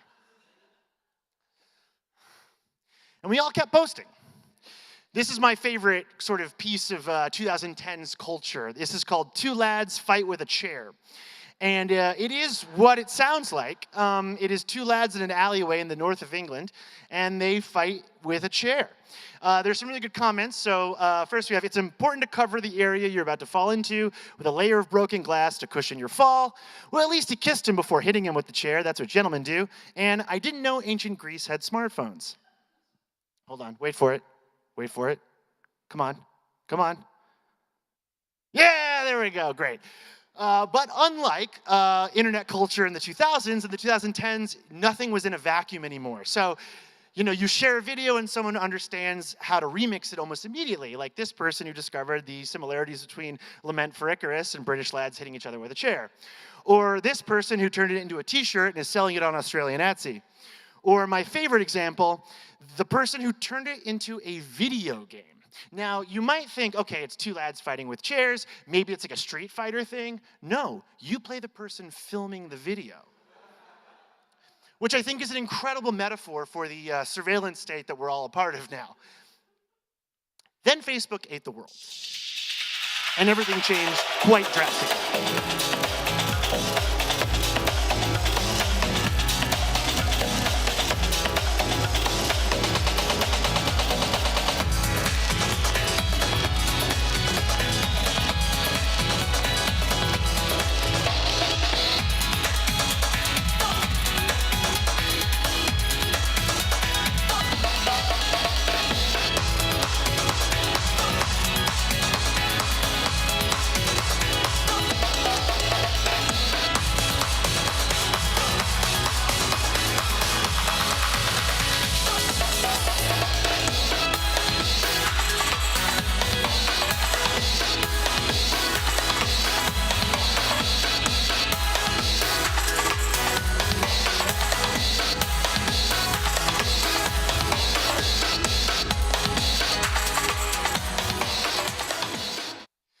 And once Facebook ate the world, it quickly filled up with content like this. This video has 10 million views on Facebook, and it is a woman filling a raw chicken with cheese. That is pretty much the whole video. She then wraps it in bacon and makes like a chicken shape out of the bacon.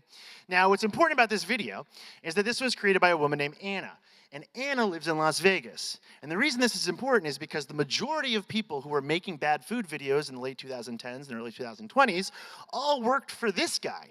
This is true. His name is Rick Lax. He's a magician. And a lot of these people were out-of-work Vegas magicians that realized they could make money by pissing off old people on Facebook during the pandemic. Facebook has changed quite a bit since then, though. It's now mostly images of crab Jesus and flight attendants generated by AI. Most interestingly of all, though, Facebook realized after sort of right-wing agitators figured out how to game their system that they had to get rid of it somehow. So what they did was they got rid of news content. But that didn't mean that people stopped sharing things on Facebook. Something had to fill its place. And this is true. For the last year, the most popular publisher on Earth, getting more views than the BBC or the Daily Mail or the New York Times, is a retired guy from Pittsburgh who blogs under the name Catholic Fundamentalism, and he's mostly just posting Psalms. That's the whole deal. And he's technically the most read publisher on Earth right now, because Facebook thought, we'll just get rid of news and that'll be the end of it. But that's not how the internet works. It's a vacuum that fills itself. And then, if we're going to talk about vacuums that fill themselves, we have to talk about the TikTok age.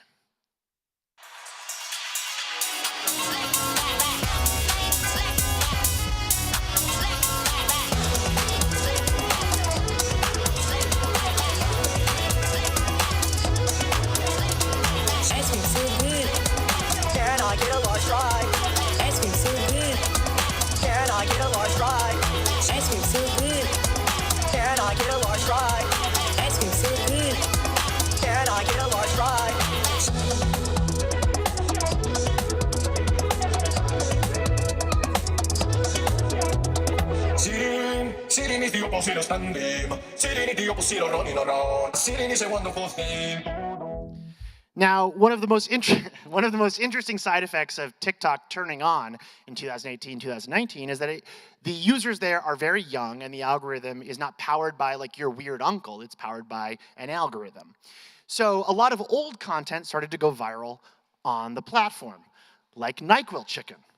And the difference between NyQuil chicken being shared on 4chan 10 years ago and NyQuil chicken being shared on TikTok now is that it doesn't exist in a vacuum. It becomes a trend.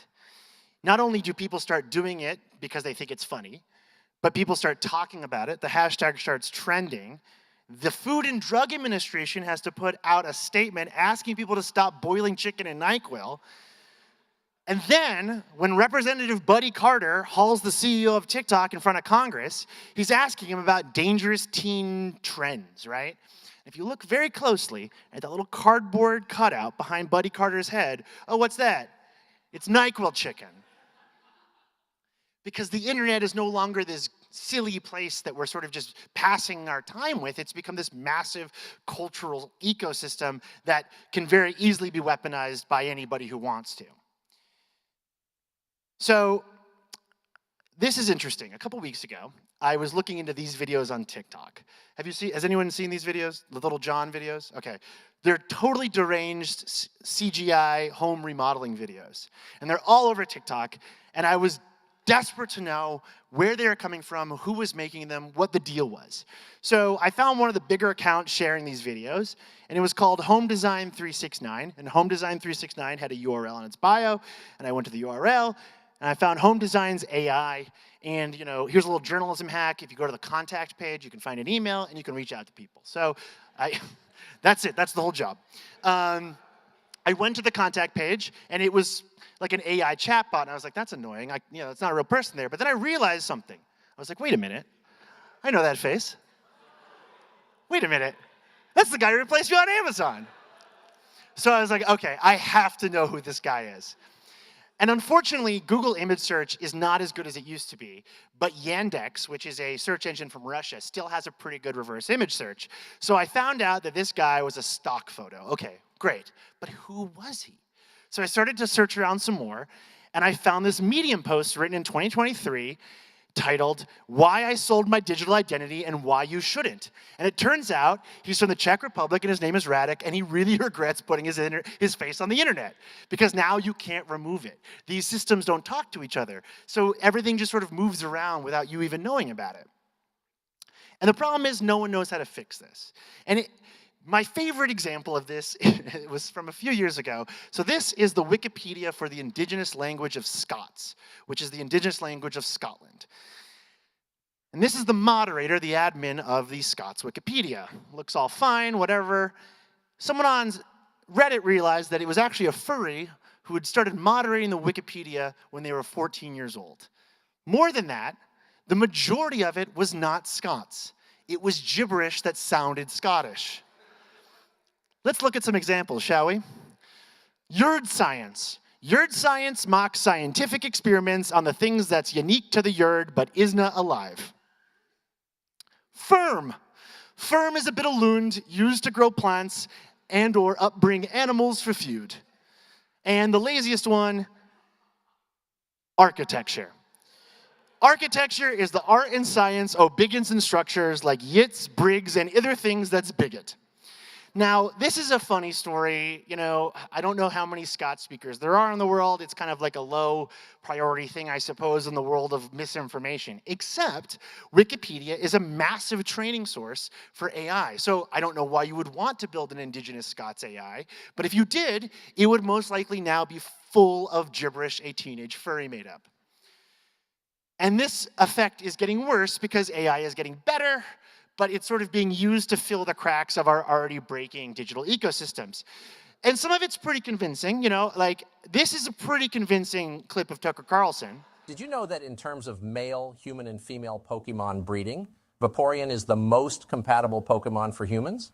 Not only are they in the field egg group, which is mostly comprised of mammals, Vaporeon are an average of 3 feet and 3 inches tall and 63.9 pounds. This means they're large enough to be able to handle human dicks. And with their impressive base stats for HP and access to acid armor, you can be rough with one. That's right, Tucker.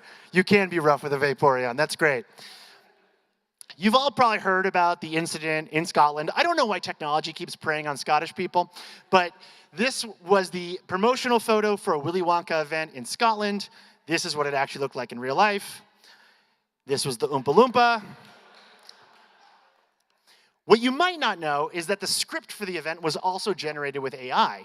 And the script invented a character. It hallucinated something that had never been in the canon of Willy Wonka before, called the Unknown, who was some kind of ghoul that would come out of mirrors, I guess.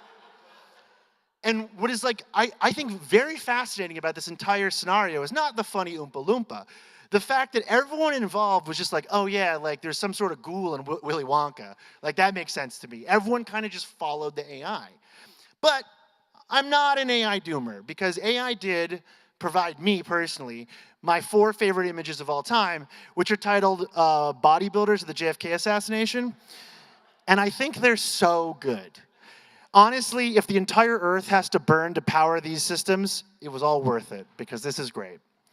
Now, I want to come back to Maple when I finish up here, because I want to say to you guys that, she did get to live a normal doggy life. She passed away a couple years ago because internet animals just keep dying now. It's a really horrible thing. But she did have a very wonderful life making content with her owner and like never became grumpy cat or anything. And when I think about how to fix the internet, how to make it better, make it a nicer place to be, how to foster communities on it, I think about Trench and Maple. These two were just sort of filming little videos that they thought were cool and enjoying their time together. And so when I sort of do this talk for audiences, like the major thing I ask people to do is, when you leave the festival on Monday or whatever, instead of opening up an app that hates you and doom scrolling, make a meme and just send it to your friend and don't care if it's like goes viral or anything, or send an email or subscribe to an email. Like, do something that doesn't involve some sort of corporate intermediary, because that is the only way I think that you can kind of recapture the thing that I think most people in this room remember about their first moments using the internet, that sort of infinite promise of making content and sharing it with people because you had a thing in your head and you had to get it out. And I think that is ultimately the only thing you can really ask for when it comes to connecting with people online. That, and I suppose like coming up with an elaborate conspiracy theory about Harry Styles or something. But so basically, thank you very much for listening to this. My name is Ryan Broderick. I write a newsletter called Garbage Day. Say hello to me. I'll be around. Thank you again. Have a great day, everybody.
Hi, everyone.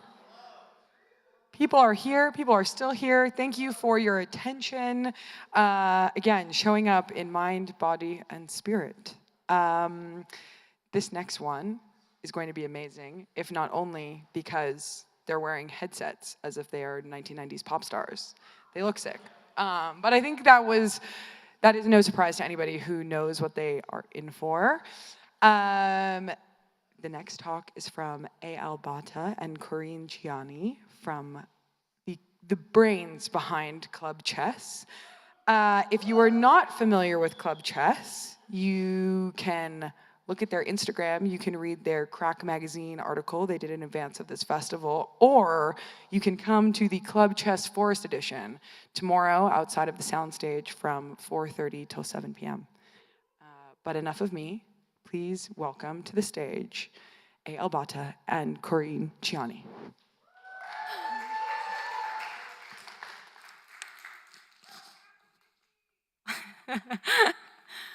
Oh, okay, the mic's on. Hey, everybody. Hi. Okay. So we're just gonna sit around fireside chat style, and read off our phones. Yeah. As Caitlin mentioned, I'm A.L. Bata. Some of you know me as Alec. I'm also known as a musician by the name Quiet Luke. I'm the creator and co-founder of Club Chess, and I'm an artist and creative technologist living in New York City. And I'm Corinne Gianni. I write and cover stories on individuals and subcultures. I also work on events and partnerships at Zora, and I'm the co-founder of Club Chess. I formerly produced Zora Zine, which was at FEST last year, if you were here. And we just want to thank FWB and everyone here for listening, having us today, and we're excited to speak to you about the metaphysics of party culture.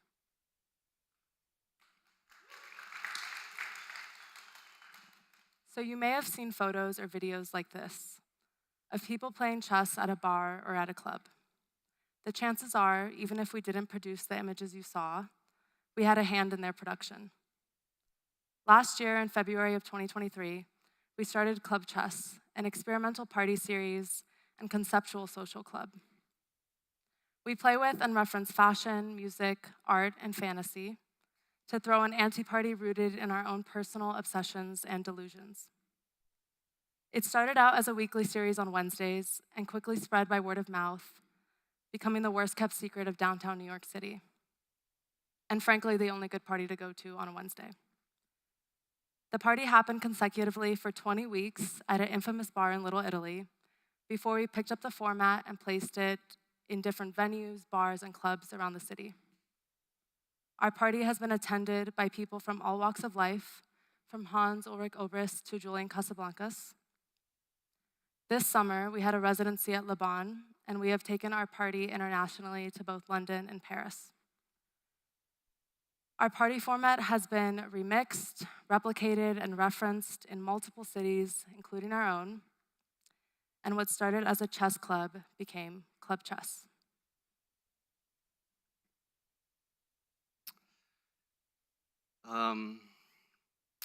This game is called The Immortal Game. It is one of the most famous chess games and one of my favorite games. It was played in 1851 by Adolf Anderssen and Lionel Kozerski. And it was a friendly pickup game that they played alongside a tournament. Like I said, it's been called the Immortal Game, and now the Immortal Game is a term used to describe any iconic game or a game that will describe someone's legacy. It's exemplary of romantic chess. There's an artful style to the way they're playing, almost like swashbuckling, an emphasis on showmanship, and they're not concerned with making the right moves. There are no chess engines. They just want to win in a cool way. And there's also no codified correct way to play yet. This is before computers, this is before engines. Yeah, and you can almost imagine what this was like to watch this in a bar or something like that with people around, chess players playing the wrong moves, etc., etc.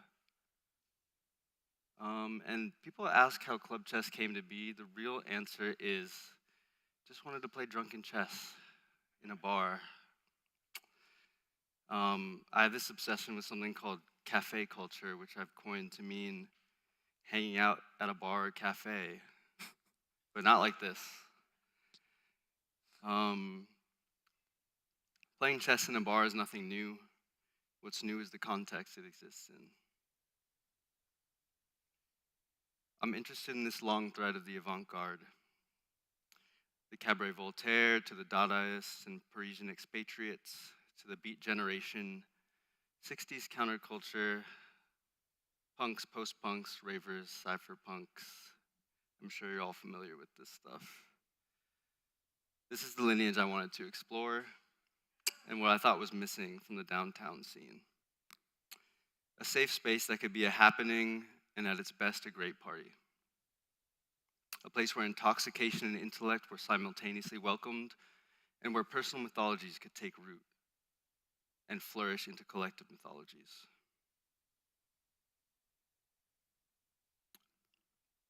Life today has lost something.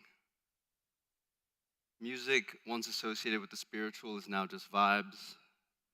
Fashion has lost an edge of some sort.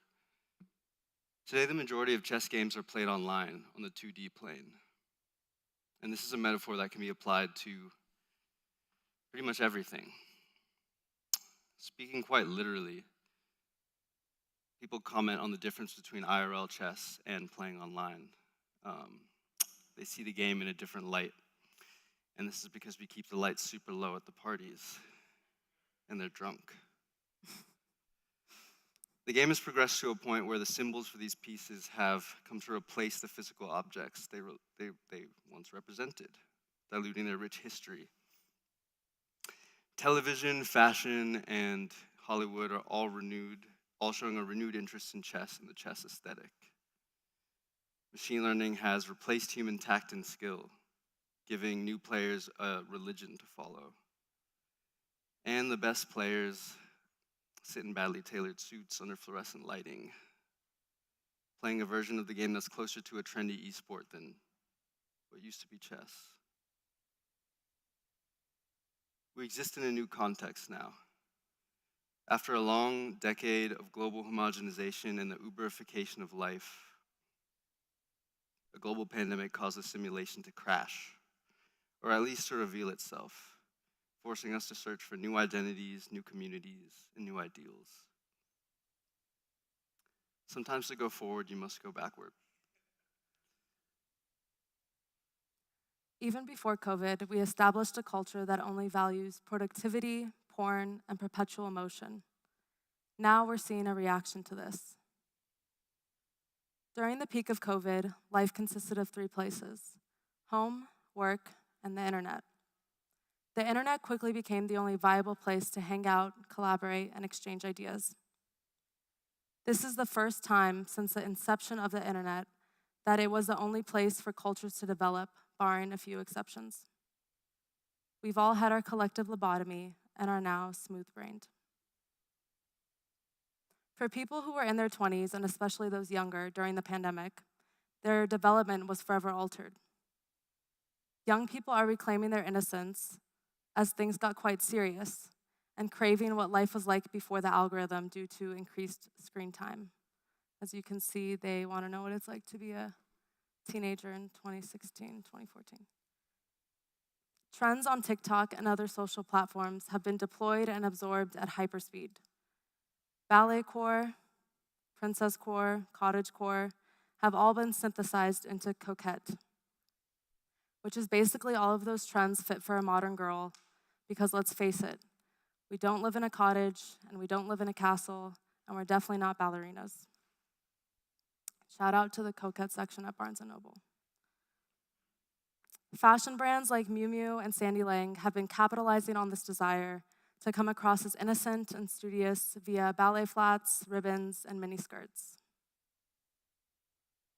Books and chessboards have become symbols for intelligence, having intelligence, wanting intelligence, and understanding high society.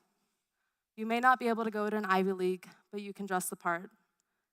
You may not be a part of the 1%, but you understand quiet luxury. In addition to this desire to look and feel smart, there is another desire to be seen as feral and free, to have the option to be disgusting after years of vaccinations and mask mandates.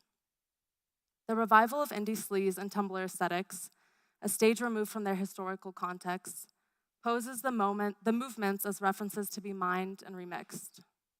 Online trends now manifest as whole personalities. Once a clean girl, now she's brat. 15 years ago, people were using online platforms to actually document subcultures and identities, and now they are extracted from the online and projected onto real life. This tweet, written by our friend Sean, who we worked with on our prototype Totem 1, an object-gated channel for media and exclusives powered by an NFC chip from IYK, we can talk to you about that later, contains some points that we've been thinking about for quite some time. With the oversaturation of social media and influencer culture, the rise of social clubs like dinner clubs, book clubs, run clubs, and yes, chess clubs, makes quite a bit of sense, especially now that fame is attainable by anyone. Yes. The internet may have lost some of its luster. People seem to be more interested in living a good life and surrounding themselves with great friends rather than being known. And at the heart of it, people just want to feel something again. There's a desire to sweat, to be sexy, a desire for romance and sensuality. And sensuality doesn't just mean sex. It's about feeling alive. It's nice to remember that we were not placed upon this earth to eat cosmopolitan slop for lunch and provide shareholder value.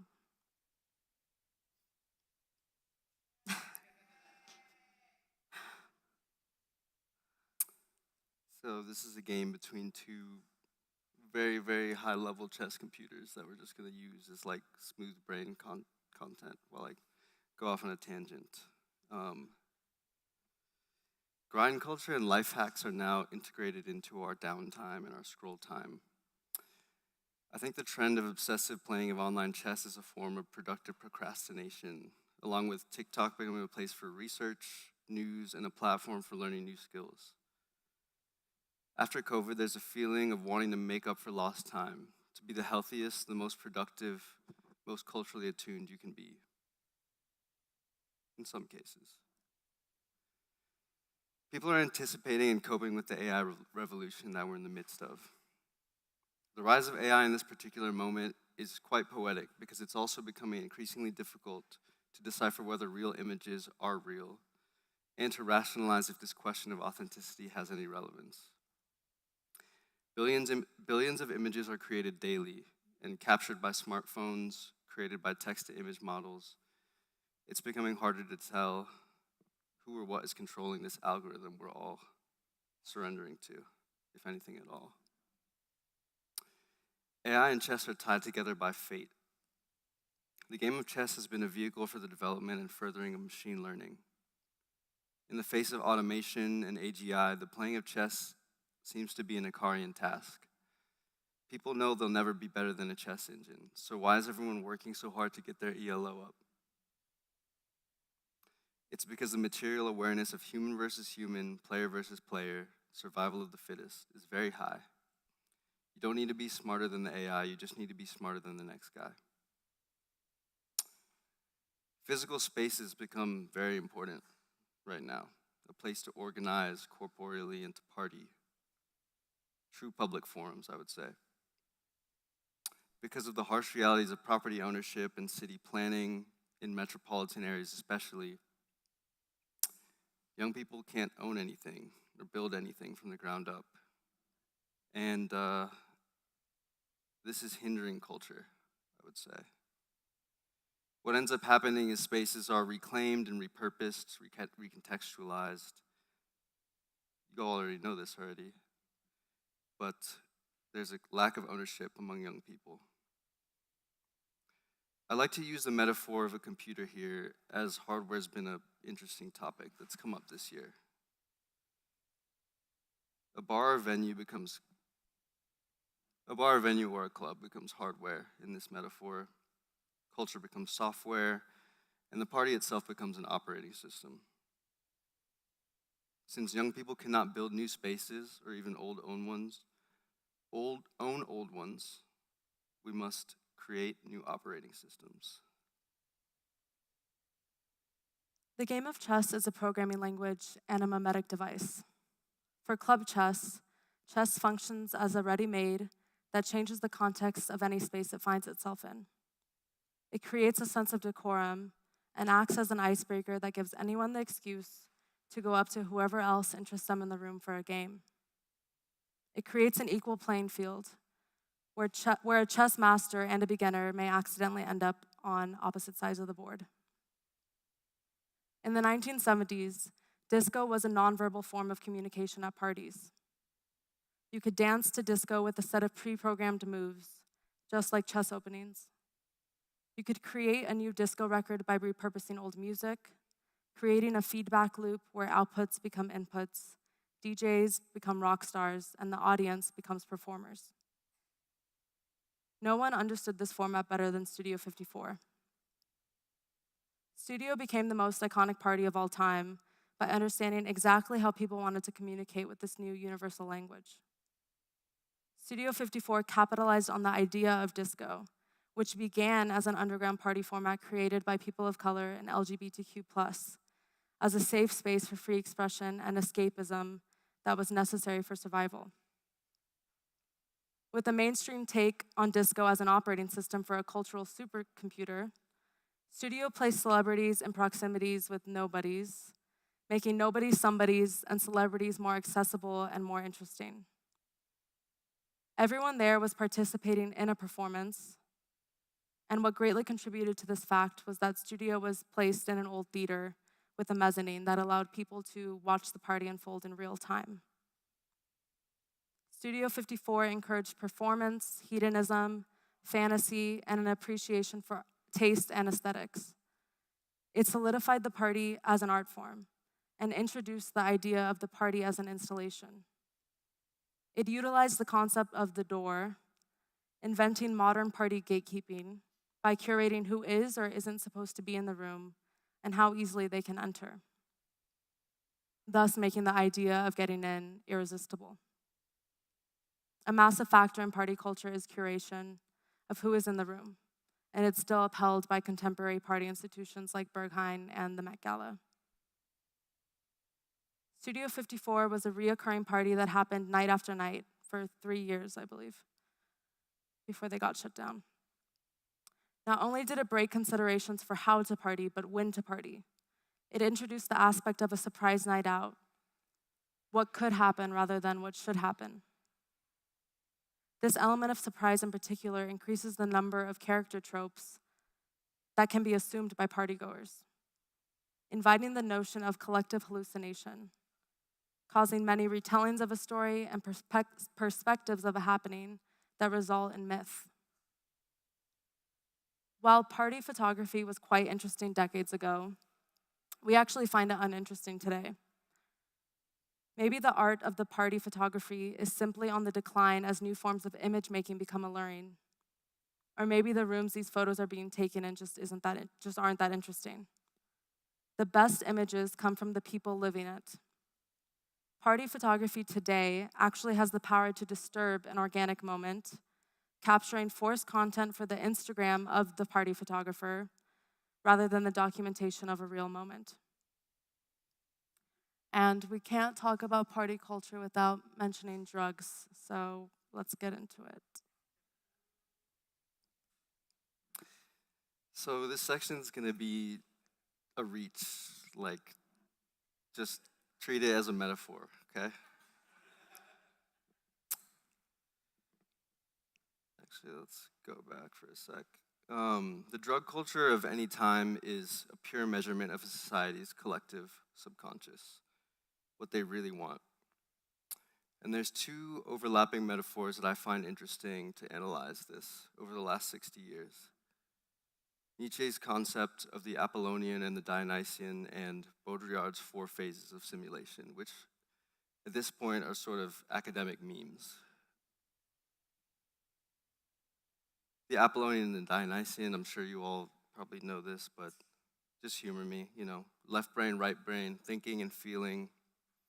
The Apollonian represents reason, control, the individual, a search for structure, while the Dionysian deals with chaos, excess, collectivism, and returning to an animalistic state. Baudrillard proposed 4 stages that lead from reality to simulation. In the first phase, images and symbols accurately represent reality. In the second, they hide that reality has been corrupted. In the third, they mask the absence of any basic reality. And in the fourth, they're untethered from trying to be reality at all. In the 60s and 70s, the birth of the counterculture, LSD and marijuana, psilocybin, and other psychedelics become the leading drugs of choice. And these drugs represent a genuine desire to transcend reality into a dreamlike state that provides clarity and truth to the user. This decade represents the Apollonian and the first stage of simulation. Here, drug usage is of the sacramental order. Toward the late 70s and the 80s, the era of Studio 54, cocaine, quaaludes, and poppers become the leading drugs of choice. This era represents a shift towards the Dionysian. Drugs are used to reach a state of euphoria and collective ecstasy. Drug use is not used to escape reality or even to make sense of it, but to enhance physical sensations, to feel good inside one's body, not to transcend it. This trend continues on into the 80s and the 90s with the birth of rave culture. And this is the second level of Baudrillard's simulation. Here, drugs make an ugly world feel glamorous or exciting, even if this feeling fades after you leave the club. Toward the late aughts and the 2010s, the usage of drugs represents a numbness and maybe even a nothingness. Marijuana is used, but it doesn't have the same function of the 60s. Getting high seems to be a distraction from the void of existence. Perhaps this usage leans more towards the Dionysian in this metaphor, but a depressed version of it. If you can imagine Dionysus drinking lean instead of wine, listening to SoundCloud rap, alone in his room. Lean, Xanax, and prescription pills take over here, and they cover up this societal sadness. This is the third stage of simulation. Here, drugs are a way to cope with nothingness. Drugs for drugs' sake. Today, drugs are used to alter the mind in a tactful and optimized way. It's of the order of biohacking. Substances are used in succession to keep us in the right state depending on the context. In the morning, caffeine and nicotine. Now, in optimal supercharged doses that does not need to be inhaled. Adderall is taken for productivity by many, especially if there's a deadline coming up. More stimulants are administered as needed throughout the day. Ketamine, now medically accepted as a therapeutic and sometimes taken with supplements and nootropics, forms this hyper-real lucid dream, placing the user in a solipsistic para-reality to get through whatever kind of boring night they're having. And shrooms are microdosed in the form of chocolates and teas as an almost sober alternative to a drug. A natural drug that enhances wonder and energy without fully breaking one's sense of self or place. Even benders are doled out as needed, when the churn of life calls for a temporary insanity. We find ourselves lost in the Apollonian dream state, building illusions on top of illusions, layering substances interacting with other substances, interlinked in a feedback loop of altered states. And this collective hallucination somehow feels logical. This is Baudrillard's fourth stage of simulacra and simulation. Untethered from spiritual transcendence or pleasure, drugs allow the user to exist normally in an abnormal world.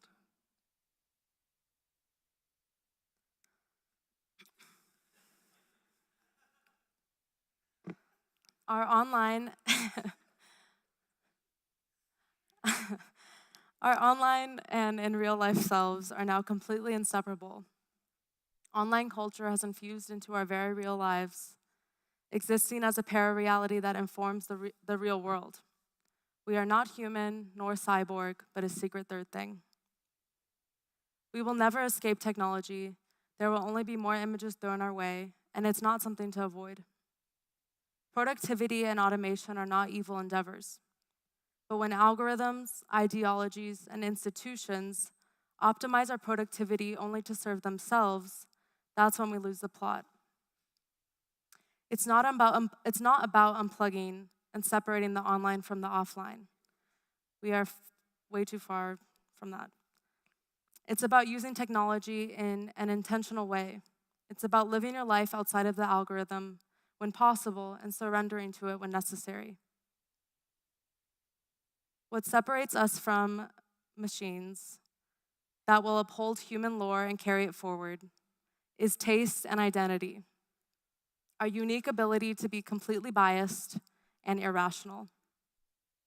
As engineering, image making, world building, and almost everything become a writing prompt, taste and human perspective become exponentially more important. The next wave of engineering will not happen by STEM kids alone.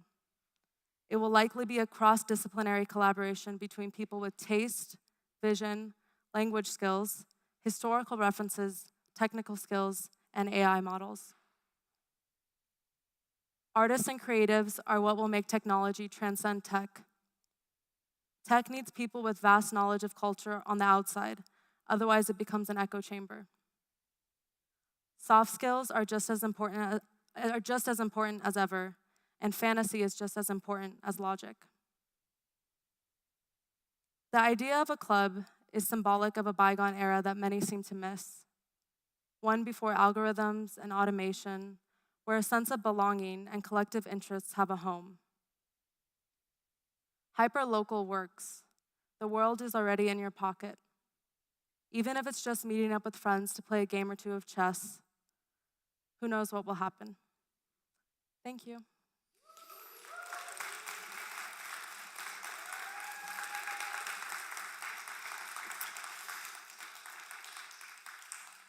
Just want to do one last shill for our event tomorrow, if you're around. Our friends Adworld and Silk will be doing mixes alongside us. We'll be outside the soundstage. And yeah, I think that's it. Thank you. I don't know, do we open it up to questions? I don't know, or Shu. do we just get off? I don't know what happens now. I think we just get off. We vanished. No one told us what to do. All right. No one told us. Yay. We'll see you guys. Thank you.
Crypto saves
Hi. Hi? Great. We are back on schedule, so thank you for all of you staying in here. I'm very excited about the next panel. It's with one of our favorite partners, Stellar. If you have not made it down to the hammocks, it is now the definitive chill out zone. So it's down by Envelop. So just a little bit about Stellar. Stellar empowers builders to unlock human and economic potential, combines a powerful decentralized blockchain network with a global ecosystem of innovators to create opportunities as borderless as ideas. It offers the tools to make a difference in the real world through new digital asset products and services that enhance access to the global financial system, and they're also just doing real world things, which is very incredible in a very online space. So I'd like to invite our next speakers up to introduce themselves and set up the talk.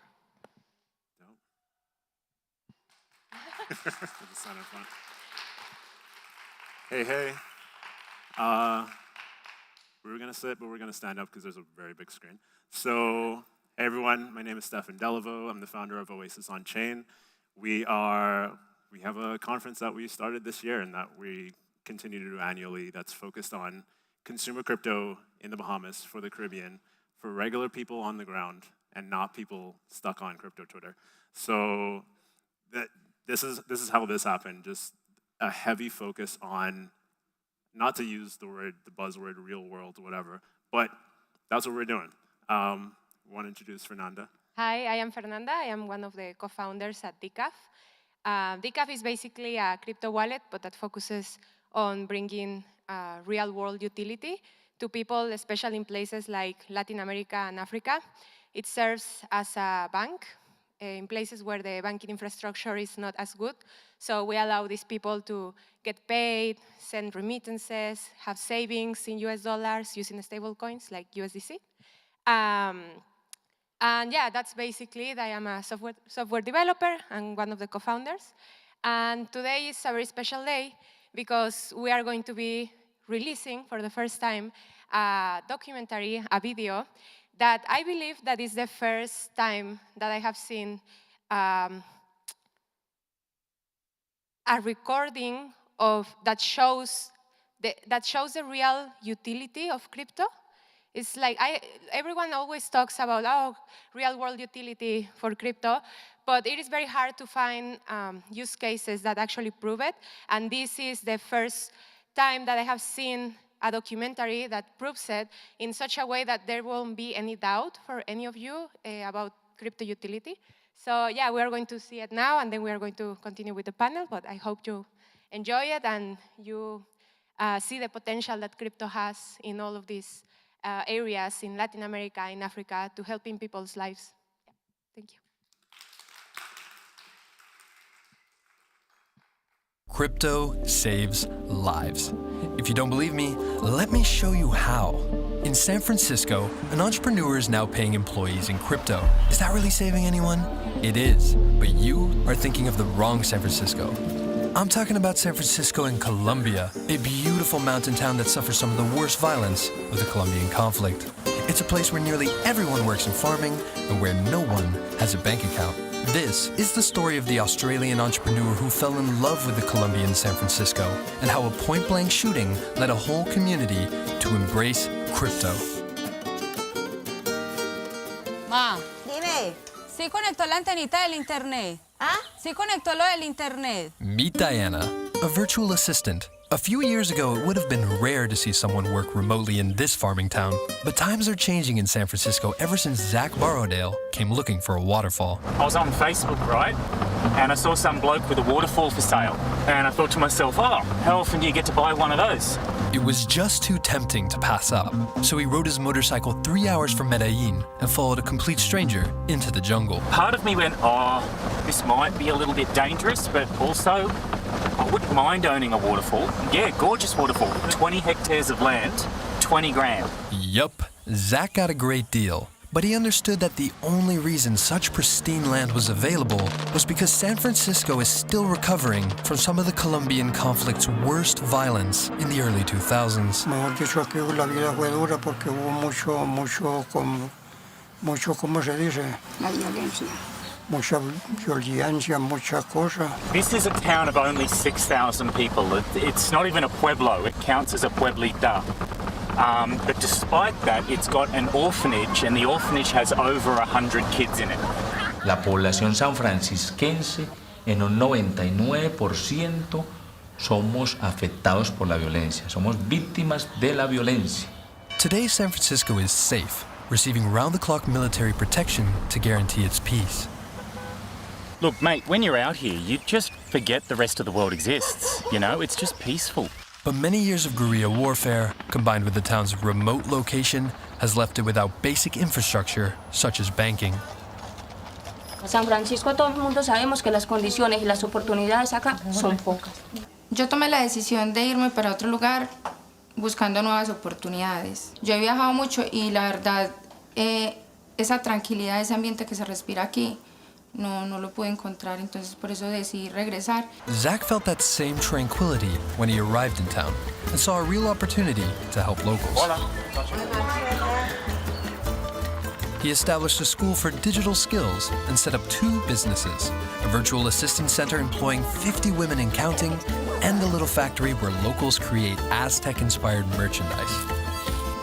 For a town that's always relied on agriculture, the new jobs are welcome. Pero es que eso era lo que necesitábamos por acá. Alguien que generara trabajo a la gente, porque usted sabe que hay mucho desempleo. Pues nunca había visto un gringo, pues. Es una persona súper chévere.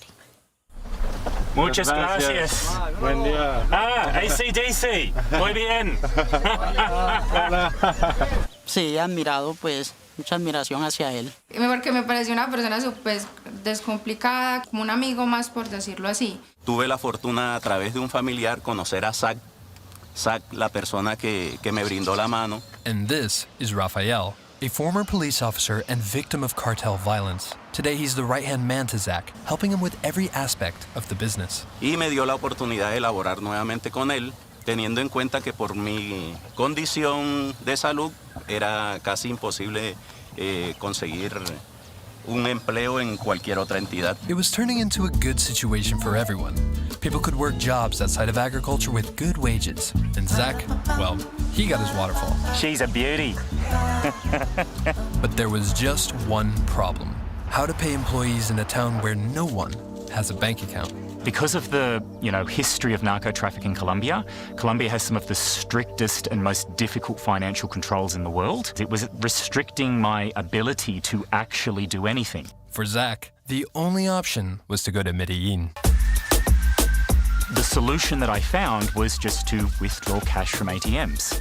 So I've gone and gotten a bunch of debit cards, and I've just spent my day going around the city from bank to bank to bank, making withdrawals in cash. I had special clothing constructed, so I had a jacket and jeans with little pockets in them. Throughout the day, I would just have to collect money in a non-suspicious way, and then I'd get on my motorbike and I'd ride out to the village so that I could pay everybody's salaries. So you're riding a motorcycle through rural Colombia with months of people's salary in your pockets. 2 weeks to a month. I'm not stupid. 2 weeks to a month. I might be a bit casual with all of this, but I'm not a fool. I have all the protocols. Like, this Jeep is bulletproofed. I never go to the same bank twice. But even if you've got every plan in the world, even if you set everything up, the problem is that at the end of the day, you've got a bag of cash.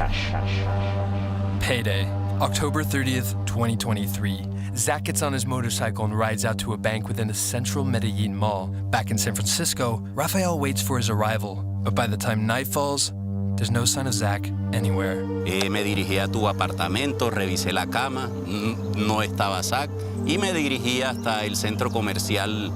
Encontré la moto y me preocupé mucho. Yo dije, no, a Zach le pasó algo. Hablé con las personas de seguridad, les dije que yo era un policía pensionado y me brindaron la información. Exiting the bank that day, Zach feels a tap on his shoulder, and by the time he turns around... Cuando nosotros nos enteramos de todo eso, que a don Zach le habían disparado, todos quedamos en shock, quedamos paralizados, quedamos asustados. Mueren muchos sueños con él, porque gracias a él todos tenemos lo que tenemos. Doctors told Rafael Zach was dead. But 3 days later, he woke up from a coma. Zach hadn't exactly dodged a bullet, but he'd survived one. And like anyone who values their life, he decided to call it quits in Colombia. No, mate. We're not done yet. Oh, right. Most people aren't like Zach. Getting murdered was pretty inconvenient. I had a really nice jacket that's got holes in it now, so I had to buy a new jacket. It sort of made it hard for me to work, so I needed another solution. But I've got a mate from Australia, Rick. Zach had called me up about this, asking like, how do I pay these people? And we're just sort of brainstorming, and I happened to be working in a space that happened to have a really perfectly good solution for this. That solution is called Decaf, a decentralized payment app co-founded by Rick. The app allows people without bank accounts to send and receive cryptocurrencies. In Zach's case, he pays them in digital US dollars, and when they want to, they can go into town and convert the money into local Colombian pesos. It's no coincidence that Decaf is so perfectly suited for Zach's problem. The app's co-founder, Fernanda Orduña Rangel, comes from a town in Mexico just like San Francisco. Xochitepec es un pueblo pequeño en donde las personas se manejan con efectivo. Eso ha sido desde siempre. Entonces, cuando nosotros estábamos creando esta aplicación, pues buscábamos que fuera algo que le brindara oportunidades a las personas, pero de igual forma se adaptara a lo que ellos están acostumbrados. There are hardly any fees for converting crypto to cash, and the whole process happens through MoneyGram. But wait, what does an old company like MoneyGram have to do with crypto? So the important thing for us was finding a blockchain that had really good ramps. So what does that mean? We wanted USDC to be able to convert to cash, because that's accessible everywhere. And there's only one blockchain that's possible to convert or cash out your crypto, and that's Stellar. It has the partnership with MoneyGram, which essentially means you can go from USDC to cash pretty much everywhere in the world. Opening up the Decaf app looks a lot like opening up a banking app. Boom, there's your money. Though it may seem ordinary to you, it's a portal to a new world for Zach's workers. ¿Algo te llamó la atención o...? Porque era mi primera vez en tener dólares. En mi caso, yo nunca había ahorrado. Si había ahorrado, había sido una alcancía o algo así. Pero con esa alternativa sí he podido ahorrar y he obtenido ganancias. Ya la necesidad de que el mundo va avanzando y la gente no se puede quedar atrás. Porque en realidad las condiciones de nosotros como mujeres del pueblo han mejorado mucho, pues como en la parte de los hijos, de poderlos mandar en mejores condiciones, pues como para el tema del colegio. Siento que el día de hoy por fin vi realizado una idea que yo tenía de resolver un problema que yo misma he vivido, yo misma he experimentado, y entonces el ver a estas mujeres diciendo sus experiencias, cómo las ha ayudado, pues realmente me impactó demasiado. Gracias a que finalmente tenemos acceso a herramientas que nos permiten salir adelante y reescribir la historia de lo que nosotros somos como colombianos. Básicamente esto simplemente nos ayuda a llegar más rápido a tener un mejor futuro. Gracias a esta empresa y a esta plataforma que llegaron, todos están cumpliendo sus sueños, no solo yo de tener mi hogar, sino otras personas que tienen otros sueños. And that enables small towns and small communities to not only start to survive, but thrive, to reverse a lot of the generational damage that has been occurring as generations of young people leave instead of reinvesting their skills and talents into the communities they came from. For the Decaf team, seeing the app help people in town has only confirmed that crypto does have a place in this world. Yo creo que la gente que dice que cripto, que blockchain no tiene una utilidad real es porque viven en una burbuja, porque viven a lo mejor en países donde su sistema financiero les funciona perfectamente y porque no han visto lo que es tener un sistema financiero que está roto. Paying your workers crypto in San Francisco, California may not be necessary today, but in San Francisco, Colombia, it's a whole different story. Suddenly an entrepreneur can pay workers without risking his life, and a community can access economic opportunity without leaving their little slice of paradise.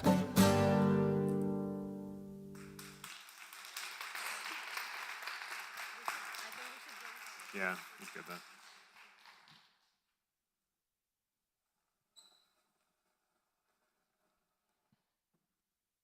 Yeah, sorry.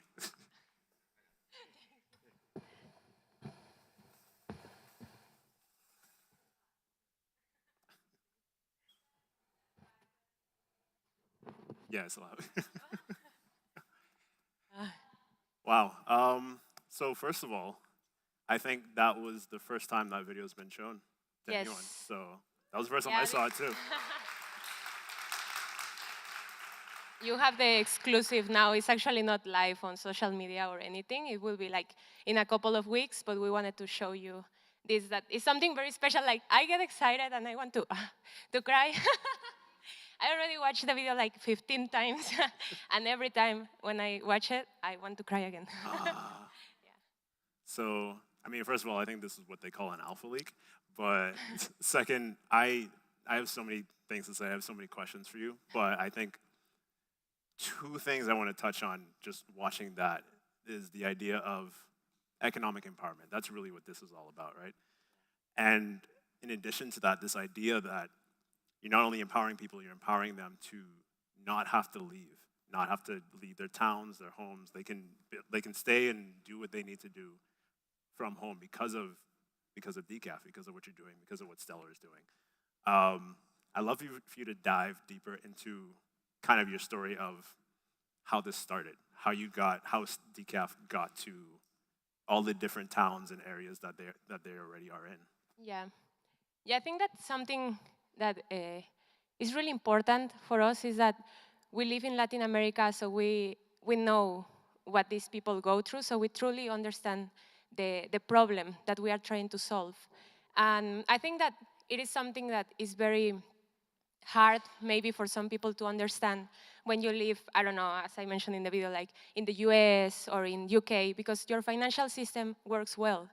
But there are people in Latin America that struggle, that don't have the same opportunities, that don't have products like that are inclusive with them, right? And that is a system that if you are poor, the system doesn't help you at all. It's actually even harder. Like the rich get richer and the poor stay like that, right? So coming from Latin America, when I was growing up, it was always like the American dream.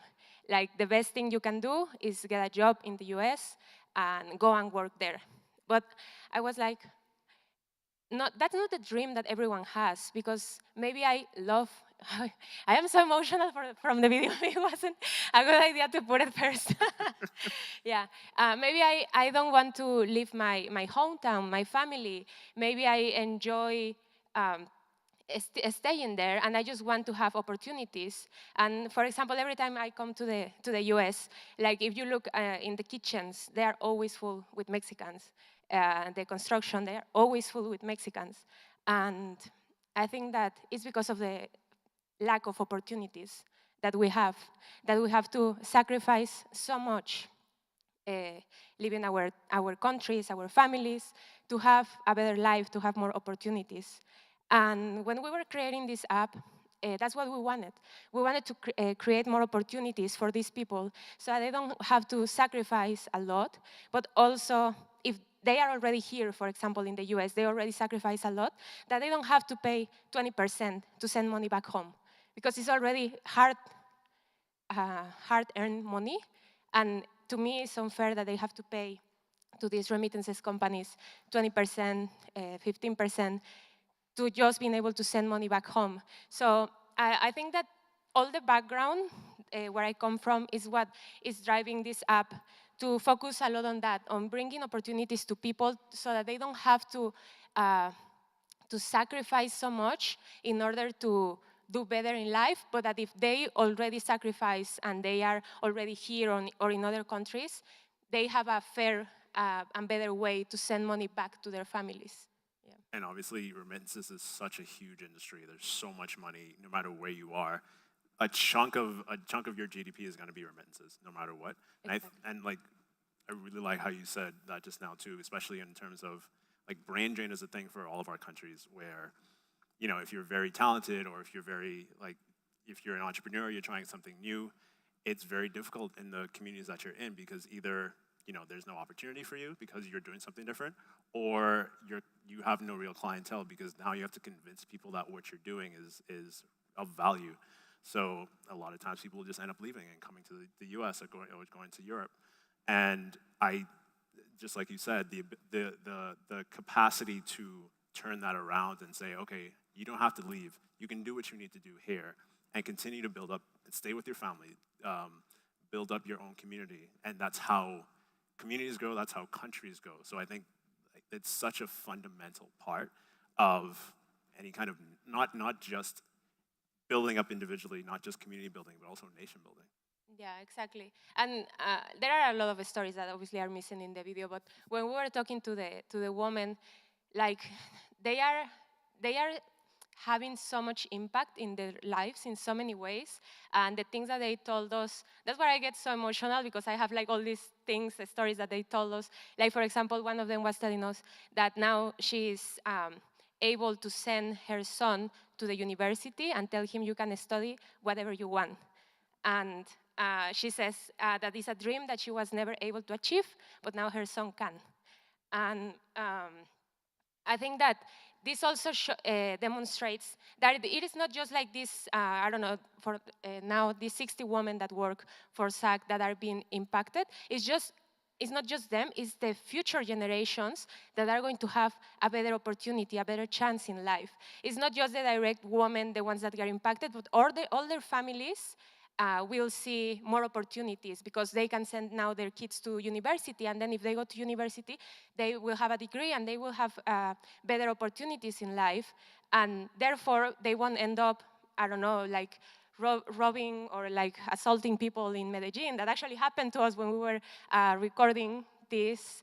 We were getting out of a meeting with the film crew and we were assaulted by 3 Venezuelans.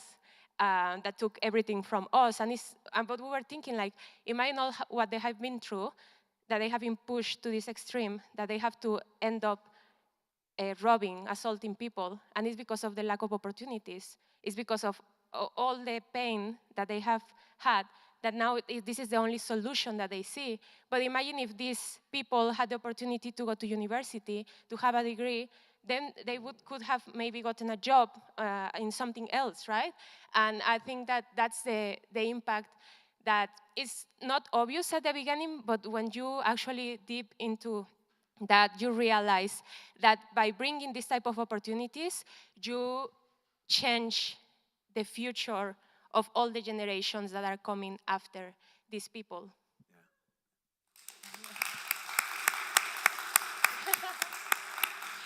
I will, like, if my voice breaks a lot in this panel, is because I cry a lot. I'm a very sentimental person.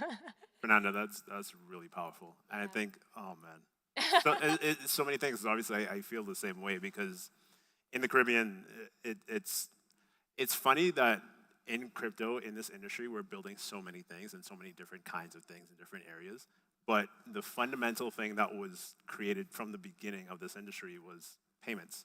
And we still need such a strong focus on payments that sometimes seems that it's been kind of left to the side because, just like you said, in the US, there's Venmo, there's Cash App, there's so many different things that people can use on a daily basis, and our countries have no access to that. Mm-hmm. So this is why what you're building is so important. This is why crypto for payments, crypto for like just regular monetary interactions and transactions is a game changer for literally billions of people, and everyone forgets that sometimes, so it's honestly great. Thank you, FWB, as well, that we have the opportunity to talk about this, and thank you, Stella, for putting this together. And I'm just super interested in, so what I was going to say as well is that in the Caribbean, we have a lot of the same issues with lack of access to financial and economic tools, per se, and even in the Bahamas where I live, there's a bunch of different islands, and because a lot of banks have pulled out, there's lack of like ATMs and things like that.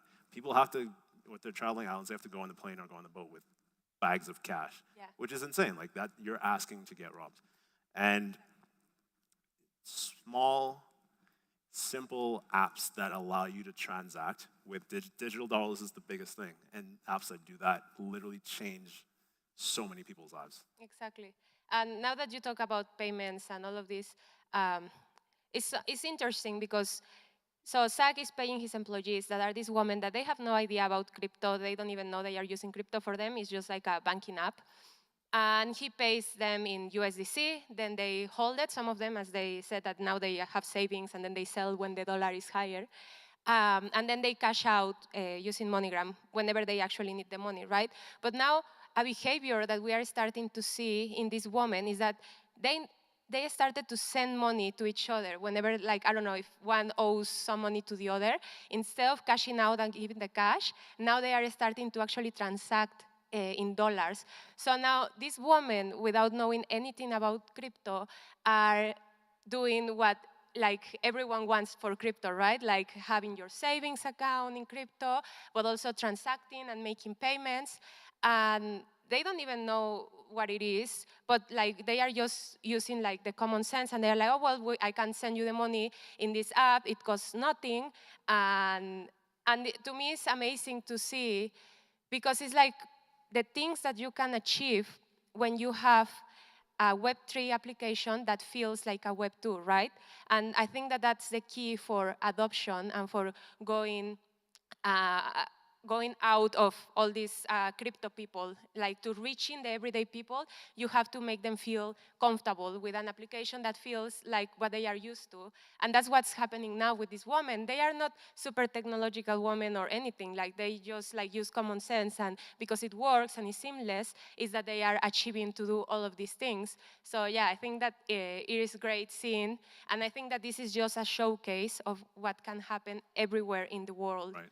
And we just need to let people know that this technology is there and that now it's ready to actually change the world and give opportunities to everyone. Wow. And that behavior change you mentioned is really powerful, because it's really interesting too, because you're kind of building a parallel economy at the same time, which is incredibly empowering, because now they can interact in the ways that they want to, and it's just easier. Yeah. And yeah, it was really cool. Yeah. Yeah, actually something that I wanted to mention is that we went to film, I don't know, like 3 months ago, and then again 2 weeks ago to San Francisco. And we saw a change in the town in this, like between the first time and the second time. There were more businesses, like small restaurants popping up in the center. And what one of these women was telling us, and that is because now, because they have a salary, they can work, now they can contribute to their families, and now they have money to invite their families on the weekend to have a special meal. That's what she said. She said, oh, now we can take them to have a special meal, a burger or meat or something like that. Like, and she was saying that because they can do that, now the other people in the town are able to open more businesses and have more flow and improvement in their economy, because now there is more money that can be spent in the town instead of if they went to work in the city or something like that. So this is not just helping the women or the generations from these women, like their families, it's also helping everyone in the town, because it's generating a circular economy that is making everyone do better in the town. And I think that that's a really huge impact that is amazing to see. Like, we weren't expecting that, but now we saw like the little store now had like a nice table and 4 chairs in front of his store, so that people could buy a soda and then eat it there. And there was a burger shop, like things that they didn't have because people didn't have money to pay for these things. Right. Now they can actually do it. So it was, it is something that we never like thought. And also like now after going, it's like, oh yeah, these things happen. Right. And this is how you improve communities. And you'll be able to see how that continues over time. Exactly. I think the part that stuck out to me the most was when she said she was able to save for the first time. And again, that's something you don't really think about, but it's a behavioral change. Yeah, and just like you said, now that I can save, save my salary, I can work towards like building a business and creating. Now I'm helping to build my community. And now you have multiple people doing that, and it creates those opportunities that were lacking before. Yeah, exactly. And now they think about these things like, oh, the exchange between the dollar and the Colombian peso, and they're like getting more into it, and they are like now taking more advantage of these things because they are learning more. Like, they are not stupid people. They just lack of opportunities, right? So when you bring them the opportunities, like one of them is now starting to build her house. So it's because they got the opportunity and they took it, and that's what they are doing. Like this girl, like as she said, right? She was just saving in a piggy bank, and now she's like all the time like checking for the change in price, and then she sells at the best price. And eventually we're going to start introducing investment options so that they can generate some yield. And I have no doubt that these women are going to use it. Obviously, it's like we will offer them like government bonds, so that is a safe investment. Like we won't give them like a crypto investment protocol. Not meme coins. No. Maybe eventually they actually are like, oh, what is this? And but as a first step, no. Yes. But yeah, it's incredible to see how these women that weren't technological or into crypto at all now are like having a change in their behavior. Yeah, there's always conversations around like financial education and being able to teach people how to use money properly, but you need money to get to that point of financial education. Otherwise, I'm really curious as well in terms of how you see decaf growing. Like, are there any communities or even regions that you see maybe not a pivot to, but an expansion to? Yeah. Actually, well, because we are a non-custodial wallet, we have users everywhere, but we have other use cases that are obviously not documented here, but that are very impactful.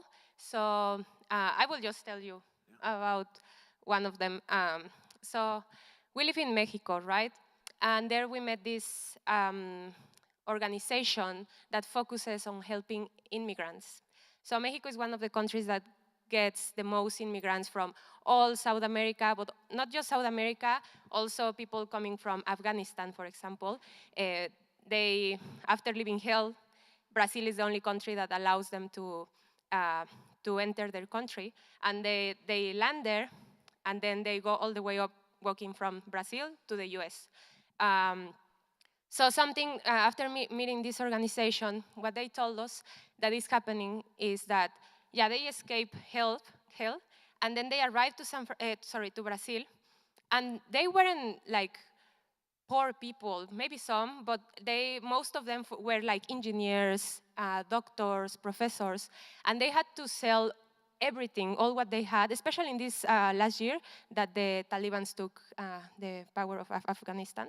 There are like a lot of people that are escaping, right? So they sold everything, and they come, as you said, with bags of cash.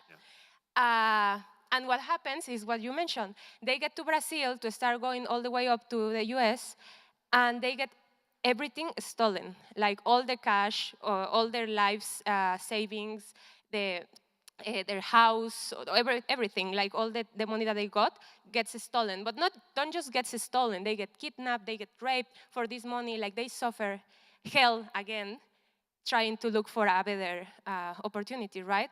So after talking to this organization, we came to the conclusion that the best way we could help us was MoneyGram has cash in Brazil.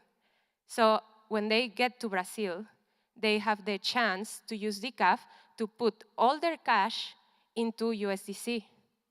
What happens then is that even if they get their phones stolen, with decaf they can access this account with their email and their password.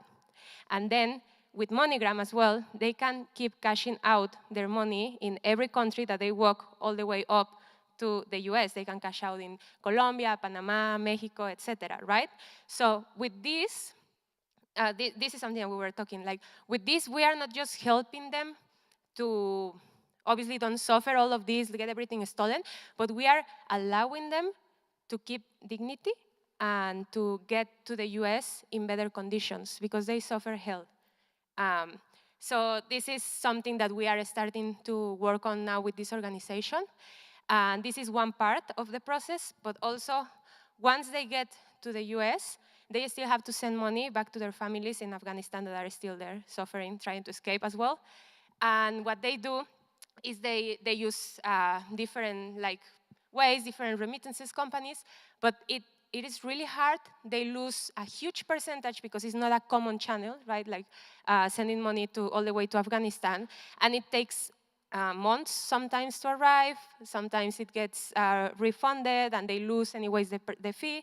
So what we saw is that these families that are already living in the US can cash in, so they can give US dollars, put them into USDC, digital dollars, send them to their family, and then they can cash it out using MoneyGram in Afghanistan.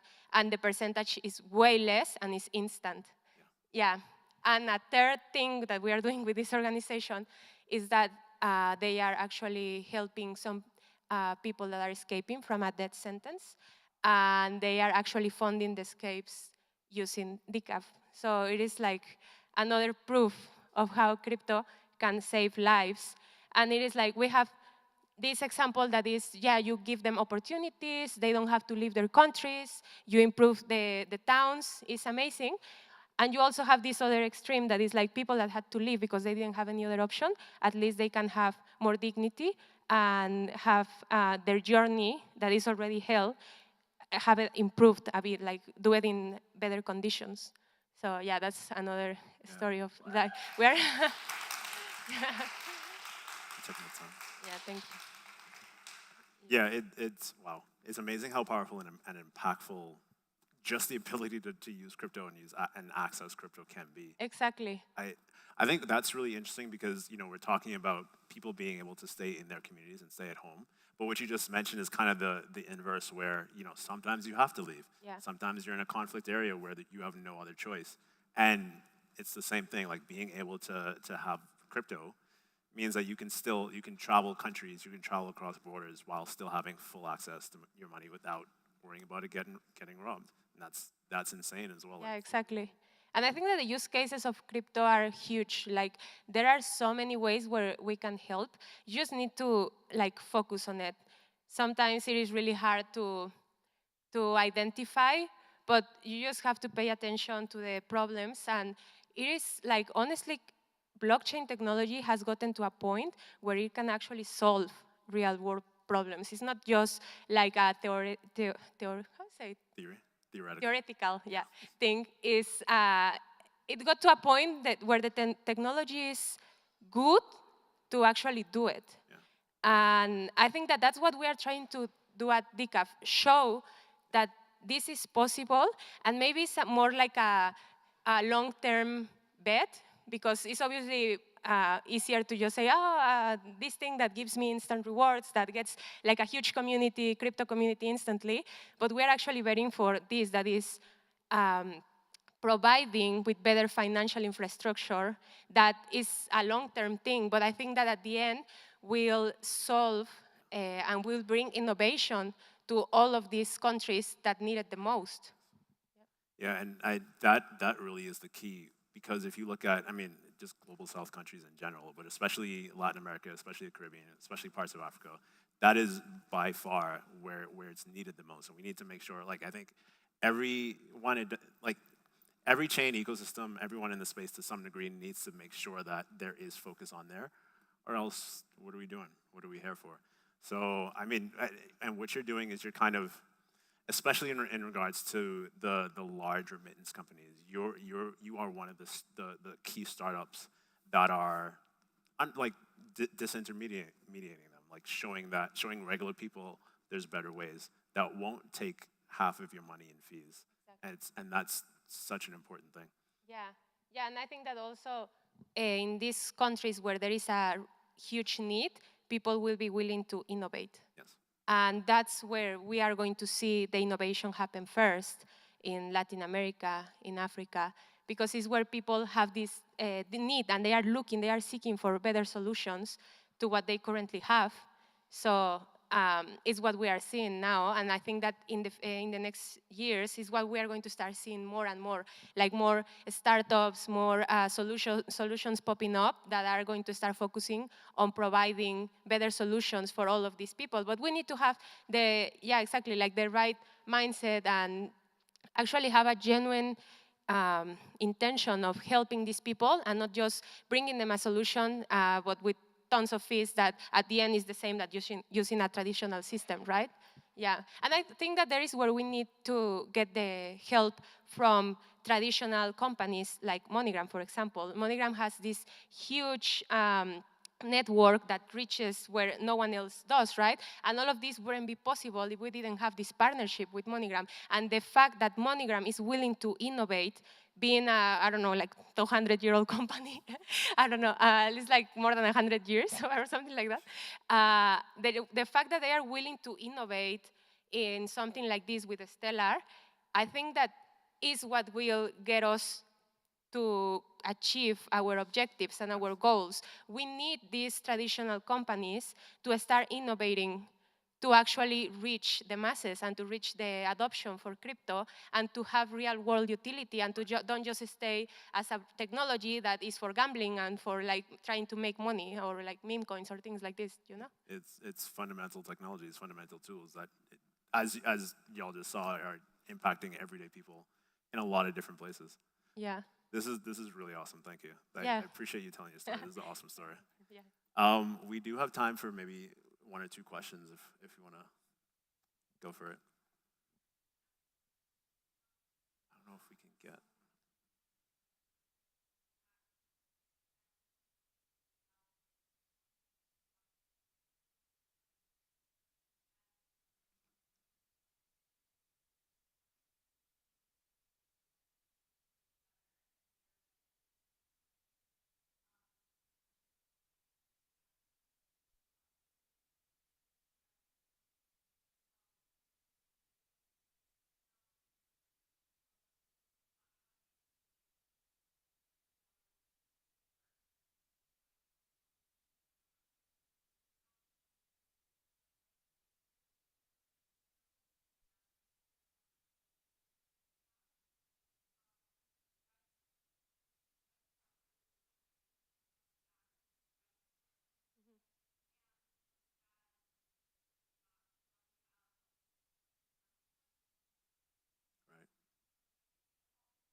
Yeah.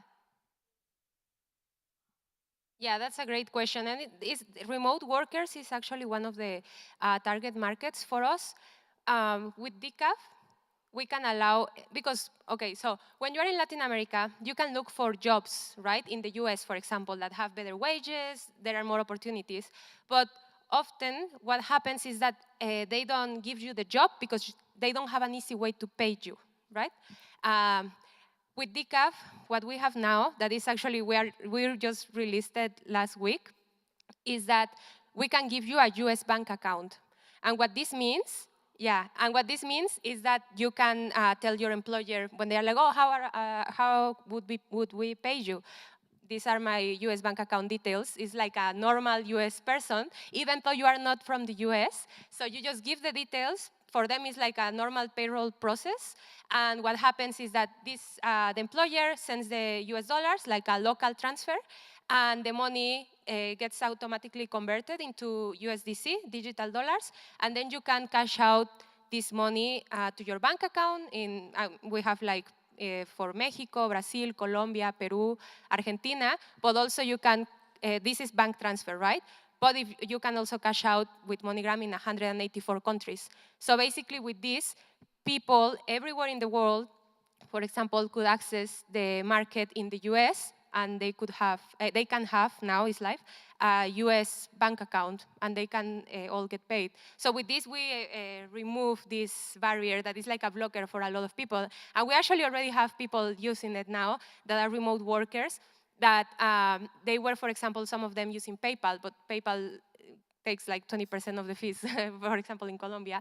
And now they use this, and they lose in the whole process 2% maybe. So, and they can keep that money in dollars till they have a favorable exchange rate, for example. And I think that eventually what we would want, and how I see DCAF, is that we allow, for example, to integrations in, I don't know, Deal or Upwork or Fiverr, I don't know, these remote platforms that will allow people from everywhere in the world to have access to a global market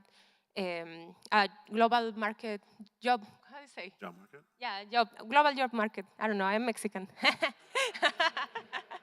Yeah, so to access global jobs, basically. That's what I'm trying to say, but yeah. Yeah, we're thinking about that a lot, and it's actually one of the target markets. And you say you just shipped that. Yeah, it is live, but we haven't done the announcement yet. We are just finishing some details on the release video. Yeah, but The best thing you can do to help us is, because this is something that happens a lot to us. We have this incredible solution now that is changing lives, that is bringing a lot of opportunities. And when people discover it, they are like, wow, this is amazing. Why is no one talking about you guys? And that's the main issue that we have now, right? Like distribution. How do we get to as many people as possible and we make as much noise as possible so that everyone knows about these solutions? Because Zach was able to continue with his projects and bring all of the, keep up with all of these opportunities to the women because he knew Rick. But if he didn't know Rick, this wouldn't even have happened. He probably would have stopped and he wouldn't be in Colombia maybe anymore. But that's the main problem that we have now, and I think that that's the most difficult part. Like, how do you reach everyone? How do you reach masses and let everyone know about your technology and what you are able to do? Yeah, awesome. I think we're at time, but crypto empowers, crypto saves lives, and that's important. And actually, for those, as we wrap up, for those who want to continue the conversation or just want to hang out in a hammock, near the envelope stage, Stella's going to continue this. It's like, you'll see it. It's like right next to the stage. So definitely check it out, 6 o'clock. Thank you.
Hello. Thank you all for being here. This might be one of my favorite talks coming up. It's pretty out there. I learned some things when I read it. Ryan Sachs is the CEO of ECO. They are cryptocurrency payment partners. I think this is probably the first festival that is, as far as we know, transacting mostly in crypto, which is first on-chain fest. First on-chain fest. This is currency in a post-money world. I'm just going to turn it over to you. Thanks for being here. Oh, and shout out to the Ben team, because you guys are rolling very deep, and you've been amazing. So, okay. All right. Hey everyone. Good afternoon. Thanks for being here. We're gonna have fun with this. This was an essay last night, and it's a presentation this afternoon. And I'm gonna try to trim some time, help them stay on schedule. So I might be editing in real time, but we're still gonna make the point. Currency in a post-money world. The money myth and the real promise of crypto. Hopefully that hooks. Just a little bit about me. I'm Ryan. I'm the CEO of ECO. We also build Bend. For those here, I hope you've used it to pay today. If not, you'll have no problem finding anyone who can help you get it set up and transact right after we're done here. And I hope you have a great experience, and we want your feedback. So this has been an amazing experience for us. It's a new type of event. Clearly, it's well curated. The vibe is incredible. And I'm just going to kick back a little bit in this talk, since we're here and a smaller crowd in the woods, and talk about money. But before I get started, I do want to play a quick video, and then we will jump in.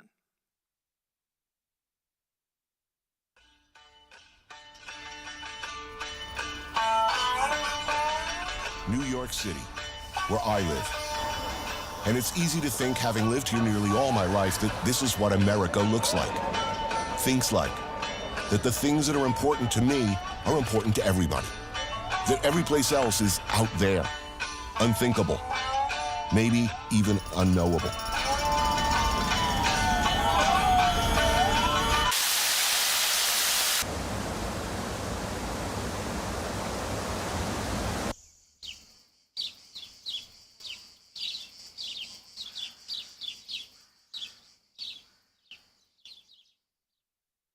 Okay. What does that have to do with anything? I'm not actually from New York. I live in San Francisco. How does that relate to the title of my talk? Well, I'm not going to tell you, actually. I would just like you to have it in mind as we go through, and hopefully it'll illuminate the point by the time we get to the end. But with that in mind, let's get into it. First of all, what is money and what is currency? Does some bold soul want to publicly volunteer a definition quickly for either one of those? There he is, Stefan. Tangible value, both ways? Money and currency, both? I'll take it. All right, thank you for that. I didn't expect one. We use them interchangeably, but in this talk, I want to distinguish between them. And I think it's important that we do. Now, I will say up front, obviously, the concepts of money and currency are probably more overlapping in the United States than anywhere else in the world, because our default currency is the most interoperable currency in the world. I think we take dollars for granted, probably like a fish takes water for granted.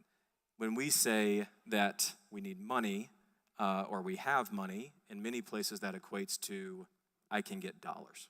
I don't mean to perfectly equate the two. The point I'm trying to make is it might demand an extra leap of empathy and imagination from us here to separate between them. Money is a societal construct, and it basically makes the world go round. If you think about it long enough, you realize it's actually pretty esoteric. How do we attach value to things? And then what rights and privileges do we derive from that? But it's something I think we all understand well enough, at least inherently. We don't often say, I need currency, but we do often say, I need money. And however vague a concept, I think money has formalized over time, at least in modern times, with the rise of coordinated financial markets. And over time, I think it's sort of consumed the concept of currency as well. But the concept of currency actually came first. If money is a societal construct, then currency is a social one. And now I think they're sort of diverging along those lines again. Currency is sort of re-liberalizing, if you will. And I think that's probably a good thing, but it's also a thing that we need to think about and be aware of. And that is what this talk is about. So, what I want to do first is spend a few minutes distinguishing between the concepts historically, and then we'll see what insight we can draw from that and how we might think about what these concepts might look like going forward. So the history of money basically starts with social currency becoming too difficult to track, right? And after societies began to basically specialize their trade and their production, and they became more populous, the sort of apocryphal story is that money came in when barter became too inefficient or too difficult. People invented money as a sort of common denominator. You needed some reference value for various goods instead of having to reference goods or any potentially kind of pairing of goods against each other. You needed a common thing or a common denominator. And then currencies arose from there as a sort of representative medium of exchange or some kind of notion of value. And at first, that was mutually valued commodities, right? Like bushels of grain. And then it got more abstract, like shells and coins. And there might be some truth to that.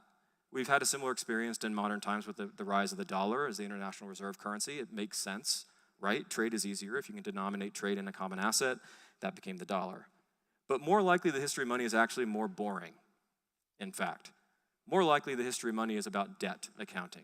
And this is sort of the narrative that's gained credence in the last decade and maybe supported better by evidence. It's that money arose from the need to denominate debt in something consistent, and if you think about that for a few minutes, it actually, I think, makes a little more sense. It's more logical to derive the origin of currency from a story sort of with that origin than from thinking about the logical leap that barter suddenly needed some abstract representation of value, so people started to adopt it. Instead, if I say my debt is 3 X's and my credit is 4 Y's, it would make sense that eventually I start to trade some representation of X or Y instead of always settling my debts. Especially if settling my debts required delivery of a physical good, which it would have at the time. And the dollar is sort of an example there as well. The dollar didn't only spread throughout the world through trade, it also spread obviously through the extension of credit and the creation of debt in the world. Now, if you think about it though, those stories aren't really that different. And saying it's like one versus the other, I think is probably a false dichotomy because they're only like one small step removed. What is debt creation than another form of barter? At the end of the day, barter is maybe a little more social, debt requires specialized accounting, but they're really kind of the same thing. Either way, money emerged as production increased and specialized and early civilizations started to trade with each other. That's kind of the point. Merchants or towns or governments wanted to underwrite and increase production, so they basically invented rudimentary credit systems.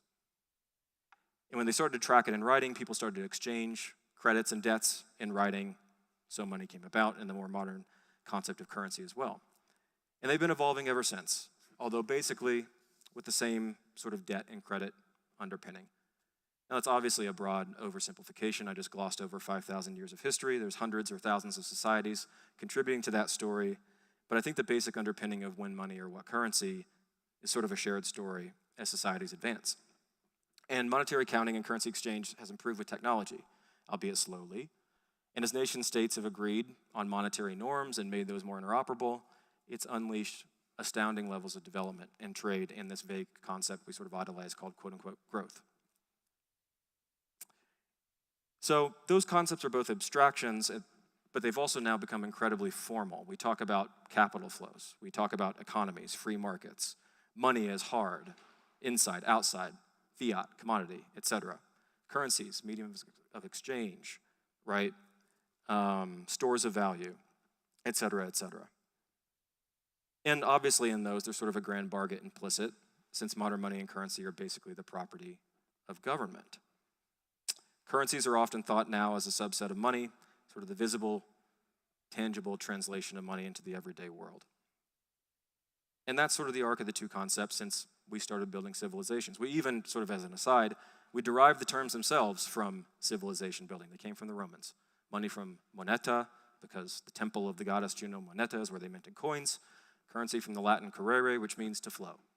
Currency is this notion of money movement. So even human civilization building and language gave us these modern concepts. And started with governments. But I actually want to go back even further. Before the words themselves, before coins, debt accounting, civilization, what are you left with? well, I think you're left with some pre-currency concept of currency. See if I can get the slide to go. There we go. Currency would have been something inherently even more social or relational than we might think about it today. It would be reflective of your reputation and your trust and connection within a clan, a community, or some other network that traded currency, or some version of it. Now, what goes into building all that? Well, influence, knowledge, social connection and engagement, reciprocity. You need to provide value, be authentic, engage with others, build relationships, and in all that, be consistent. And what's interesting is that actually sounds more meritocratic to me. Any concept of currency would have been affiliated with your place in the community and been a much more fluid social construct than what we have today. And that's not at all profound. I just think we need to stop and remember it every once in a while. It's not unique to history either. I grew up in a really small town. My dad was a small business owner. He went out of his way to help a lot of people. And his word is worth something. It was worth something then. It's still worth something today. And I distinctly, viscerally remember when I was a kid seeing all kinds of value exchange happen between my family and other families that were transactions that would not have taken place otherwise. And it sticks with me to this day. We were low in money, but you might say that we were high in currency. And I think that's really powerful to realize. So hopefully by this point, we've sort of unchained the concepts of money and currency. I'm going to break that chain with a bit of history for reference. To summarize really quickly, some notion of currency predated what we know as money, which was accidentally or intentionally invented to reflect and serve changing societal and social structure. Money and currency effectively standardize a bunch of relationships that happened, or relational exchanges, I should say, that happened before they came about. And they derive value from utility and acceptance, obviously today aided by state backing. But if you go back to the origin, why don't we just tell it like it is? We made it up. We made them both up. Money and currency are sort of their own myths. And I say that neutrally, not in any sort of nihilistic or anarchic way, but the myth has become a belief that money, and for many of us in particular fiat currency, is the most secure form of value. Of course, that depends on where you're from, but the myth is deeply ingrained, at least in our collective Eurodollar consciousness, as it's been informed by centuries of reliance on government propping currency up. But the money myth breaks all the time. Money derives its value not from any inherent worth, but from collective trust, and that trust erodes quickly, sometimes leading to loss of confidence or economic turmoil. History is one case of that after another. It's a vicious loop. Why do we keep repeating the cycle? Well, I guess due to a lack of viable alternatives, and you might also say that currency is a sort of money technology, and I guess that technology has been very slow to evolve and advance as well. But clearly that's now changing. This is what I meant at the beginning when I said I feel like currency is re-liberalizing quickly with lots of experimentation that stretch the bounds of what we mean by money. Maybe currency's finally getting its flow back. I think it's very possible the money myth is eroding in real time and will reach a breaking point within some timeline we all have to confront. I don't like alarmist predictions. I'm not really making one. It just feels like that's the trend. And we should at least think about it. The global financial system is already fragile as it is, and it's reflective of a currency map and a trade map that's increasingly just not true over time. And currencies seem to be co-opted by overdrafted government priorities rather than any coherent design for long-term sustainability. And amidst all that, there's a technology shift with crypto that puts some concept of money and currency back in our own hands. And so I think we're here now at FEST in Idyllwild this year amidst a powerful confluence of trends that could challenge our concepts of money and currency pretty fundamentally. All right, so what do we do with that thought? Well, if money and currency are diverging again, if their postmodern fundamentals are eroding, if we have technology to experiment with currencies anew, then the thought takes me to the consideration of what a post-money world might look like. And you could argue with the semantics of that, but by a post-money world, I basically mean some concept of a world where currency ceases to be constrained by the structure of the existing monetary system. And what might that world look like? Well, I can imagine a couple directions. One, which we might recoil against, but probably we're going to have to tolerate to some extent, is a concept of more centralized planning and distribution of value in some form. Because my post-money world concept, of course, doesn't disregard the existence and the continuation of governments, somehow managing currencies in the world, probably needs to consider the emergent role of AI as well. That's the only time I'll refer to AI in this talk. But inevitably, that'll require some shift in values and norms that we need to anticipate. Perhaps with more emphasis on communities and utility functions beyond financial wealth.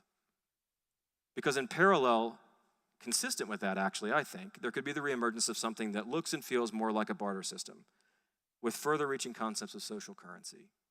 And I think we're seeing that gradually emerge in this online and on-chain world where people can find each other and carve out new clans and communities sort of independent of geography or physical resource constraint. There's more direct exchange, there will be more coincidence of wants that are sort of capable of being matched, and probably some more localized concept of digital economies. And in those areas, traditional forms of currency might be replaced by some new system of value exchange or transfer. And I think there's a lot of examples in early crypto and the on-chain economy today of that happening. Evolving DAO structures, emerging digital identity-based systems, and more. In this way, we'd be back to a system where instead of always exchanging money or currency, we'd earn value based on our contributions through work and creativity and social engagement. Essentially, we'd be back to truly social currency, but sort of renormalized at a large scale. And as I said before, I think that's actually probably, in its pure form, more meritocratic. At least it strikes me as such. That probably sounds impractical, but I'd argue it's actually happening. And that this event, including Basecamp yesterday, is evidence of that in real time. So to wrap up, what's the promise of crypto in all this? I guess the original literal promise of crypto was something about more liberal ease of payment. I think that's sort of coming. It's still not fulfilled yet. But I think that writ large, the promise of crypto is really about giving us better money, or new currency, I should say. And here's what's going to happen. Crypto is going to get billions of people in the world to return to some concept of social currency, to a world not solely defined by hard money. Crypto is going to get billions of people to realize something that's either incredibly liberating and potentially equitable, or more equitable, or it's dangerously destructive and destabilizing. And that realization is that money is whatever the hell enough people agree that money can be. And my deepest sense of purpose for working in this ecosystem and on this technology, my abiding motivation, my company's mission, the products we build, is to do our damnedest to bend that outcome toward optimism. And I expect it's the same for all of you sitting in this room today. I do think we're well on our way, and I want you to keep on, undeterred. Thank you all very much.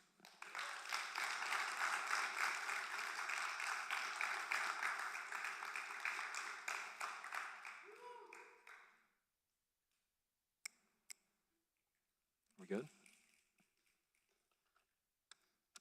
I wasn't going to take any questions, but I will talk to people afterwards. And I was trying to give you all some time back, so I think we're close to schedule again. If you'd like to talk to me about any of this, I'll come down, and I'm free to talk for however long. But thank you again very much. Back to you, FWB.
Hello again, everyone. Thank you once again for your attention.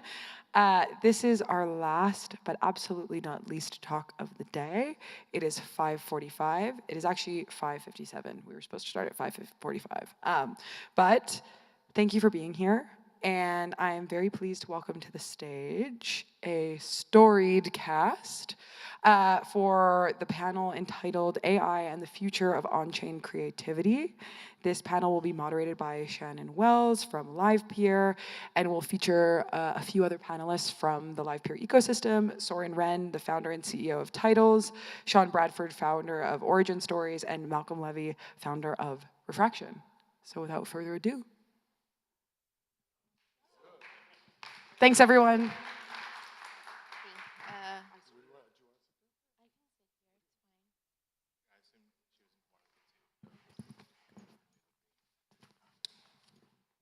Hello. Hey everyone, thanks for being here. Last panel of the day. Shout out to FWB team for just an amazing day. I'm covered in grass stains. We don't only touch grass at FEST, we are in the grass. So we are gonna keep the vibe light here. I'm Shannon from LivePeer. LivePeer is a really proud sponsor of FEST this year. LivePeer's been in the crypto space since 2017 when the project launched as the world's first, and still first, decentralized video infrastructure project. So why does LivePeer exist? Video is such an important part of how we connect online, but it's also the most computationally intensive and expensive thing to do. YouTube sold to Google in 2008, Twitch sold to Amazon around 2013, all because they couldn't cover their infrastructure costs.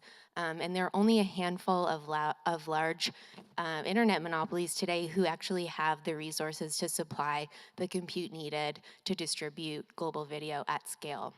So LivePeer is a decentralized network of node operators who do the work of transcoding, which is what you need to do to broadcast video on the internet.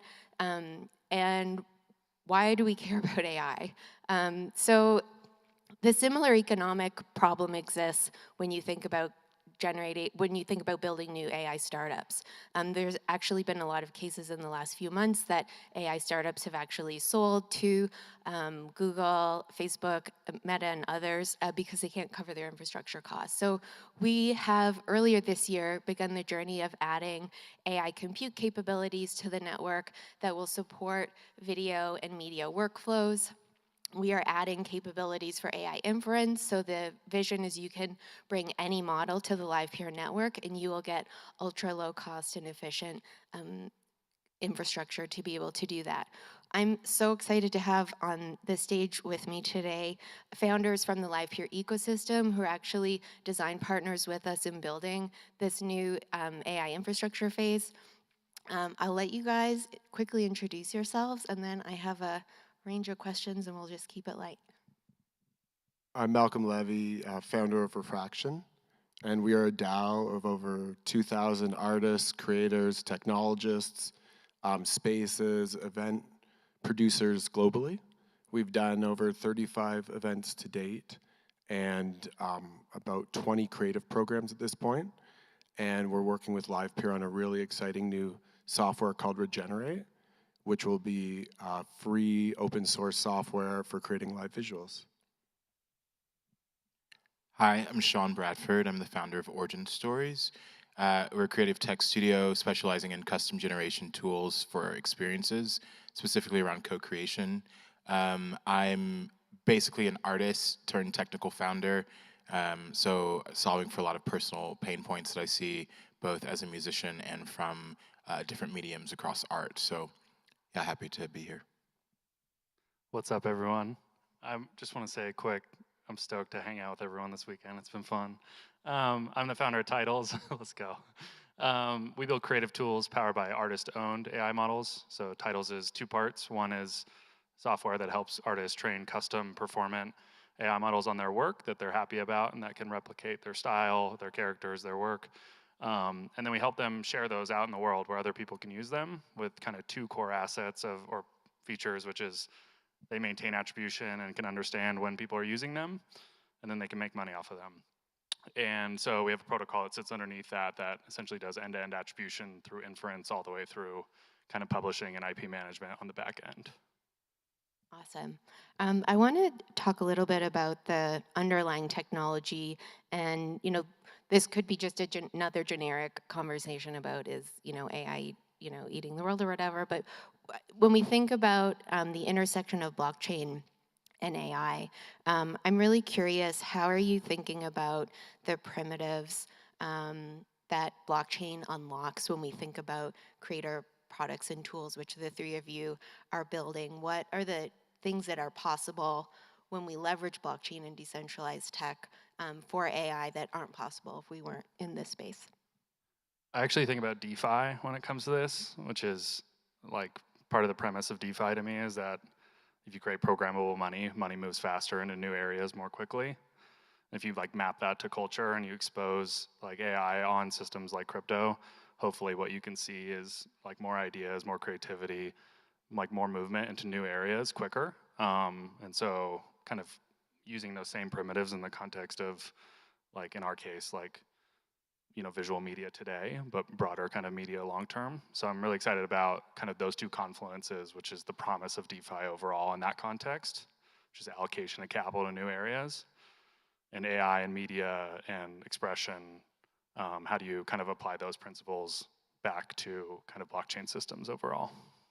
For us, it's really about artists leading, creators leading as a whole. And what we find really interesting is since, the proliferation of AI, one of the biggest things that we've been working on is how can artists own their models and so on and so forth?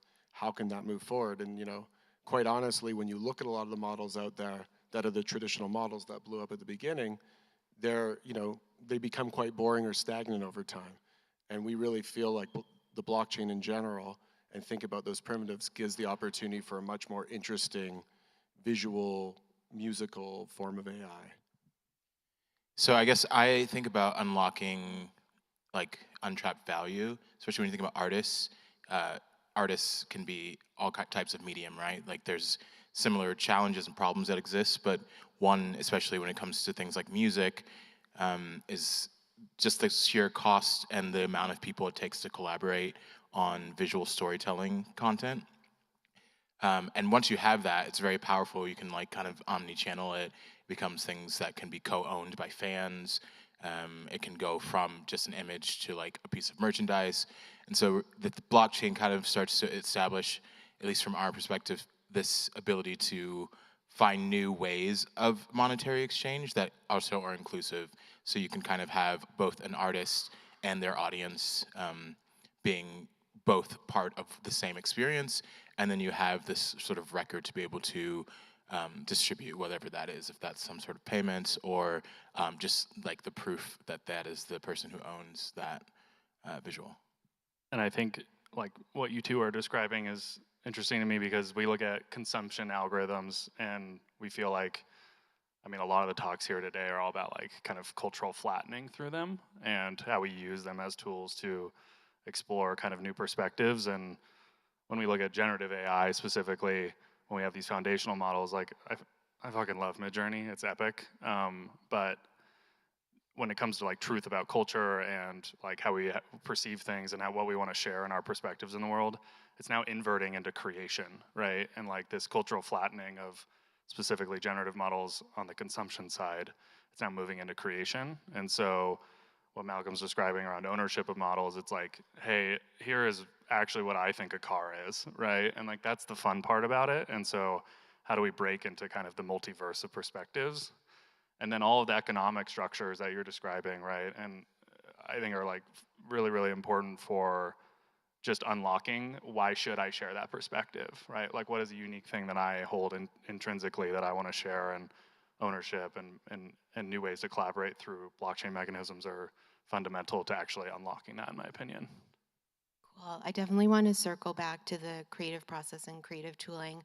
Just to stick on the tech stack for a minute, open source models have been a huge part of kind of the Cambrian explosion of innovation and development in the AI space. I don't think we talk enough about how open source culture is as important to kind of crypto and decentralized culture in Web3. I'm wondering if you can, each of you talk about how open source models have been part of your kind of product development and exploration.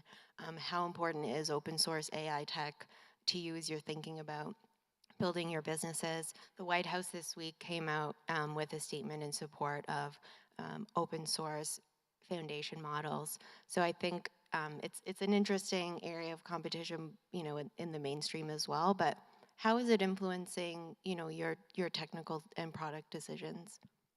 I mean, first, I would say it's super important just to get through that hurdle of like what's possible. So I basically was like an idea guy. Like I'm coming super creative. Like pre-pandemic was like professional full-time artist, multiple disciplines, and then started building in the space around this, and like the idea of like getting a creative idea into code, into like shipping that into like the real world, it becomes a very tedious process, especially because most people think that creatives are crazy.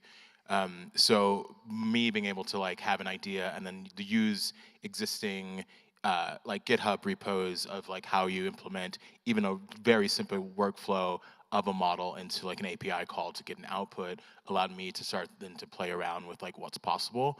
I think the open source part is like what everyone's saying, right? Like, which is kind of our excitement about artists being in the space, is these like very small, fine-tuned models. But I think there becomes this really interesting point where you can actually just fine-tune at the prompt level. So everyone's like really spending a lot of time like trying to have these proprietary like style sets, but like it's language, right? Most models are text to something, even though there is this image idea. So the open source like is really nice because it gets you to like the pool, let's say. Like it's like, okay, this is like a very big space, but like anything's still possible. And then like the user itself or whatever you're building really becomes very custom based off of like that being open. So I think it's important because otherwise, even the thing with Midjourney that you're talking about, it's because everything's like a lens, right? So Midjourney is just one version of a camera amongst a bunch of sets. And so if you only have option to use that, it's not going to look great every time. It's not going to be what you're actually trying to achieve. Yeah, I mean, for me, I think it's analogous in ways to blockchain technology, because the more that the technology is open source, the more that different communities can come on board, get involved, and then do the really special things that they can do with it. And when I think about AI, it's very much in the creative space. The more that you have open source technologies, repos, etc., in and around what one is building, the more you can go further and actually create what would be interesting. Awesome. Want to ask about where you're seeing demand from creators for these new tools and products, or from brands. I mean, Sean, I think you're working with, you're working with a lot of the larger creative agencies. What are the pain points they're looking to have solved? Where do you see like the greatest opportunity for disruption? Where do you need to kind of like move fast? I mean, for us, it's really about, as I was saying, kind of creators taking control in and around different models, different ideas. And we're actually talking with Soren about working together around a bunch of the artists in Refraction, like actually developing, and building their own models. And, this is the type of thing we find really interesting, because it creates a much more interesting world for generative AI and, specifically visual and audio AI that like really hasn't existed till now. I mean, I think we're still in this bubble. Like the reality is that like AI visuals suck and most people hate them. I think the conversation about culture is a very interesting place to start. Like the demand is that most people know that they need to use AI, and so like the first use case becomes like marketing or design brand assets, because that's like something where we see visuals all the time. But there's so many people who use visuals every single day from like a very specific perspective, let's say. So I think the demand is like, there's the curiosity is there, right? Like some people are starting to cross over the table. We're doing some interesting things with like a festival in Poland, which is like an interesting, okay, we're bringing this now into like a place that like even phones are not usually allowed, right? So like how are we now sort of like bringing in this visual world? And that's really interesting because now you don't need your phone, but you can also contribute to a larger visual landscape for the evening, so you still feel part of something. So I think like most of what we're seeing is there's like curiosity. The general public and the general artist is very against it, as they should be, because there's not enough like educational onboarding or opportunities to get messy with it. It's a very like closed door, how are we going to actually monetize this from like a very high like level perspective. And so I think that's a big barrier that I think we need to break. It's cool that both of you are exploring, which is like an opposite idea of where I think like where our strengths are of this, but this idea of like artist models, right? That's like a very interesting start. But then I also started thinking about like, do we just bring all of these artists for these like one-offs into blockchain? How do we create like stronger relationships with them, with what we're building? And so like having these like real brands like Regenerate and these like Refractions, you have an IRL to it. Like how are we actually building culture as well with what we're doing so we can shift perspective? Yeah, so in like 2019, I remember like Hugging Face starting to take form, like because I was at BetaWorks and we're doing a bunch of investing there and what we called synthetic media and synthetic data back then. And I remember going on the site, and then I remember seeing a lot of people, like a company called Heard Sounds that was making sound studios, like training models with artists, and being like, all right, this is gonna get super crazy, super fast. And like one of the most important things in this context is like, how do we do meaning making, which you're describing? And so I think like what we're really excited about, like from the artist pain point perspective, is like, if I do take a model, I do create a model, and I think I'm really excited about this thing, or I think it sucks, but I just want to put it out in the world and like see what happens. What's the structures for meaning making around this? And like one of the things that we're doing at Titles, investing heavily into, is when I do use a model, put all the data on chain, every piece of data that we think matters in the context of meaning making, and that what it does is create like new interfaces, essentially, like new programmable layers for how do people interact with the outputs in new ways. And so like a mint is like a very simplistic version of that, but we have like all these functions that are getting built into the protocol now around, like I'll just rewind a second, like we're just did a model with Mad Dog Jones, and he calls me and he's like, can I like co-sign the ones that I really fuck with that people make with this? And I'm like, yeah, we've built like cosine functions into this. And so it's like, how do we create meaning in relation to like this new paintbrush that we have? And I think like, again, this like polarity between blockchain and like models effectively are really important. But I think the other piece that we see demand around overall is just like, I think like Laura's are like a wild simplification of like what a model means to an artist. It's like, I said it a little bit earlier, but it's like, how do I define how I am represented to the world? And the thing about it to me is that it's like, if we look at Instagram, everyone edits all of their photos before they put them out. It's like Kim Kardashian looks nothing like what she looks like on Instagram. And it's like, who's to say that like, I'm not gonna wanna define how I'm represented through this model. It's like, I have a Wikipedia page about me, but I don't, like, and my homepage on the internet looks entirely different. And so I think like this, again, what is this perspective I'm putting in the model? And then how is it, like, what is the meaning in relation to the output of that? And how am I receiving it as like a broader populace, and then also the artists themselves? I don't know if that makes sense. Totally. I mean, if you look at like Holly Herndon, Matt Dryhurst, it's really interesting to like see the different projects they're doing, what they just did at the Whitney, the projects they're working on now. It's really kind of looking into that and digging deeper. And I think this is like going to be one of the big conversations of the day, because like, of course, when, in the last couple of years, the conversation is like artists having some form of creativity, creators having some kind of ownership around that or how that would happen. Now it's about how do we create those tools for that to actually happen. And the other thing we're doing a lot of experimentation around is how do you put Mad Dog Jones model with Doge model? And it's like, word. I have no idea what's going to happen, but like that's where it's like going to get weird and wonky. And I think like the composition of open source models that like new segmentation models plus Mad Dog Jones model plus whatever. It's like just gonna get, that's where a lot of the net new stuff is gonna come out of. And so we're super stoked about that. And I think a lot of the work that you're doing is like, how do we compose models together, right? And like use them in different constructs about how you push those out and interact with them, right? Yeah, we do a lot around co-creation, but we're also like, I mean, artists, in my head, there's like so many different types of artists, not just like digital, physical artists. That's like we talk about in the space, but thinking specifically around musicians who have these visual storytelling worlds. It's very much a 360 experience, and they have such a unique perspective.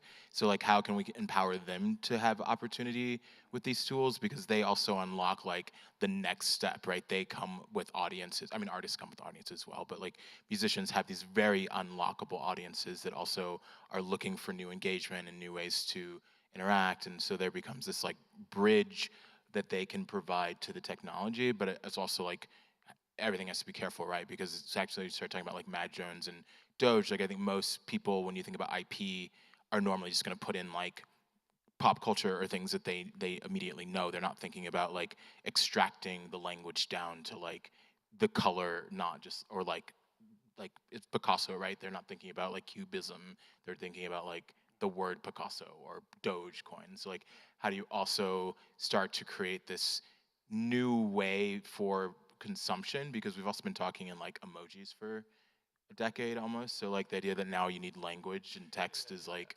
okay, so like unless you're like an English major, like you're screwed. So I think there's like this new way of like redefining how we interact. Like when we put something in as a human, what are we supposed to get out of it? Yeah. And how fast, and like how much is that choice, or how much is it just like serving what we're used to, or like we want. Yeah, I agree with all that. I mean, it's just the creative loop. It's like fractalized now, right? Like that simple text to image, right? It's like image to image now, and image to music. This like iteration process is changing. So and then how do you service that up to the people that you want to interact with? Interesting. Yeah, we're not so we won't put image to image in until we can like actually detect for it. Yeah. Because I think there's so much to do with just language. It's like they're language models, right? So the idea that like you can do so much there, also to prohibit like this IP moment, to have some ethics to it. Like how can we keep it as natural language as possible, so that like the outputs are at least coming from some perspective that isn't just like feeding in to get to whatever is in public domain that week or coming next week. I'm wondering if you're noticing any differences in regional markets and how they're developing, like Europe compared to the US. Sean, you're based in Europe. I'm just wondering if you're seeing any trends or differences in terms of like what people are asking for or what they're looking to be protected from. Yeah, I mean, I think collaboration is a huge part of like a lot of European ethos. Like it's a very communal society. People have like very strong identities. So in Sweden, there's a lot of curiosity and a lot of collective like talk about what to do and how to use it and how to implement those things. I think they're much closer to like putting them in than maybe some other places. But it's still very early. Like I was at Cannes Lion this year, and Microsoft was talking about where people are in terms of like adopting AI into like their own workflow, right? And so we're talking about B2B conglomerates who like obviously are the first to have these conversations. And even they're just moving out of like hesitation into like strategy to implement. So I think we're just very early, and my only hope is that like there's enough counter action to the plan of how this like rolls out to everyone that we get to see some very interesting use cases with the technology that also help to define how it layers into society. Because I think that's like we're just so early, and everywhere is going to be different. A lot of pop culture, like a lot of the movers of pop culture are going to be based in America or like entertainment centric around LA and these places. But the general public, I think, especially in America, is not going to get the educational implementation of the technology in a place where like Sweden, where like everyone's going to study like AI level stuff next year, or free education, this blah blah blah. Like, so I think that we're already kind of seeing like where are the educational conversations for people in places that obviously have not as much interest in spreading that knowledge for free. That's going to definitely shape the next, like what comes next, like the next 3 to 5 years, the educational component. I agree with that because I went to school in Sweden and I was shocked when I got there. Cool. Gonna wrap it up with a last line of questioning to ground this back in Web3 and crypto. And I'm just wondering for your thoughts on where AI is at this moment in the crypto and Web3 space. Jesse Walden was on this stage earlier today, founder of Variant Fund, talking about the glut of infrastructure that kind of exists across the space right now with like so many L2s, you know, and he said that the AI moment, you know, has really reinforced this glut, this dump of infrastructure that's happening on this space. He, you know, likened this to what happened with broadband and, you know, so many fiber optic cables. You can go back to, you know, the railway. You know, all of these industrial revolutions just create so much excess supply of infrastructure. You know, we're not really, you guys aren't building infrastructure. You're here in this space, you know, trying to build consumer products on top of it. What are you really excited about, I guess, or like where do you see, you know, the next 1 to 5 years of these new applications in Web3 going? What are some of the big hurdles? I mean, I think about everything, it's like a kind of a meme in the space, which is like product-led protocol. And like, we have intuitions and, you know, you do customer interviews, you do all that, but like, just introduce new features, talk to your users about what we're doing there, and then how's that bleed into the blockchain element. And so it's just a continuous process of that. And so, because I think like, if you spend all the time doing the L2 or whatever, like there's big opportunity there in terms of how that plays out long term, but I don't, like what's the most used application in crypto, right? It's like, it's still not there in terms of DAUs at all, like across the board. And so I think like the goal should always be, at least in consumers, focus on the consumer. How are they relating to your product? How are you using it? How are you building the right loops? And then take that and invert it to something which you believe, like from a product builder perspective, gives you, like through the protocol, through the infrastructure, an asymmetric approach at what every current, like essentially Web 2 approach is. And I think that's like my entire heuristic around it. And so, yeah, it's really interesting to look at all the kind of the funding announcements and investments there. And I think a lot of them are principled decisions, but I don't know. It's like, I just want to meet humanity with the thing. So, I don't know. I mean, I think the interesting part of like, there's so many creatives who are like brands or people in this space. Like, there's just so many like this prosumer level, right? Like, that's not really a consumer, but you have an audience below it. So I would hope that there are really exciting products and use cases and sort of like sustainable North Stars between AI and blockchain that appear versus just like this ability to tokenize something, because I think we still haven't really digested the whole art, what is art conversation, right? Which is like, when you start talking about AI, like there are things that just are true or not true about an image, or like a result that are like you kind of can't argue. Like there's like, for me, there's like, before this point, like it's not art. Okay, it's art. Okay, now we can talk about it.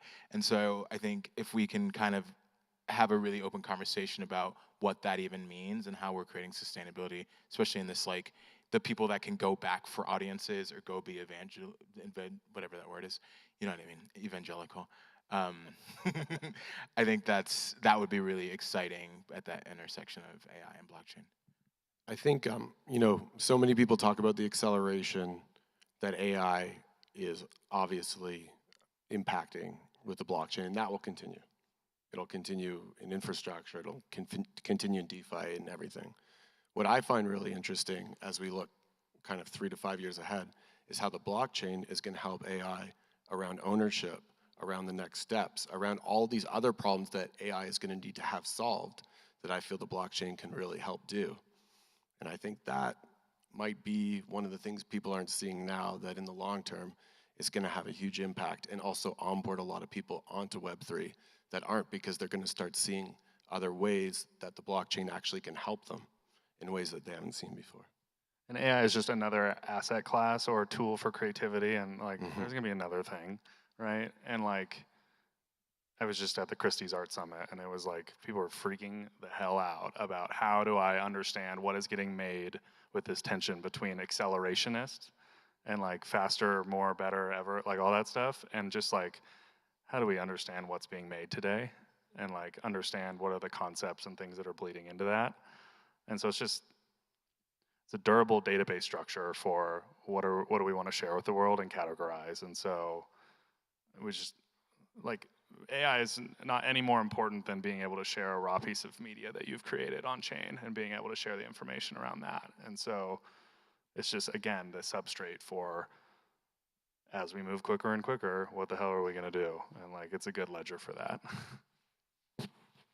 Super cool. Well, there's a huge greenfield of opportunity for innovation. LivePeer is really proud to be supporting innovators in the AI consumer space who are focused on video and media use cases. We do have a grants program.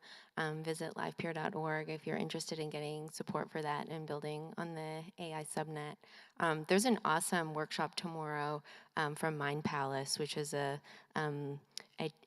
building AI agents using, I'm not exactly sure what their crypto feature is, but I'm going to go check it out tomorrow. I would love to see you all there. Thank you for joining. Thank you to our panelists. Let's go listen to music. Yeah. Laraji's doing a sunset set.